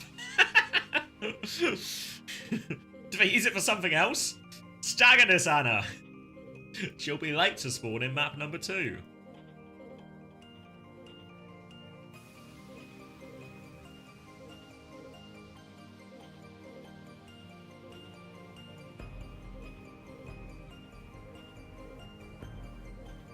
Yeah, 2 matches a day. Best of 7, double elim. Ooh. I have a theory that Fielder has been training Chio's life force, like in the critically acclaimed movie The Substance. This is the only possible explanation for Chio solving world hunger with his feeding. You know what? I don't know if this is a hot take. Has anyone else actually watched The Substance?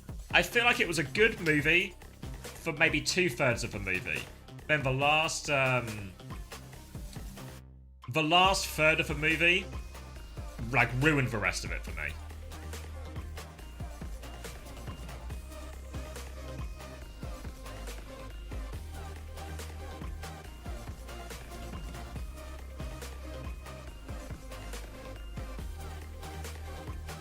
Actually, the last third was a mess. Yeah, I mean, it just got like really wacky and really like how do you call it, like gore horror almost, or not gore horror, but like almost like cheesy 80s, like over the topness.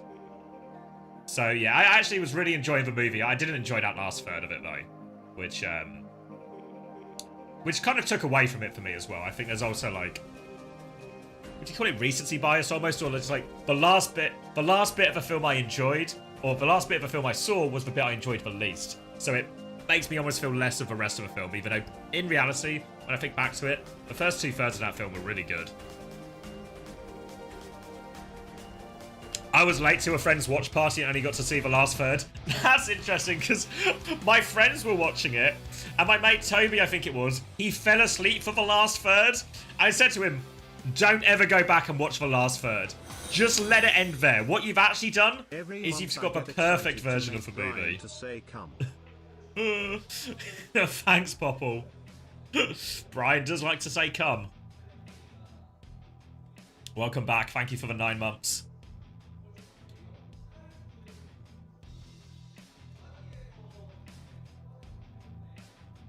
I don't, Eris. Yeah, I think that's... it caught me off guard the last bit. I was not expecting it. What's it called? Was it called The Supplement?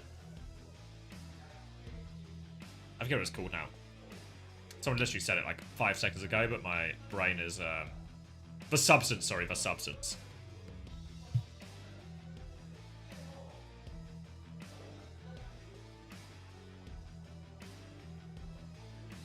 Yeah, I mean, in reality, if you enjoy most of the film and you just don't like the ending, you still had like you still enjoyed the majority of the film, right? There was still more good than bad, but yeah.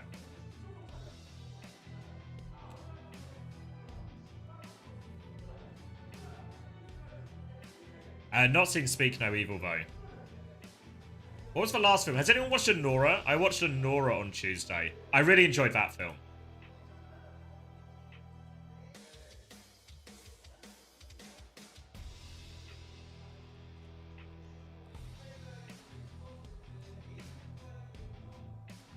Yeah, I enjoyed Anora quite a lot. I'd recommend that one.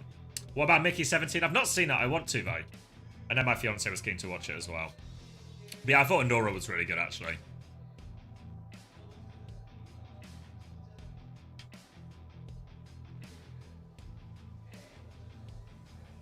I feel like I've been pretty... Normally, like, by the time, I guess, like, Oscar season comes round, I've normally watched, like, a good few of the films that were sort of in and around contention. But I feel like this year I've actually been really off the pace with it. So, I only watched Anora the other day. Still haven't seen... still haven't seen The Brutalist either. I've not seen Jura 2, but it's on the list, right? That's the one with... is it Nicholas Hoult? And it's directed by... Oh, what's his... I know the one you mean. I know the one you mean. I saw the trailer for it and I thought it looked quite good, but I've not got around to watching it. Clint Eastwood, is it? The name came to me. Maybe I made that up. Or it's someone... Was it Clint Eastwood? I want to check I'm not spreading misinformation. Oh yeah, Clint Eastwood. Yeah, it's good. Yeah, I thought the trailer looked really good, but I never got around to watching it.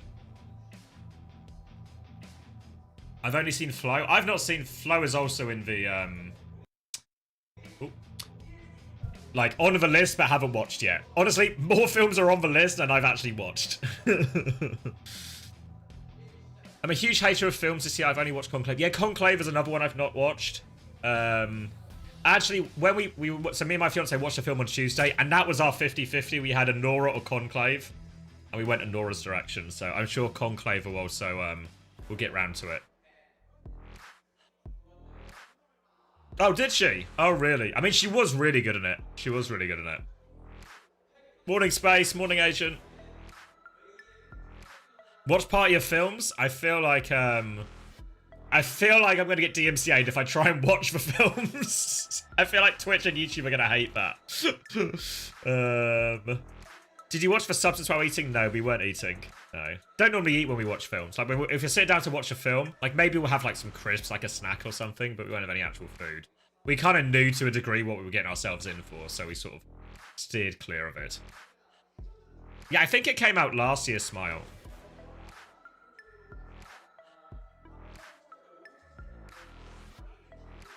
Not only watched it, it's the only one you've enjoyed.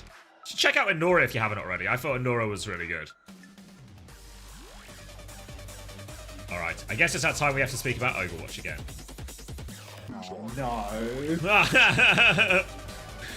23? 22? It just 21. works. It just works sometimes. Alright. So, Wei choose for map. They ban they ban Lucio, which will make Falcon's life maybe a little bit harder. I don't know about this ban actually from Wei. I don't know if they just really want to protect the Ana, potentially. But it's left the Bull ban open.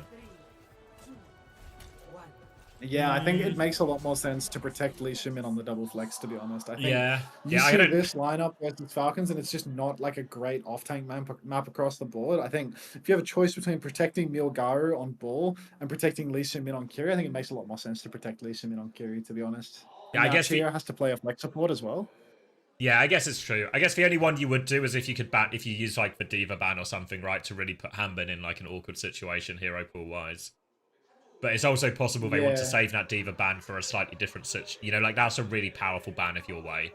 So you maybe want to save it for a different situation as well. Maybe like down the line something to enable Peppy or something in some of these like Sigma situations.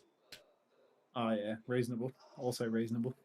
But yeah, to be fair, the map pick I think is good. This is the one where they beat Zeta Division on back in the Korea playoffs, and they had like Maka had like the game on Ana, was just on the flank every single fight. And if anything, the fact that Hanbin's rolled out on Winston here, I guess should raise a couple of eyebrows. I feel like it's reasonable enough into the comp, but it's also Hanbin on Winston, so there's always like, I don't know, anxiety-inducing pick. I mean, why are we anxious about the harm Winston, given we saw him beat Crazy Raccoon playing it quite recently, you know? Like, he's just good for it. I feel like it's always... I feel like the dive mirror is like, that's like... That's part of, you know, I'm sure he's played that one before, but when it's in like a slightly different version of a matchup, I don't know. I mean, I guess maybe it will still play kind of, yeah, I don't know. I'm more worried about this than if we were just on like a Gibraltar mirror or something. Craig has informed me that not only is he finding codes for me, but the tickets are also sold out. And it's just a case of people moving around and leaving after the Crazy Raccoons at our matches. Oh, okay. Does this mean even if Smashy, when Smashy can get you a flight ticket, but he can't get you a venue ticket? I mean, apparently these venues tickets all sell out in like 30 seconds every single time they release them. Really? And this stadium is like significantly bigger than what the last stadium was. So it's like, I think it's like 500 seats or something is what Colin said. Are they ever going to get real chairs at the studio? No. If it ain't broke, why fix it?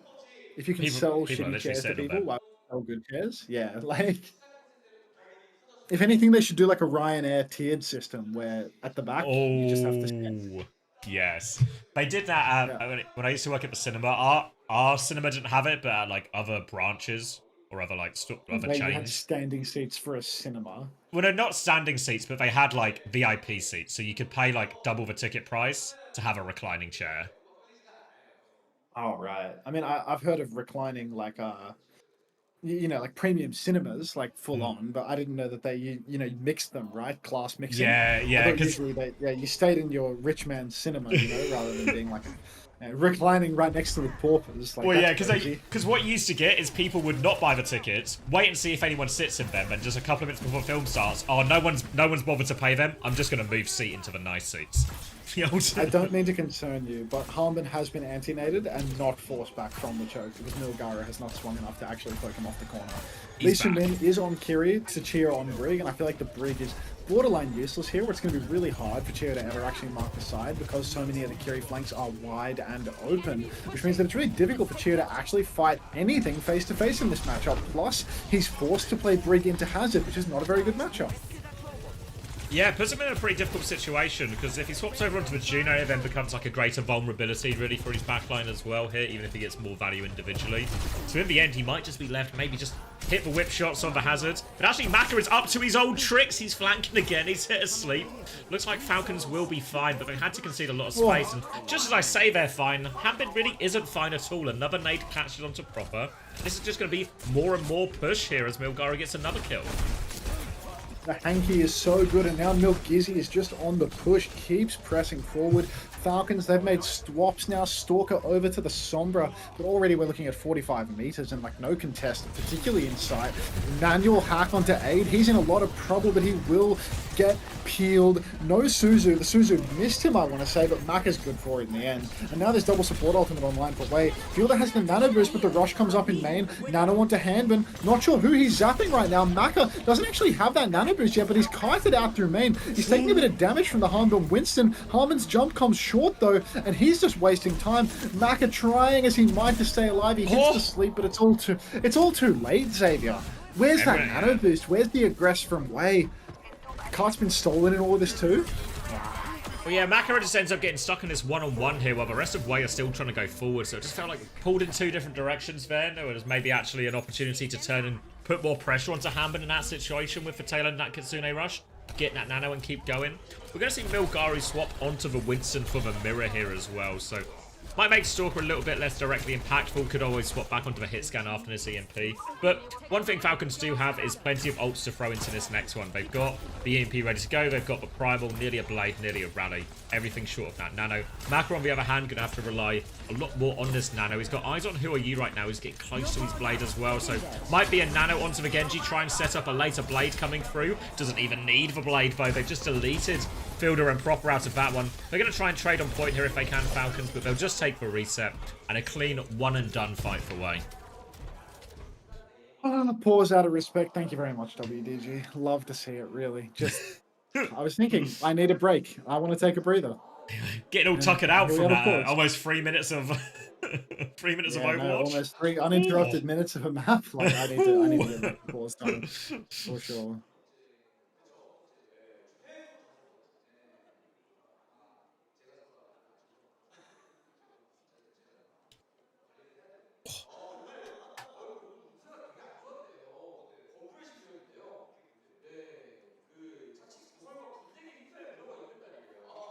Yeah, I'm figuring some of the pauses might just be like, because isn't this a different place? Is it just the same place we did Korea, right? For regular season, or is this a different place? I think it's the same place. I think Yeah, it's the same studio all the time now. So I was going to sort of say, is there like some level of cope if it's like the first day of land type situation when there's always just ball pauses, etc. But if they've been using it all regular season, it feels a little bit hard to lean on that explanation.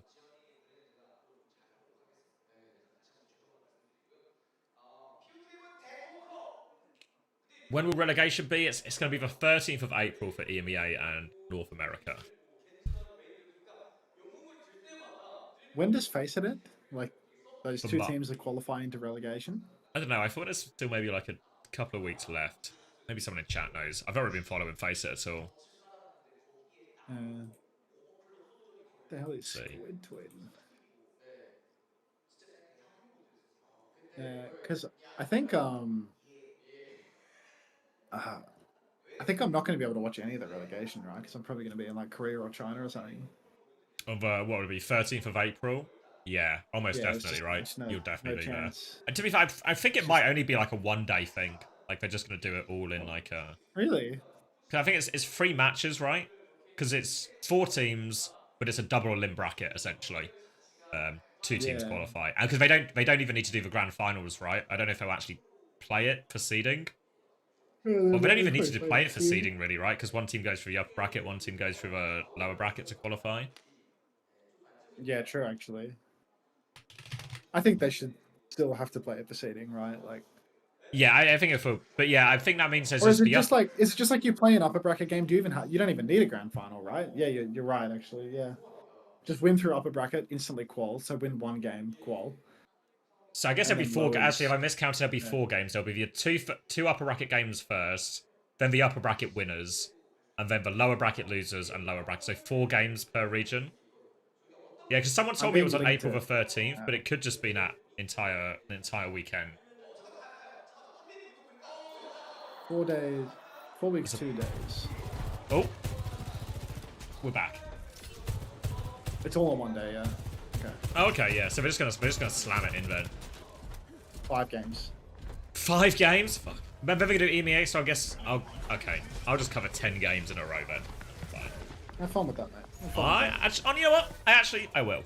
I'm gonna be nose to the grindstone working at my boot camp. So I don't know, buddy. Like, you do you and I'll do me, okay? Nose to the bar, I think. I would never. EMP round the corner from Stalker straight onto Milgaru.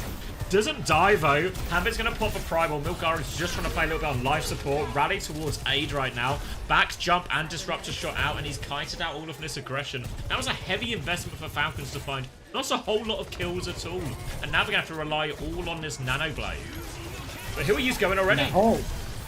Who are you goes with the blade, finds both supports with 1 slash, but Proffer finds 2 with a dash just about, and somehow, some way, Falcons are going to be the ones coming out on top of this one. Milgaru was so incredibly close to that Primal Rage, goes down at 98%. Who are you still alive in the back, but Stalker is good to play his life, kite back a little bit, and that is going to be Falcons winning the fight.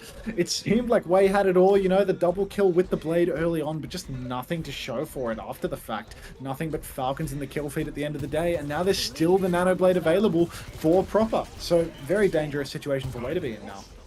Fighting for cap here, Falcons here, looking for their nade opportunity, but Maka, he's on the flank again. He was doing this all the time against Data Division on this map, but Falcons, they're all inside. We're going to drop a nano onto the sleeping Milgaru. He's going to get assassinated in there. Now the blade to finish the job. A single slice onto Who Are You will set up an easy kill for Chio. Just looking for more right now. Can't find all that much, but should be able to clean up these kills. Lee Sumin's good for 2 trades. That is the Anna Brig as well, and New Queen Street is a pretty big map, so a long walk back, even though they do get checkpoint, Falcons.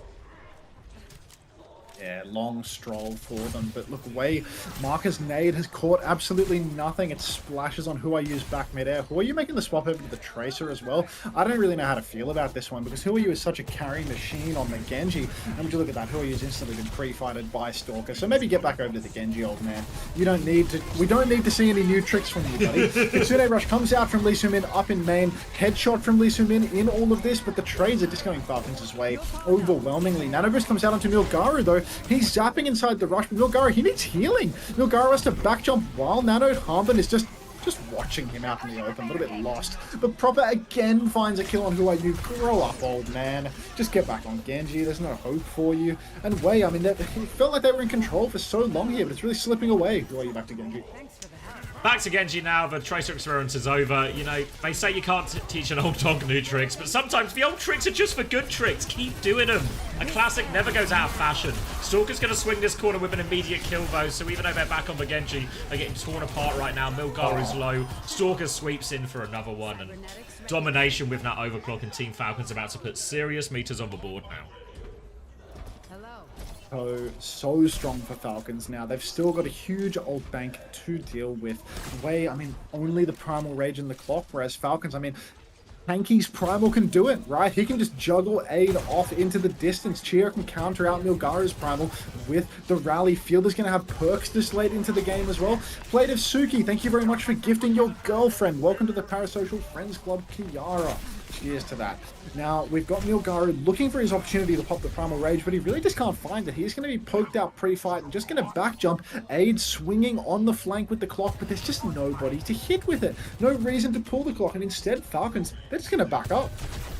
Yeah, interesting, they just don't fancy taking the fight from their Falcons. Now they're going to jump back in, they're going to re-swing now, but Aid still has this long angle on them. They've lost control of the payload a little bit, but they kill Huiyu immediately with this Primal. Propper's going for more, trying to outplay the sleep. Still a little bit too early from Maka here.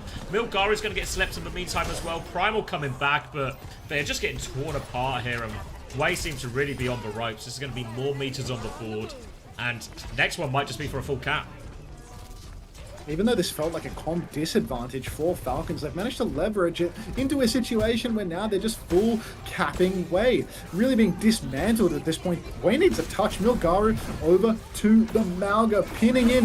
Nanoblade comes out. Nano Clock in response. Aid B-hopping into the back line that he doesn't... Oh, maybe he does stand a chance. He and Maka together take down Stalker. Lisumin good for a trade onto Proper as well. Stomp is... I don't know whether it's good or not, but it should be enough for Wei to survive here. It's a 3 versus 3. He tells me it's good, and there's going to be a back jump from Harmon. So Wei, they hold on. Skin of their pearly whites type situation, but hell of an uphill battle. They don't even have checkpoint. There's only 2 minutes on the clock. Stalker, the only man with an ultimate for the side of Falcons, though. Need to start chaining a few things together here, Wei. They have a Kitsune rush for the next fight, but they have to push into this long corridor. You can see Fielder's line of sight right now. Going to have multiple nade opportunities here. Really difficult for Malga to close this distance. Nade comes into Milgaru as well, so Stalker's going to swing on that. Suzu and Stomp forced out of it, so Wei, while they have the ultimates, they can't seem to find a timing to move forward with them here. Stalker's lurking around this overclock as well, threatening to go back in, but happy to just make Milgaru's life hard as well. He knows Aid is on his left right now. Stalker very patient for it. Happy for Falcons to let the rest of his team just build up the rest of these ults here as well. 1 more second. Now, Milgaru awfully low with this overclock. Kitsune rush to try and save his life right now, but Falcons have the Nano and Primal to keep going. Looking for Aid, finds Aid here. Stalker's been good with the overclocks all day. Gets a second kill here as well, and this should put Falcons in cruise control. Hampin's going to jump on top of that body shot. Proper will finish for damage. We're into the final minute right now, and Wei really struggling. The Malga swap hasn't helped him one bit. Yeah, now I'm in Falcons. They have a hilariously large old bank to work with for this final fight. They can full cap the map here and now. Wei, they've got the Nanoblade, and Huiyu is always good for it, but they're going to be glued to the objective. Already so much trouble for Milgaru, who is being pushed very aggressively. Nanoboost comes out onto Aid. He's looking for a kill onto Cheer here. The blade comes out from Huiyu, but the counter Nano is good from Fielder, and it's going to be Huiyu that falls. Sleep on the high ground onto Aid as well. He's anted. He's taken down by Fielder. Fielder well and truly doing it all right now, and it is looking like a full cap situation at this stage as Chio pops the rally, and it's Huiyu on the venture to go for a desperate touch. He can't even get it done, and that is going to be Falcons full capping the map. 2-0 lead as they take you Queen Street, dismantling Wei. Yeah, this is one where it feels like they got a lot of what they wanted, Wei, in terms of they get the map they want. Suddenly Hampin is on Winston. You should feel pretty good about that situation for the most part. But Falcons just have a response to everything. Stalker getting it done. Fielder has been class on Viana actually. Just everything to get them out of trouble. And even though we thought there might be a bit of a problem for how much value Chio could really find in bringing that type of matchup, actually felt like Falcons managed to find a way to play around a lot of the scary flanks that we normally see from Wei on that map. Normally we see Maka getting loads of value or Lee Su-min getting loads of value on that map. But there, don't really have any strong memories of Lee Su-min getting the flank kills or Maka landing a flank nade. If anything, a lot of Maka's flanks actually caused way more problems than solutions. In comes Hollywood in the back. Little Sparkle stepping up to raise the spirits after they take a 2-0 lead. My God. When is Majed? Nobody knows, mate. Nobody knows. Oh, do you have the clip of the Majed? We had it in the podcast, right? Yeah. The clip of the Majed handshake. Do you have that somewhere? That's actually the best thing ever. I had to show my team, but I couldn't find it. Hold on. Did I put it in the? Maybe I put it in the podcast notes. Oh, it's so fucking funny, dude. I think Alpha's played it.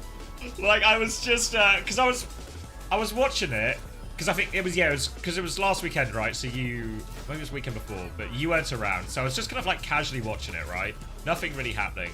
And then just, I couldn't believe it as I saw it unfold in front of my eyes. Let's see, it is... that work? I think that's it. That's what it was labelled under in the notes, so... Yeah, there we go. Alright, I'm going to grab a drink while all this goes on as we see what Wei choose to come up with next. Probably a Saravasa maybe, but... See. I think I have to do something managerial. Hang on. Alright. I haven't linked this clip there, so maybe I can boot this clip up while we wait. Listen to audio only? Or check Unter's stream, I think he's going to play it. Maybe I'll bring up Unter's stream here for some classic 2-for-1 action. Alright, if you want to see the best 3-2-1 fighting you've ever seen in your life, eyes on.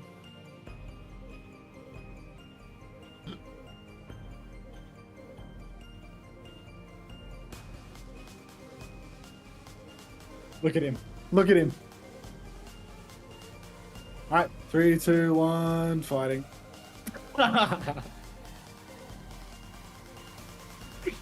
Beast. Absolute beast.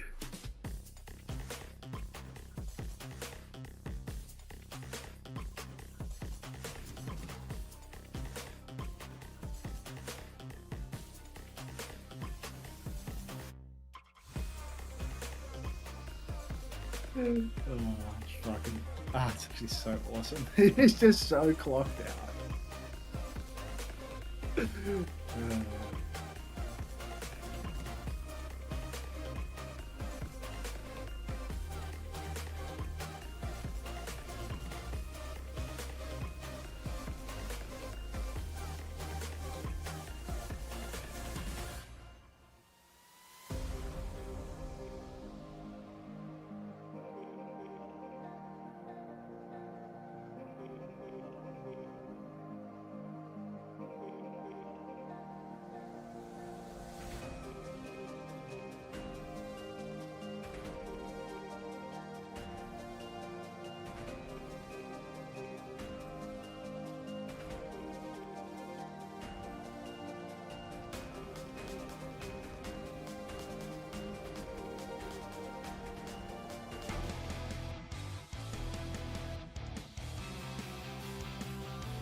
Sorry. Being a fake manager for a minute there. It looks like they capped first point and we're on ball. Did we win on ball? Did we ball this whole time? Can't remember. Oh, Shu just sleeps the Nano Echo, doesn't he? Matrix is good from Colin though. Rhino traded. Had he slid into a wall and got hit by the bomb. Jesus. This is my goat. Still wonder how the season would have went if Super didn't retire. Oh, I mean, like, Super would have been, like, worse than Kaluge at, like... Worse than Kaluge at D.Va. Maybe better at Winston. I don't even know if he would have been better at Winston, to be honest. I don't know. Maybe they would have been better with Super. Super was really good. Super was really, really good. But still.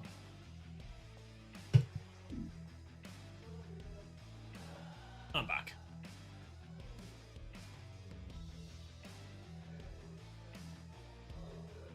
Does he deafen? Oh no, he's in. I'm here. He's just Am I quietly muted? watching. Now I can hear you. Okay. Just quietly watching the glory days. I don't remember when this was. Yeah.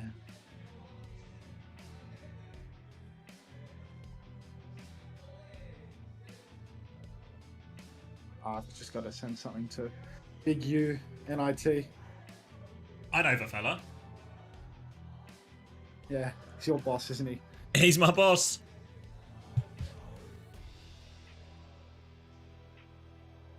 Like him. Every time I say, can I do this? He just says yes. Can I do this? Yes. Any problems with this? Not at all. Carry on. Cheers.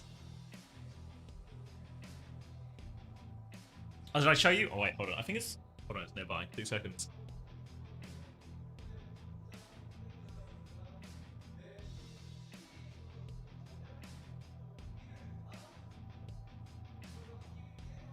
Are we on the next map yet? I'm back. No. Let's get in. Look at this. Just back again. The Valentine's card I got from SSG. No, it's the same one, but I haven't shown the card was downstairs the whole time, so I've not shown anyone the card. Little hand-drawn card. Card? Yeah! In my Valentine's care box. Little nice message to Mr. and Mrs. Commander X. Oh, who wrote it for you? Signed by the whole gang signed it. I don't know who wrote it. What? Show Yeah. me the signatures. Show me. Yeah, I got show me shot. who wrote it. Show me who signed the card.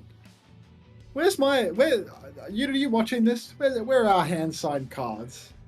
This guy's a bum. This guy don't do nothing. What do you mean? I do everything. I'm the carry. He just fucking streams. He would have been doing it anyway. I'm the carry. That's why I get the hand-drawn cards, and you get... I mean, to be fair, you get flown out to a boot camp, so there's probably you know, like if I do the cost, but I got the heartfelt gifts. You've got the money investment. I mean, you're a paid co-streamer, buddy. Let's not talk about monetary investment. You're a paid coach. Let's not talk about money. Yeah, I mean... I'm doing okay, I think, yeah. Yeah, I reckon you're doing just fine, buddy. Like, is that January ad money shit over yet? Like... Yeah. It's trending up? We're back. Oh, yeah, I think we're definitely... we're not as back as we were. I think when I talk to people, I think Rack was saying it's like it just increases throughout the year type thing. Like December is like the most valuable month. I'm getting that main host today, and it's only at 7.7, so like nothing too exciting to be honest. But hopefully they're all asleep. You know what I mean? Like yeah, you get all the NA viewers who fell asleep watching the North games. America just has a hankering for a rerun. You know what I mean? Like, you know what I was thinking actually, because I did the reruns last week where I basically just I did the Korea stream straight into Korea replays, and I was like, actually, it's maybe just good to do anyway, especially when both regions are on, because I think there's probably a fair number of people who will just actually come and watch the game again because they missed the first game of the day, or they woke up a little bit late, or whatever it is, you know. All the NA viewers who are like waking up. Is like, I'm not just rerunning like the Korea games though. Like I recorded the whole thing, so like, would I be better off like rerunning only Korea games repeatedly while I sleep, or rerunning the whole VOD?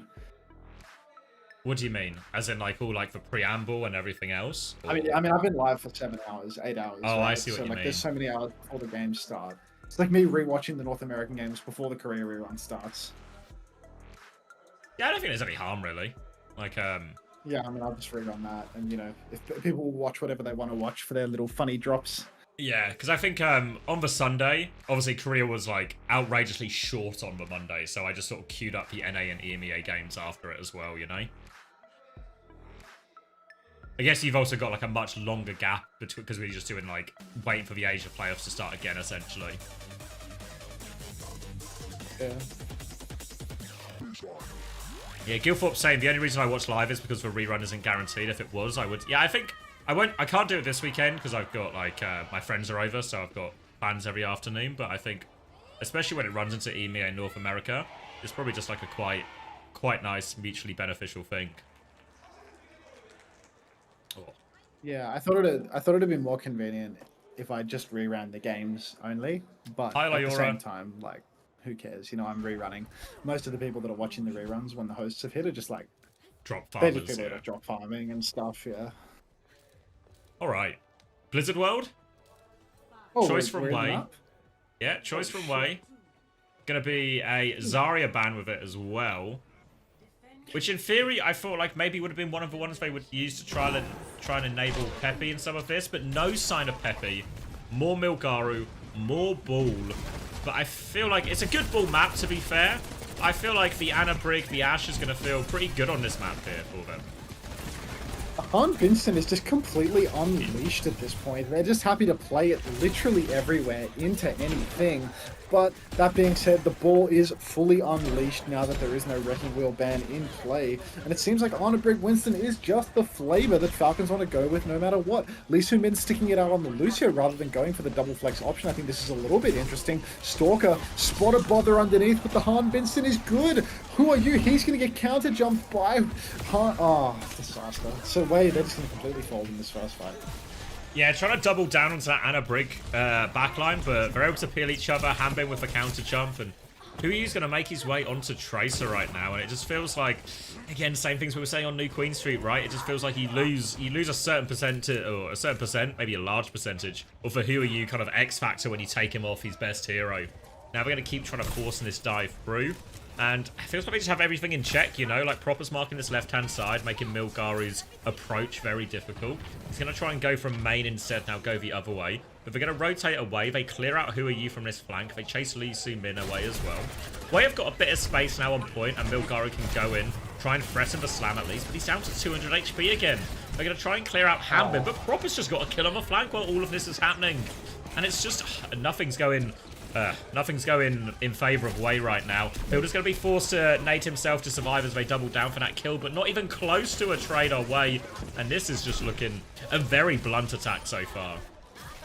Looking like a dominant performance here for Team Falcons as Wei just cannot find that opening, cannot make their way in. Lee Soo-min has made the swap over to Brigida now. 2 minutes on the Lucio, and now you swap Brig. That's how you build 0 ultimates in a first point attack, brother. It's a disaster. Who are you making this swap over to the Tracer a fight ago, and he still doesn't have the Pulse Bomb as well? It's looking dire for Wei at this point. Even when they're on their comfort picks, even when they're on these strong heroes, the Han Vincent, it's simply too much. The guy got his confidence. He got his one lick in versus Crazy Raccoon on Gibraltar, and now he is unstoppable. Lee Soo-min pushing inside with the Tracer, with the ball, forcing Falcons to posture back a little bit, but the Nanobrew comes out onto the Han Vincent. Aid jumps top, immediately gets left up, but Milgaru finds the trade onto Fielder. That is huge. Cheer, he's got the rally. Obviously, there's no such luck for Lee Soo-min. Minefield comes out, but Stalker falls again. 1-for-1 trade situation. Pulse Bomb comes out from Who Are You, and it is golden to take down Cheer, but the trades are still favoring Falcons, and Harmon hasn't died. He has the Primal Rage to keep him alive if need be, and he doesn't need it. They're just going to bubble to make sure Proper lives. They're hunting for this late kill onto Milgaru. He can get out for what it's worth, but Wei invested a lot of their ults there. Now they've got this overclock coming back as their only real tool. But Hanbin, he still has that primal, so I can imagine he's going to be all over Aid as he tries to jump in and get value out of this one. So Aid's going to have a real tall order asked of him in this situation. You can see Hanbin already keen to mark him. He's above him right now here. Nade comes out and misses him. Maybe a window for Aid to go here. Stalker's actually flanking with all of this. So Hanbin's going to play to trade backline instead. Aid has killed Proper. Dynamite onto Maka here. Aid's got the overclock. He's still quite far away. Can't get onto the high ground with that one. So he's just going to use it mainly as a zoning op. But Hanbin, he's got the kill on Maka in the back during all of this. So Falcons are about to come back on Hanbin's timing here. Try and clean up this point. Hammond's back in the mix. Proper's coming back with a Pulse. Stalker, he's made the move over to the Sombra as well. This nade is huge to buy time, but now Lee Soo-min's got the rally. The rally push will come soon. Aid slides up onto the high ground. Counter jump from Harmon is good though, so Aid, he's given his life away. Lee Soo-min, he eats a Pulse Bomb. It doesn't make a damn difference. He's dead regardless. The Han Vincent is goddamn eternal as Wei. They secure 59.4% of the first point, but not a percent more. That is a disaster. Falcons, I mean, they haven't yet taken the lead 3-0, but it feels like that's just around the corner now. No way. Just no way. Just feels a matter of time now. They've got all the ingredients. They just need one good fight, one good ult turn. Might even not need that, honestly, the way it's been going for them in some of these situations here. So Way really up against it here. Gonna need to be a miraculous fuller hold here. Real big problem. Disaster scene. Disaster scene. Really, Abe constantly going for the aggro slides up onto top as well, but never found any value at all. Every time he goes up top, slept. Slept. Counter jump by Harmban. Dead, dead, dead. Even here in this final fight, Lee Min had the rally. Could have just walked wide on point, been bailed out by a rally later on, but instead he slides to his doom. Lee Min gets left out for dry. Disaster. Yeah. See you out. Are you on your way now, Coleman? I should be. For when the series is going, I think I'll be free by the time you're here.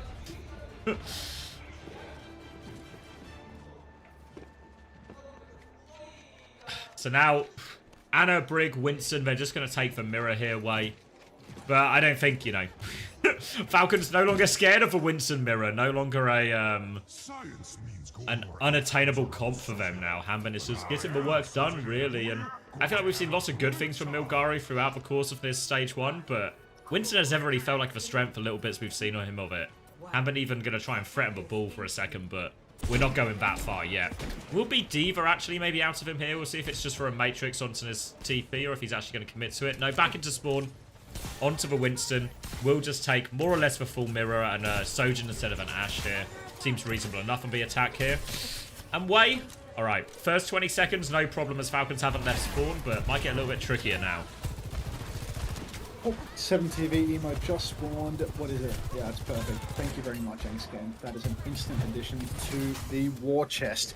Winston on a big mirror here. Milgar on the Winston versus Han Binston. And I mean, look, if Han Binston can take it to... Oh, forget about it. Insane nade from Marker. Instant cleanup. Fielder and Stalker both going to go down. Their rotation was not blocked. Han Bin simply not doing his job blocking the backline, apparently. But that's not going to stop Lee Min from getting himself traded 5v3. Now we really need to push inside from Wei to clean up the rest of these kills. But another trade from Proper Grow Up.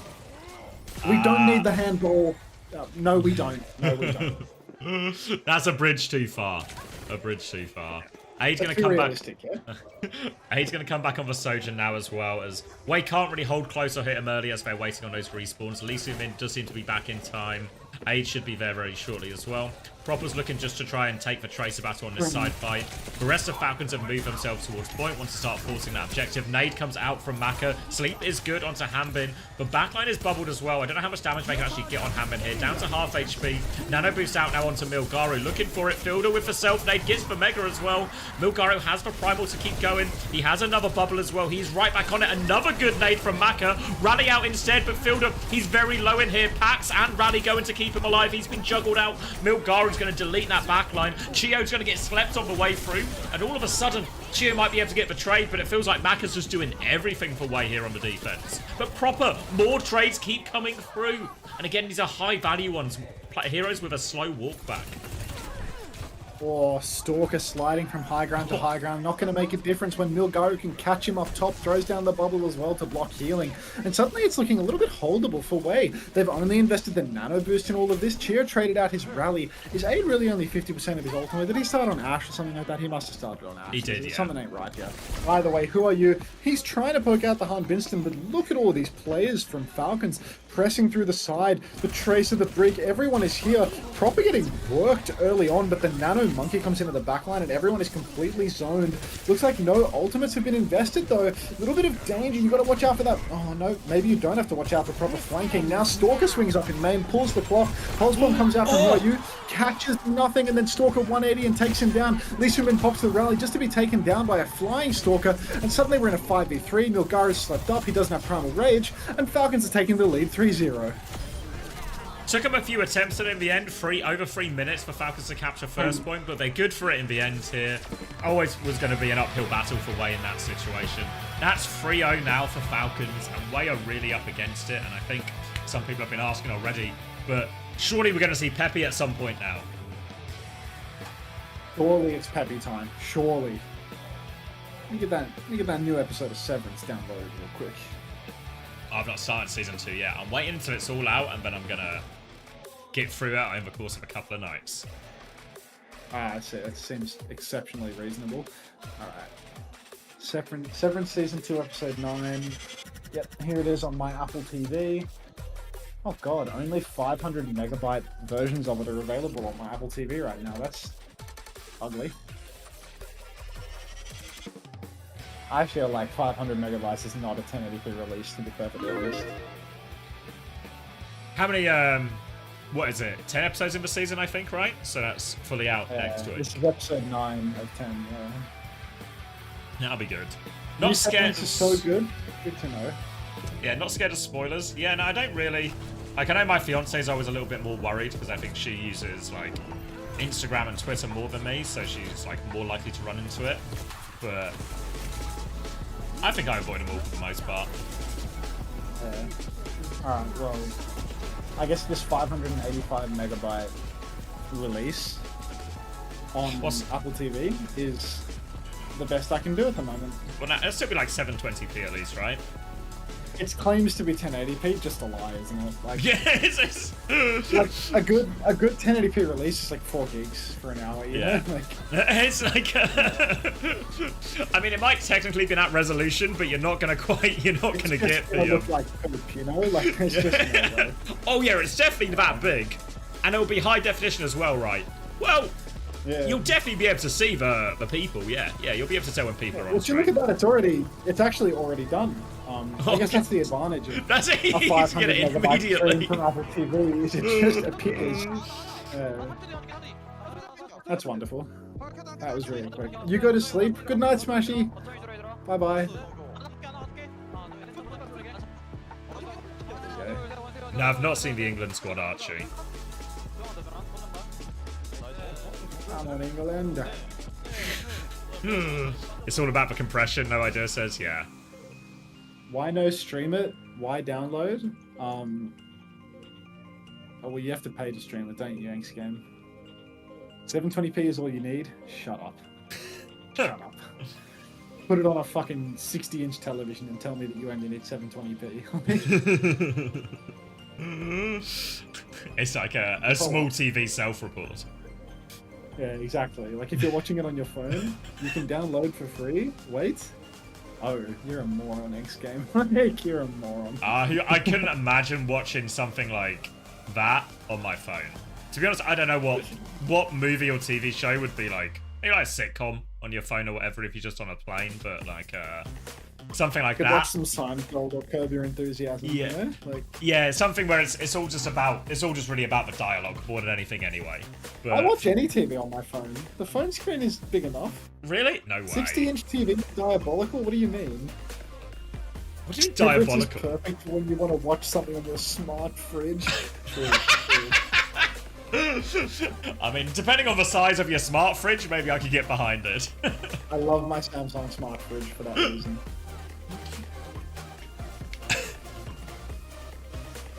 Keep telling yourself it's big, buddy. Yeah, I mean, 65 minimum? Dude, I live in a little apartment, bro. Like, the TV is so close to my face. Like, the living room is like, it's like my arm span to fill the room. The room's so big you can actually touch out and reach for TV at any point when you watch I'm pretty it. sure it's 50. I'm pretty sure it's not even 60. I'm pretty sure it's 55. San says he watched Avatar 2 on the flight back from Toronto in 2023, just as Jimmy Cameron intended. There's no way, like, watching Avatar on a plane, I feel like it's just criminal. It's outrageous that they even have the audacity to put it on the plane screens. I actually watched the 70mm rip of Oppenheimer on my phone, zoomed in a little bit just for the laugh, you know. You know, like Christopher Nolan is fucking. I know it's actually nuts about these things. When I worked at the cinema, it was when Interstellar came out, right? And obviously Interstellar, the big film, and there were some complaints about Interstellar. I can't hear what these bloody astronauts are saying because the rocket's going off. And Christopher Nolan was very angry about it. It was like, of course it's hard to hear what they're saying. A rocket is launching. The rocket's going off. But what Christopher Nolan was doing is what some cinemas were doing is they were turning down the volume because people were saying it was too loud. People were turning it down. Christopher Nolan was very upset about this. So he was going basically cinema to cinema around the UK to like check it, you know, make sure no one had turned it Not down really too much and turning tell it them up. off. Yeah, like just make sure. He said, we don't Piss mind if off. you turn it down a bit or something, right? Because especially in IMAX, it's very loud. But he was like, IMAX is how this film's intended to be watched. It can't go below a certain volume. So Christopher Nolan, so we got a call one day. It's like, just to let you know, Christopher Nolan's been to some cinemas nearby, so we might pop in or something just to check for volume on your IMAX. So make sure it's at the right level, or you'll get a Make you get sure a bit of a you're not ticket off turning it from old down. Chrissy. Yeah. That's awesome. I've actually, like, it's kind of crazy, but I've actually also got time for it as well, right? He made for film, fuck it. Turn it up. Yes, Chris? I would actually love to get scolded. Oh, I mean, hello, I was homosexual. excited. I was excited. I thought, I'm going to beat Christopher Nolan. He might. Like, we didn't turn ours. We never turned ours down anyway, so we weren't in trouble. But it's like, Christopher Nolan might come, and then he might be happy as well that we didn't turn it down. Like, a little bit of praise of Mr. Nolan. Ah, come on, mate. It's not a situation where he's proud of you for doing your job. You know, you shouldn't expect praise for doing the bare minimum. Yeah, but I was hoping he was just, you know, to be fair, he never actually came to our cinema in the end anyway, so only some of the I other mean, how would you know, right? Maybe he did come. You undercover? Because he didn't fuck with the volume. He didn't say he didn't do anything about the volume. You know? He just listened and he thought, yeah, it seems good to me. Bye. He saw the rocket launch. He heard it. He couldn't hear a damn thing because it was too loud. And he left. Maybe he was in the cinema and he was shouting, "That's really great, actually, absolutely perfect." But I couldn't hear him over the noise of the rocket, so nobody noticed that he'd come into. Also, a completely reasonable option. Why is Han Binston pure aura? We cannot beat this motherfucker. And he also has proper soccer field to cheer in a Winston on a big pro hits game better. It helps. What are the Way players wearing? Their official organization merchandise, I believe. Bravo, Nolan. Bravo. Fans made it, I believe. A classic. Did you know the black hole in Interstellar is scientifically accurate? Or like the way that Matthew McConaughey goes through it, goes over the event horizon and controls time by fiddling around with a... Yeah, that seems scientifically accurate. There was something about, you know, when they have that big sort of wide shot of the, like, I don't know how to describe it, but you know, like the yellow beam with a ring around, that yellow ball of light with a ring around it. Apparently that was like a real, what have you got? A real simulation based on, like, I guess the data of the physics of how these things work, and it was the first time they'd done it. The event horizon? Yeah, and then like they actually, like, he made it for the film, like it hadn't been done before, but actually it checked all the boxes, and then it like entered the scientific community as like, this is a viable theory. Yeah. Into Tiny Flames is saying that they actually sent Matthew McConaughey through a black hole for that one, so there was no CGI involved. I mean, to be fair, Nolan is famous for his use of practical effects, so it's just a classic Bravo Nolan situation. He actually sent Matthew McConaughey through the event horizon to communicate with his wife, to scream at Murph and put his head against the wall. And go, Murph! All right, Matthew, nice easy one for you today, Matt. All we're gonna do, sit in the ship, right? Look serious, look tense. This is a very intimidating experience, and then we're just gonna send you straight through the black hole, right? So don't worry too much. Just experience it for yourself, you know, and just react organically.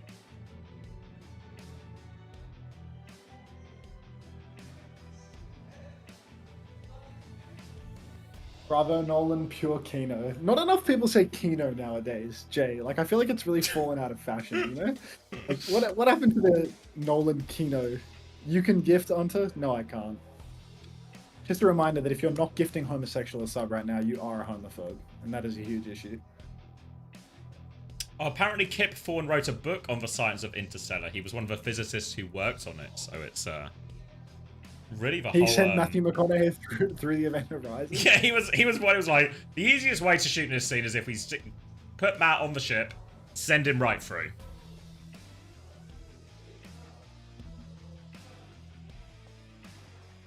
Kino is how parents gamble at the pub. No, Kino. Bravo.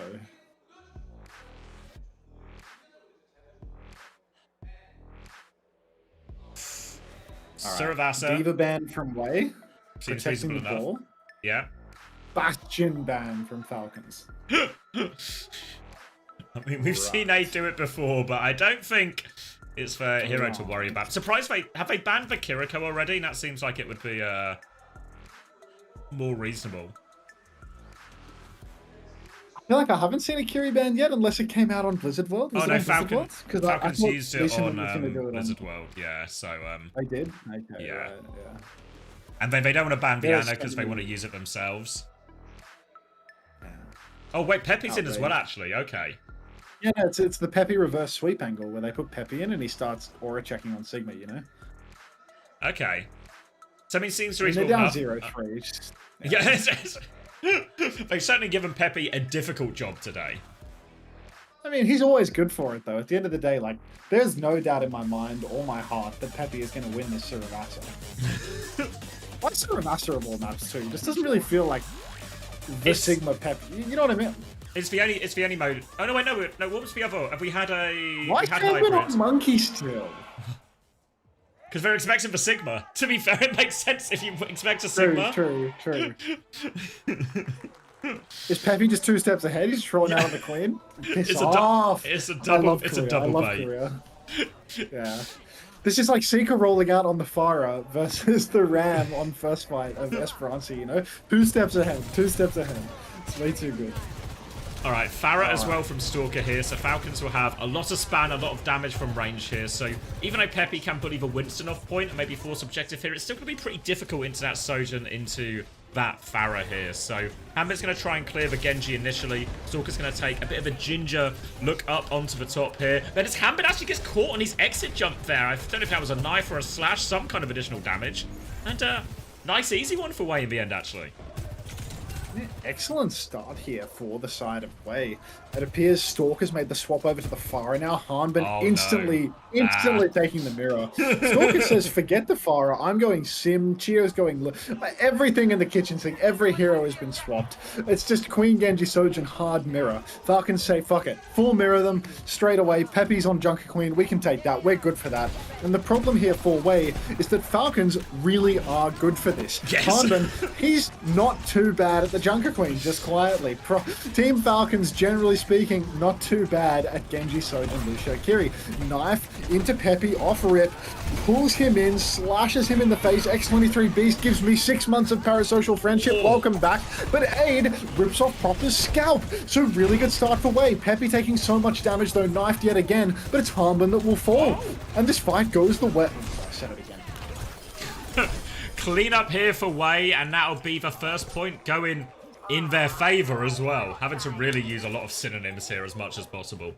But I thought it would look really good for Falcons. Obviously, you know, we talked about Wei maybe being 2 steps ahead, but maybe too far ahead for their own good getting this Junker Queen mirror.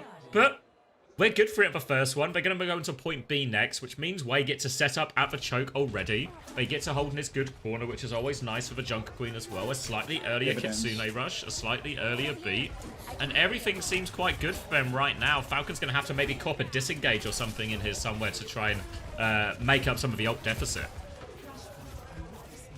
Look, I mean, Falcons are good for a disengage typically, but they might just be able to clash head-to-head. Looks like the Kitsune Rush comes out very early from Fielder. Marker matches. Aid pulls the clock as well. No kills as of yet, but the beat comes through, and the swing from Falcons is deadly. Who Are You pulls the blade. He's juicing all over Hanbin, but he can't find the kill. The Suzuki is good. So Wei, they've just invested 3-4 ultimates into this exchange. Pepe comes in with the Rampage. He takes down Stalker. Hanbin is very low. Proper goes down as well to Who Are You, and somehow, some way, even with the player advantage, Falcons aren't able to close it out. Wei, they instead take this first cap. Not quite done yet, though, as Pepe's been traded. Maybe Hanbin can clutch. He has his own Rampage now.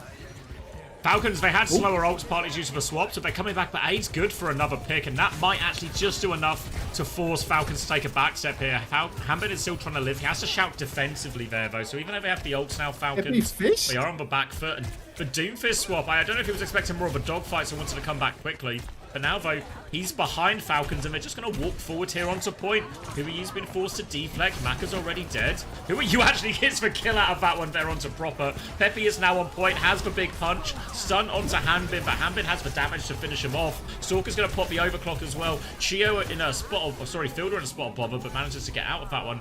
And Falcons get a pretty cheap retake, all things considered. Pepe with the lukewarm fist. It appears he's sticking it out, though. does not want to take the Junker Queen mirror versus Hanbin, instead opting to take the Peppy Fist for all of the marbles. This is not an elimination game, is it? This will just put them in lowers and then... Yeah, just lower bracket. Or is this limit? Yeah, just put them in lowers. But the winner of this game doesn't auto-qual, right? No, they still need to win. The winner of this plays right. Crazy Raccoon, and then the winner of that qualifies. I see. Just a long bracket. They know how to give you many games in Korea. Lee Soo-min, wide swing, 80% on the beat, just gets himself railed and dead for nothing. And Falcons, they don't even have to use an ult to win this one. Deeper pushes, Aid goes down as well. It's 65% and counting. Aid is on a different respawn wave to Lee Soo-min. And Falcons, I mean, they're keeping the pressure up. No beat available yet for Lee Soo-min. No Meteor Strike for Peppy. It's so difficult already. Who are you? Gets staggered as well. There's just going to be no point. There's just no fight. Yeah. Peppy's going to try and go forward. He can get the touch if he really wants, but it's going to be so difficult. He's getting marked out as well. They trade proper on the flank for what it's worth. The point's gone through, so Falcons are going to tie it all up. They're just going to shout and run towards the next point as well. No interest in taking this fight anywhere other than the objective here.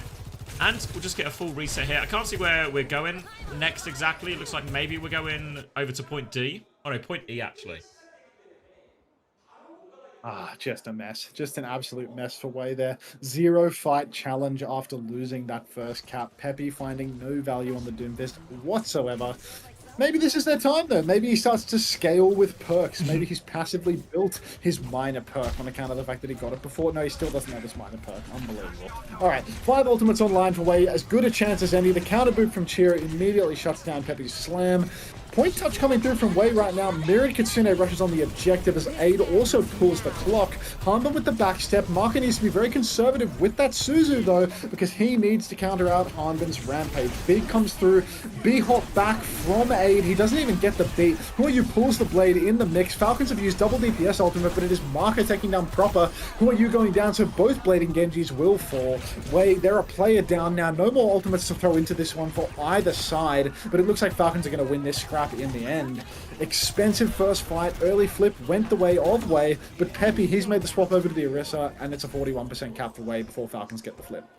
Yeah, actually, I mean, Wei did use 5 ults, so it still doesn't feel like the best in a sort of cost-benefit analysis, but they're now on the Orisa. Should be a good matchup here into the Junker Queen.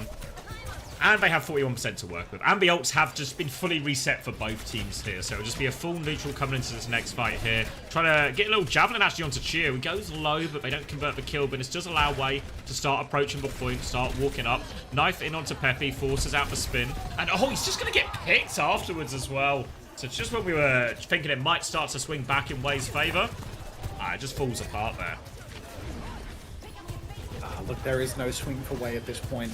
It is just Falcons all the way at this stage. 65% and counting. Wei, they've got one more chance here for this third flashpoint of the map. Falcons actually don't have any ultimates right now, but feel this Kitsune rush is just around the corner. By the time Wei swing through this choke field, he is going to have it. TP comes out from Marker. You can see he's on the tier 3 perk right now, so he gets 2 swift steps. Not just 1 hot dog, but 2. Still, though, Wei need to get the point touch, and it's already looking a little bit dicey as Who Are You goes down. Lee Soo-min rushes out onto the objective, but it doesn't matter, mate. It's a 5v3. Pack your bags. It is not looking good at all for Wei. Suzu out onto Peppy, but I mean, can we get a couple of kills in the neutral? No, it's just going to be a 5v2, 5v1. Dead Peppy. 2-1 lead for Falcons. 3-0 up in the series right now. This is set point, Xavier. Set point here for Falcons, and they'll set themselves up for that match against Crazy Raccoon tomorrow to qualify for China. Everything seems to be leaning that way. Wei are going to need a miraculous turnaround from this situation. They're coming back with a Kitsune Rush, a Terror Surge. The Falcons just a little bit closer to so many of these ults. Double support ult already, Blade and Overclock to layer in the top as well. And honestly, the beat might be the big difference maker here. Lee Soo-min, 30%. It might be a long way in this fight. Looking for their start. Falcons already have control of point, though.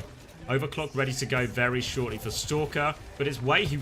The onus is on them. Falcons have control of a point. They're going to walk forward now. Overclock comes out from Stalker. Dink onto Maka, or body shot onto Maka, forcing back. Kitsune rushes will be traded. Stalker's going to keep just layering in damage right now. Peppy has marked most of it. He now has the Terror Surge. Now the beat comes through from Cheer. They try and repush. Lee Soo-min has got the beat, but Peppy dies in the Terror Surge here. Aid still has the Overclock going. Good headshot onto Hanbin, actually. Takes him awfully low. Suzu out now from Fielder as they try and walk in. The Falcons, they still have 2 more ultimates if they need it, but they know they have tank advantage, so they're going to try and do it for cheap. Again, Wei do get the first flip. a trade onto Fielder, actually. Still get 29% out of a lost fight here, Wei, but Falcons hold on to 2 of their key ultimates. Feels like history is starting to repeat itself as Wei invest 4-5 ultimates into a first fight, get the initial flip, but do not actually win the fight. And now Falcons are coming into these next 2 fights, maybe even 1 fight, depending on the pacing, with Rampage and Blade. Because Wei invested so heavily, all they have is Who I Use Blade around the corner, but an absolutely colossal ask of him right now. We need picks in the neutral. We need the best Blade Who I Use has ever pulled out of the hat. Blade comes out from proper early on in the piece, and it's going to be Lee Soo-min going down. Market TP's away to safety, but already we're at 60% Sav. It's last fight territory at this stage. Proper is incredibly low. Maybe Who Are You can find the kill, but he still doesn't have that blade to keep himself healthy. Peppy's incredibly low. In fact, Peppy is dead. TP on from Marker is despair, and this is just the end of days. It's only Lee Soo-min that can secure the touch at this point. Where is he? They're trying to find him right now. He's hiding on the left-hand side. Proper and Chio having a look. Chio, Pete's just as they peek him. He's going to have to go the long way around, but I don't know if he's got time. Pepe's coming back on Doomfist to try and make it work. Doesn't quite have the cooldown, though. Lee Soo-min had to go the long way around. Can't get it either. And just like that, it's all over for Wei. They're going to go into the lower bracket against 8th Division tomorrow. But a lot of problems. And maybe most worrying at all is just how Wei seem to underperform on their good maps, on their good comps, and they didn't manage to get a situation where they could get Peppy onto the Sigma at any point either. Yeah, no Sigma whatsoever for Peppy. No Winston bans coming out. The target ban of a Winston against Harmon. A classic situation, really. But yeah, no, we never saw that. It's also just bizarre, right, that they actually won the first point in the Junker Queen mirror, and then just swapped onto Doom for the rest of the series. Yes. Yeah, like, I know it also feels like a hot take to mirror Hanbin on the Junker Queen as well, but if it's literally working, then it's working, you know? Yeah. Oh, Sticky Stalker here. Player of the match. It's a Majed gap. Everyone knows this. People have been talking about it. Everyone knows it. Oh, you reckon a higher quality version of Severance has spawned in yet? Could be. Oh, I am taking the piss with the host today, dude. I'm already tired. Like, we are actually like Craig hasn't given me any codes either. It might actually just be like a speed run to reruns. Actually, looking at 0% viewer retention. On I mean, to be fair, when I was in it last week, because I was like, I'm gonna come back and stream like another 5 or 6 hours. I was very much just like, you know what? It's break time now. You know, put the reruns on, catch up any of the action you missed. I'll see you for EMEA. I mean, I'm literally gonna have to like double dinger reruns. You know, like it's gonna that whole 8-hour VOD is gonna rerun twice before. No spoilers, but Lumen might be up to some bad things. What are you, an empath or something? How did you figure that out? How did you figure that out? Like hard end of season spoilers right there. Lumen, a little bit sinister. Like I'm getting bad vibes from Lumen. You know what I mean? Season 2, episode 9. You know what? I'm starting to just feel like something's a little bit off about this company. Is anybody starting to feel like Lumen is I'm posting on the Severance Reddit right now. Yes. The Reddit is Severance Apple TV Plus, if you even care. Is anyone starting to get, I don't know, just some okay, kind of bad Irving vibes. might be gay is just a ridiculous take. If we could stop gay investigating the characters, please. Like, let's stop projecting here. There's literally there is no indication Where's whatsoever. the tangible evidence? I want tangible evidence. Let's not be ridiculous here, right? Like, that is fucking nonsense. Could we just watch the show without having to jump to conclusions every 5 minutes? Yeah. Genuinely, like, do we have to insert a gay narrative into anything? There's no evidence whatsoever that Irving is gay in Severance. Like, be for real. Thank you, Zaito, for the 7 months prime. When Irving starts passionately kissing Christopher Walken, like, that was not an indication that he was gay. Hello, Technodan. Alright, Stalker post-match. Have you seen these jackets, by the way? Oh, leather OWCS jackets? What is that? Right? That decimates the Saudi jacket. So much more leather. 몸이 좀 안 좋아서 걱정했었는데 What the fuck? Where can I get one of those? Wait, where can you get those? They're available for pre-order right now. I'm messaging Craig. Please, as payment. I'll get us one as well, will ya? All stage. Please set aside. What side are you? Size and medium, please. XL? Oh, come on, mate. Medium. Leather jackets. Xavier and myself. He's pre-apologizing before I've even written it. He's watching he says, "Yeah, I'm sorry, all the codes are used." He's replying about the codes before. The codes are all used. They can't produce any more microtransactions. But jackets, hopefully, they've got a good supply of. And I'm trying to get those leather jackets for you. Try hard, Craig. This is incredible. Look at my arms, Craig. I'm currently sleeveless. My arms are so cold. I need them to be leather clad. What do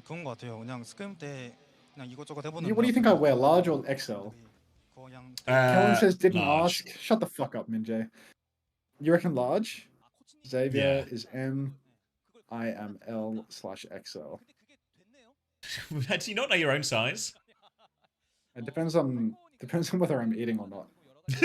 I'm a large at the moment, but I become an XL after like I'm like a couple of McDonald's for a medium. I'm a large right now, but I know like if I go to the gym for a couple of months and I don't starve myself, I will be an XL again. Like, might be Asian sizing, so get a size up maybe. Oh, that's so real. Oh, wait, actually, yeah. upsize both. Yeah.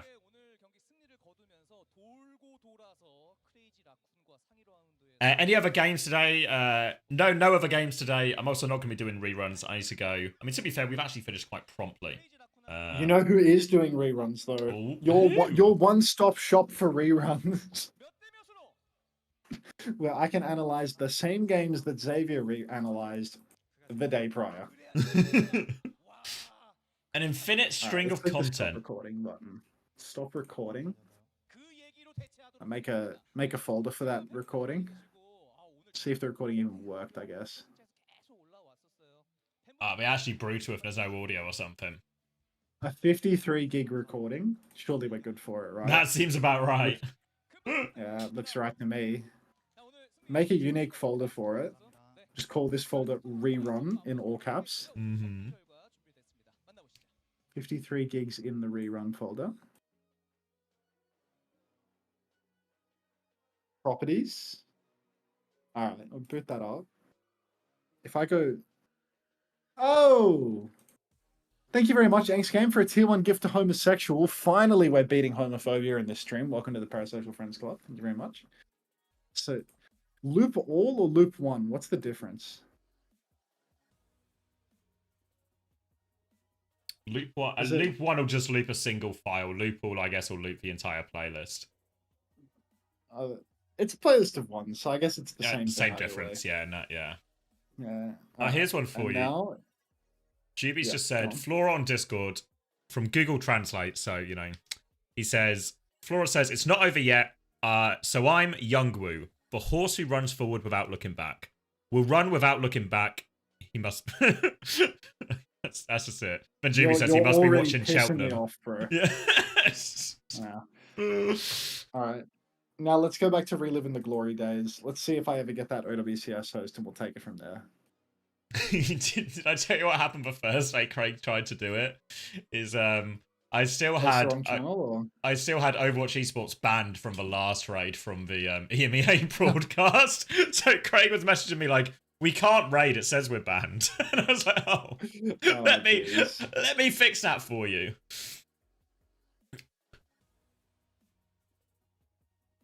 Oh, Anzi on the Widowmaker. Can't lose the Anzi Widow maps.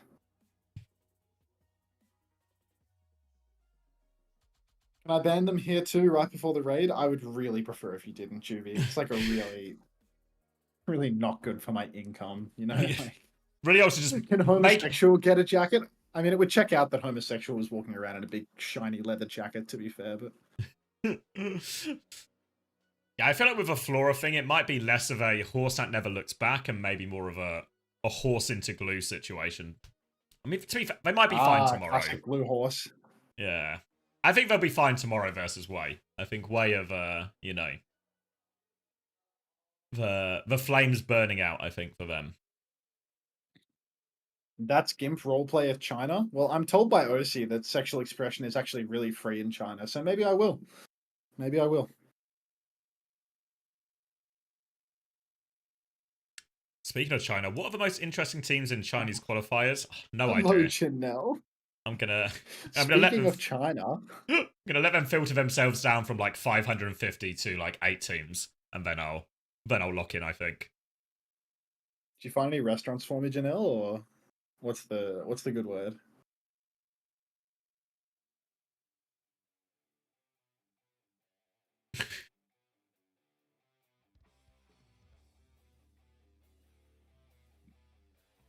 Why can I still hear the main broadcast? Why haven't I closed this yet?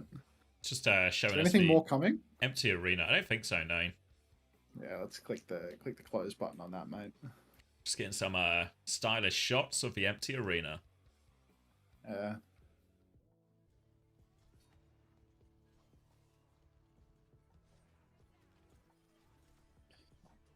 Oh, I love watching the Gladiators win in 2022 before the mid-season madness was over. Truly the best team of all time that never fell off. The perfect year, as long as you don't believe in any months after July. I mean, it was literally the perfect roster until Arns and Paddy both quit, you know? Like, it's nothing so good for... Like, a Genji Sojin meta, where we had a Genji guy and a Sojin guy. Like, Paddy just couldn't do it. Just couldn't do it. Couldn't tough it out. It's something I remember at the time, just thinking it was so funny that you talk about, you know, players booming, rosters falling apart, difficult situations. It's like, these guys literally won everything. They couldn't stop winning. And that was somehow still too much adversity for a couple of the players of like, you know. I remember going to Arns' I don't know if I hotel can room. hang with this much longer. It's like I was with Arns in Hawaii. How is Chris's ex-wife? Well, she is his ex-wife, and that's all we need to know. But I remember going to Arns' hotel room in Hawaii, and it's like, I think we just lost the upper bracket game to Shock or something. I feel like we came through the lower bracket. I think we beat Atlanta through the lower bracket because we lost to Shock on a map 5. But I remember like after we lost to Shock on that map 5, I remember going to Arns' hotel room and Arns saying to me, like, if we win grand finals, I don't care. I am leaving no matter what. And it's like, well, I don't really know what to do with this information, to be honest. It's like you're pre-fire deciding this. Like you just can't do it. Like we're literally winning, you know? Like we're literally winning. Like, we're gonna win this fucking tournament. And you're just sitting here saying to me, like, I'm such a little diva that like I literally can't handle the concept of just winning nonstop. I'm leaving. And then Paddy was the same, unspoken. Like as soon as Queen Matter started, half a scrim in, I'm out. Yeah, Goodbye. This is too much. This is too much now. There's no way back from this. Yeah. I can't do this again. Like just fucking insane. Just talk about weathering a storm. They couldn't weather the storm, but the storm was in fact the lightest of breezes on a mild day. Just nothing but wins. Nothing but wins. And still, no matter what. You know? Oh, Overwatch Esports with 6,041 viewers. Thank you very much for the host. I'm your host. The Overwatch Esports wants to collaborate. Same. Why does Overwatch Esports want to +1 me? Do I accept the knock? What should we accept? Why not? What do I have to lose? Like, didn't they just go offline? I'll accept the knock, you know. I'll buy it. I'll buy it. I'll see what Overwatch Esports has to say. You know what? You can take it. Yeah, thanks, Overwatch Esports. Appreciate that. I'm your host, the washed-up coach of the Los Angeles Gladiators. Now the best I can do is come second in North America with SSG, losing to teams that we're expected to beat. But it is what it is. You know, it is what it is. Thanks for Craig. Thanks to Craig for giving us that host for the 6,041 viewers. If you want your OWCS drops, this is a place to be, I suppose. But I'm reliving the last time that my team did anything good, which is 2022, winning Mid-Season Madness. Thanks for welcoming everyone. Chat, make everyone feel super welcome using that one emote of Chris. But yeah, cheers. You mean the one with Chris doing a wave? Yeah, just Chris when his heart was going out to the crowd. All right. I'm gonna leave you then. I've got to announce the Pick'em's winners as well, but I'll leave you to it, and then I'll send my viewers on to you as well. So I'll let you crack on. Lovely, lovely. All right. Well, I'll finish reliving the glory days, and then I'll rerun today's career matches and my NA analysis, and get some shut eye as well. But yeah, we'll keep reliving the glory days for a while. I'll see you tomorrow. Yeah, same time tomorrow, same quality games, maybe even better quality games if we're lucky. Hoping for a bit better. Crazy Raccoon v Falcons, always good for it, right? I mean, look, I have my doubts, but we'll see. See you tomorrow. Ever the optimist. Go back to your glory mods, mate. See you, mate. All right, so bit of a special announcement. Obviously, we've been doing pick'ems this entire stage. North America and EMEA has finished, so we can reveal our winners. Let me see if I can get this up. So we did technically, I showed this on stream. I showed this on stream on EMEA when I was doing it with Psycho. But here's confirmation of our winners. We actually had a tied second place. Let me zoom out a bit so you can kind of need my head to be less in the way if I can manage such a thing. Where can I go? Can I go here? All right, there we go. I found a spot for me. So, unbelievable, actually. It's tied for second place, Drewski and DDPIOP. Aegis coming in first place. I think that was by a single point, if I'm not mistaken, as well, Juby. I think as well, when you think back across the EMEA regular season, think back to some of the games we saw, some of the upsets we saw. How on earth have you predicted this even remotely accurately? I know I certainly didn't. So real hats off to Aegis and all of that, honestly, for actually doing so well in what is an outrageously difficult region to get it right. So congratulations to Aegis. Should be very happy with that. We'll get the prizes. We'll do our reveal of North America as well. We're literally doing it right now. Let me scroll to the graphic. And then we'll scroll through the overall list of North America as well, because we see where everyone is, see where I did. Because one thing I can see at the moment from this North American graphic is I didn't make the top 3. Which is maybe no surprise here. Here we go. Oh, I'm still somehow slightly in the way. Sorry, Arthur. But there we go. We actually had an equally tight race in North America. Musket gets joint second. Arthur and Milan joint first place here. So yeah, well played to Arthur and Milan. I feel like North America there was a lot more straightforward predictions, right? In terms of lots of one-sided games, especially in week 2 and 3 that you could get right.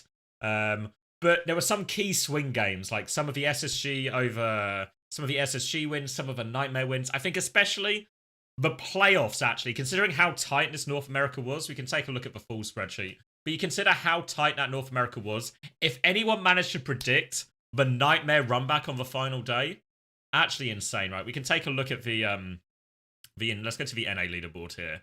So we can see, if we look total scores, they're actually on 69-69. Nice work, everyone. A classic 69-69 situation between Arthur and Milan. And you know what they say about 69? Everybody wins. Everybody wins in a 69 situation. And Milan and Arthur very much winning in this situation as well. All right. I'm now in the way in a different way. Yeah, I know. My head is literally too big and constantly in the way here. So, top 10 locked in here. I think if I can actually I'm going to hide these for a second just so we can see scores next to names. You're here, Arthur. Congratulations there. Arthur and Milan at the top. Oren actually getting 4th place. Really not far off a prize placing there at all, Oren. Juby actually in 5th. Seemingly knows more about North America than Korea. Probably too many predictions in favour of games that Bernard didn't win. Drewski, Truckmaster, Koala, Cartoon Blaze, and Luigi secure our top 10. I'm 19th, which isn't too bad, right? 19th is not too bad. Worth noting, if you look at the scores, EMEA's top score was 57. That was Aegis.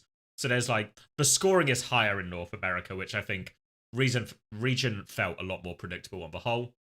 I'm here at 61, so not 2 points off the top 10. Not too disappointed with that showing.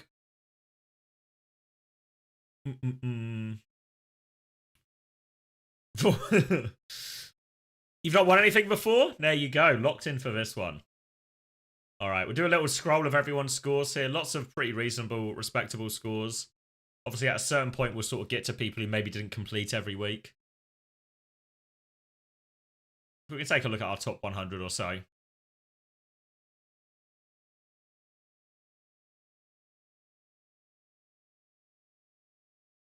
Oh yeah, Captain Prashy down here low. I think we're probably getting to the territory of people who only filled in, who didn't like complete every week. But all right, pretty respectable scores. If we take down some of a breakdown, maybe what I'm most interested in. Let me, can I just, where am I going? View, freeze, 2 columns. That's what I want. I just want to look at playoffs, right? Oh, fuck, Arthur. Arthur actually with a 0-point day 4. Otherwise, it would have been a clean sweep for first. Other than that, actually, scores very close, right? So actually, Arthur was in the lead, but actually Milan and Musket closed the gap with their playoff predictions here. You can see, actually, if you look at this day 4 predictions, there's a lot of zeros in here, right? A lot of zeros in here. Yeah, day 4, I think, was a really tough day for a lot of them. A lot of people struggled on that one.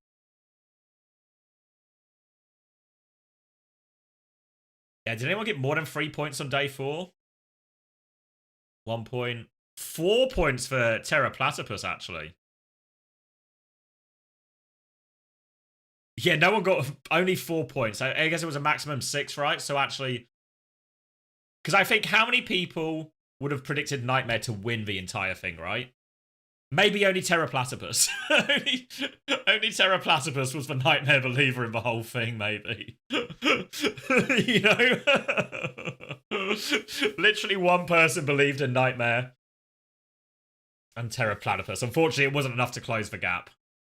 But alright. Obviously, we're still doing pick'ems for Asia/Korea. We've sort of combined the two. So there's more prizes to give away for that. We'll have the results of no's on Sunday because, of course, we've got 2 more days of action to try and predict correctly. I think I did quite well this today, right? Got both winners correct and got the scoreline of Crazy Raccoon Zeta correct here.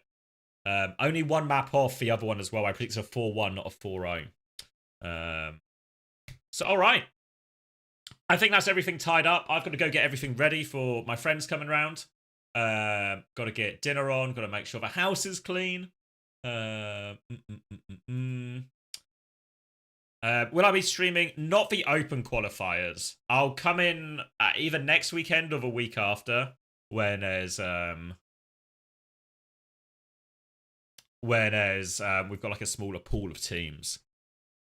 1 p.m. Yeah, prepare for dinner. Yeah, so the plan is we're gonna do roasted peri-peri chicken, mac and cheese, and coleslaw for dinner. Garlic bread as well, maybe, right? Because who doesn't like garlic bread? So that's the plan for dinner. To be honest, I don't need to prep it that much, really. Because the mac and cheese, it will take like a bit of time to cook. But just want to get it out of the way so it's like everything's ready to go. So it's just pop it in the oven by the time the guys are here. What's your address again? Let me just write that down for you.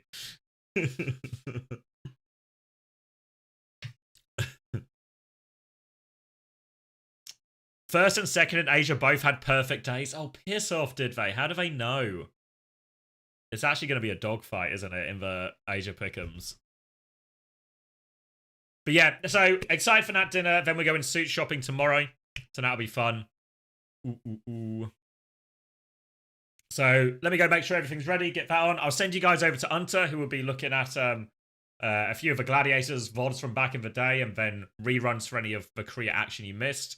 I'll get the VOD up onto my YouTube as well if you missed any of it. That way, in the meantime, we can go find... actually, we don't need to find someone to raid, do you? I'm just going to send you to Unter. So, thank you very much, everyone, for watching today. More action Saturday and Sunday. Same start time. So, you know, lock in for that.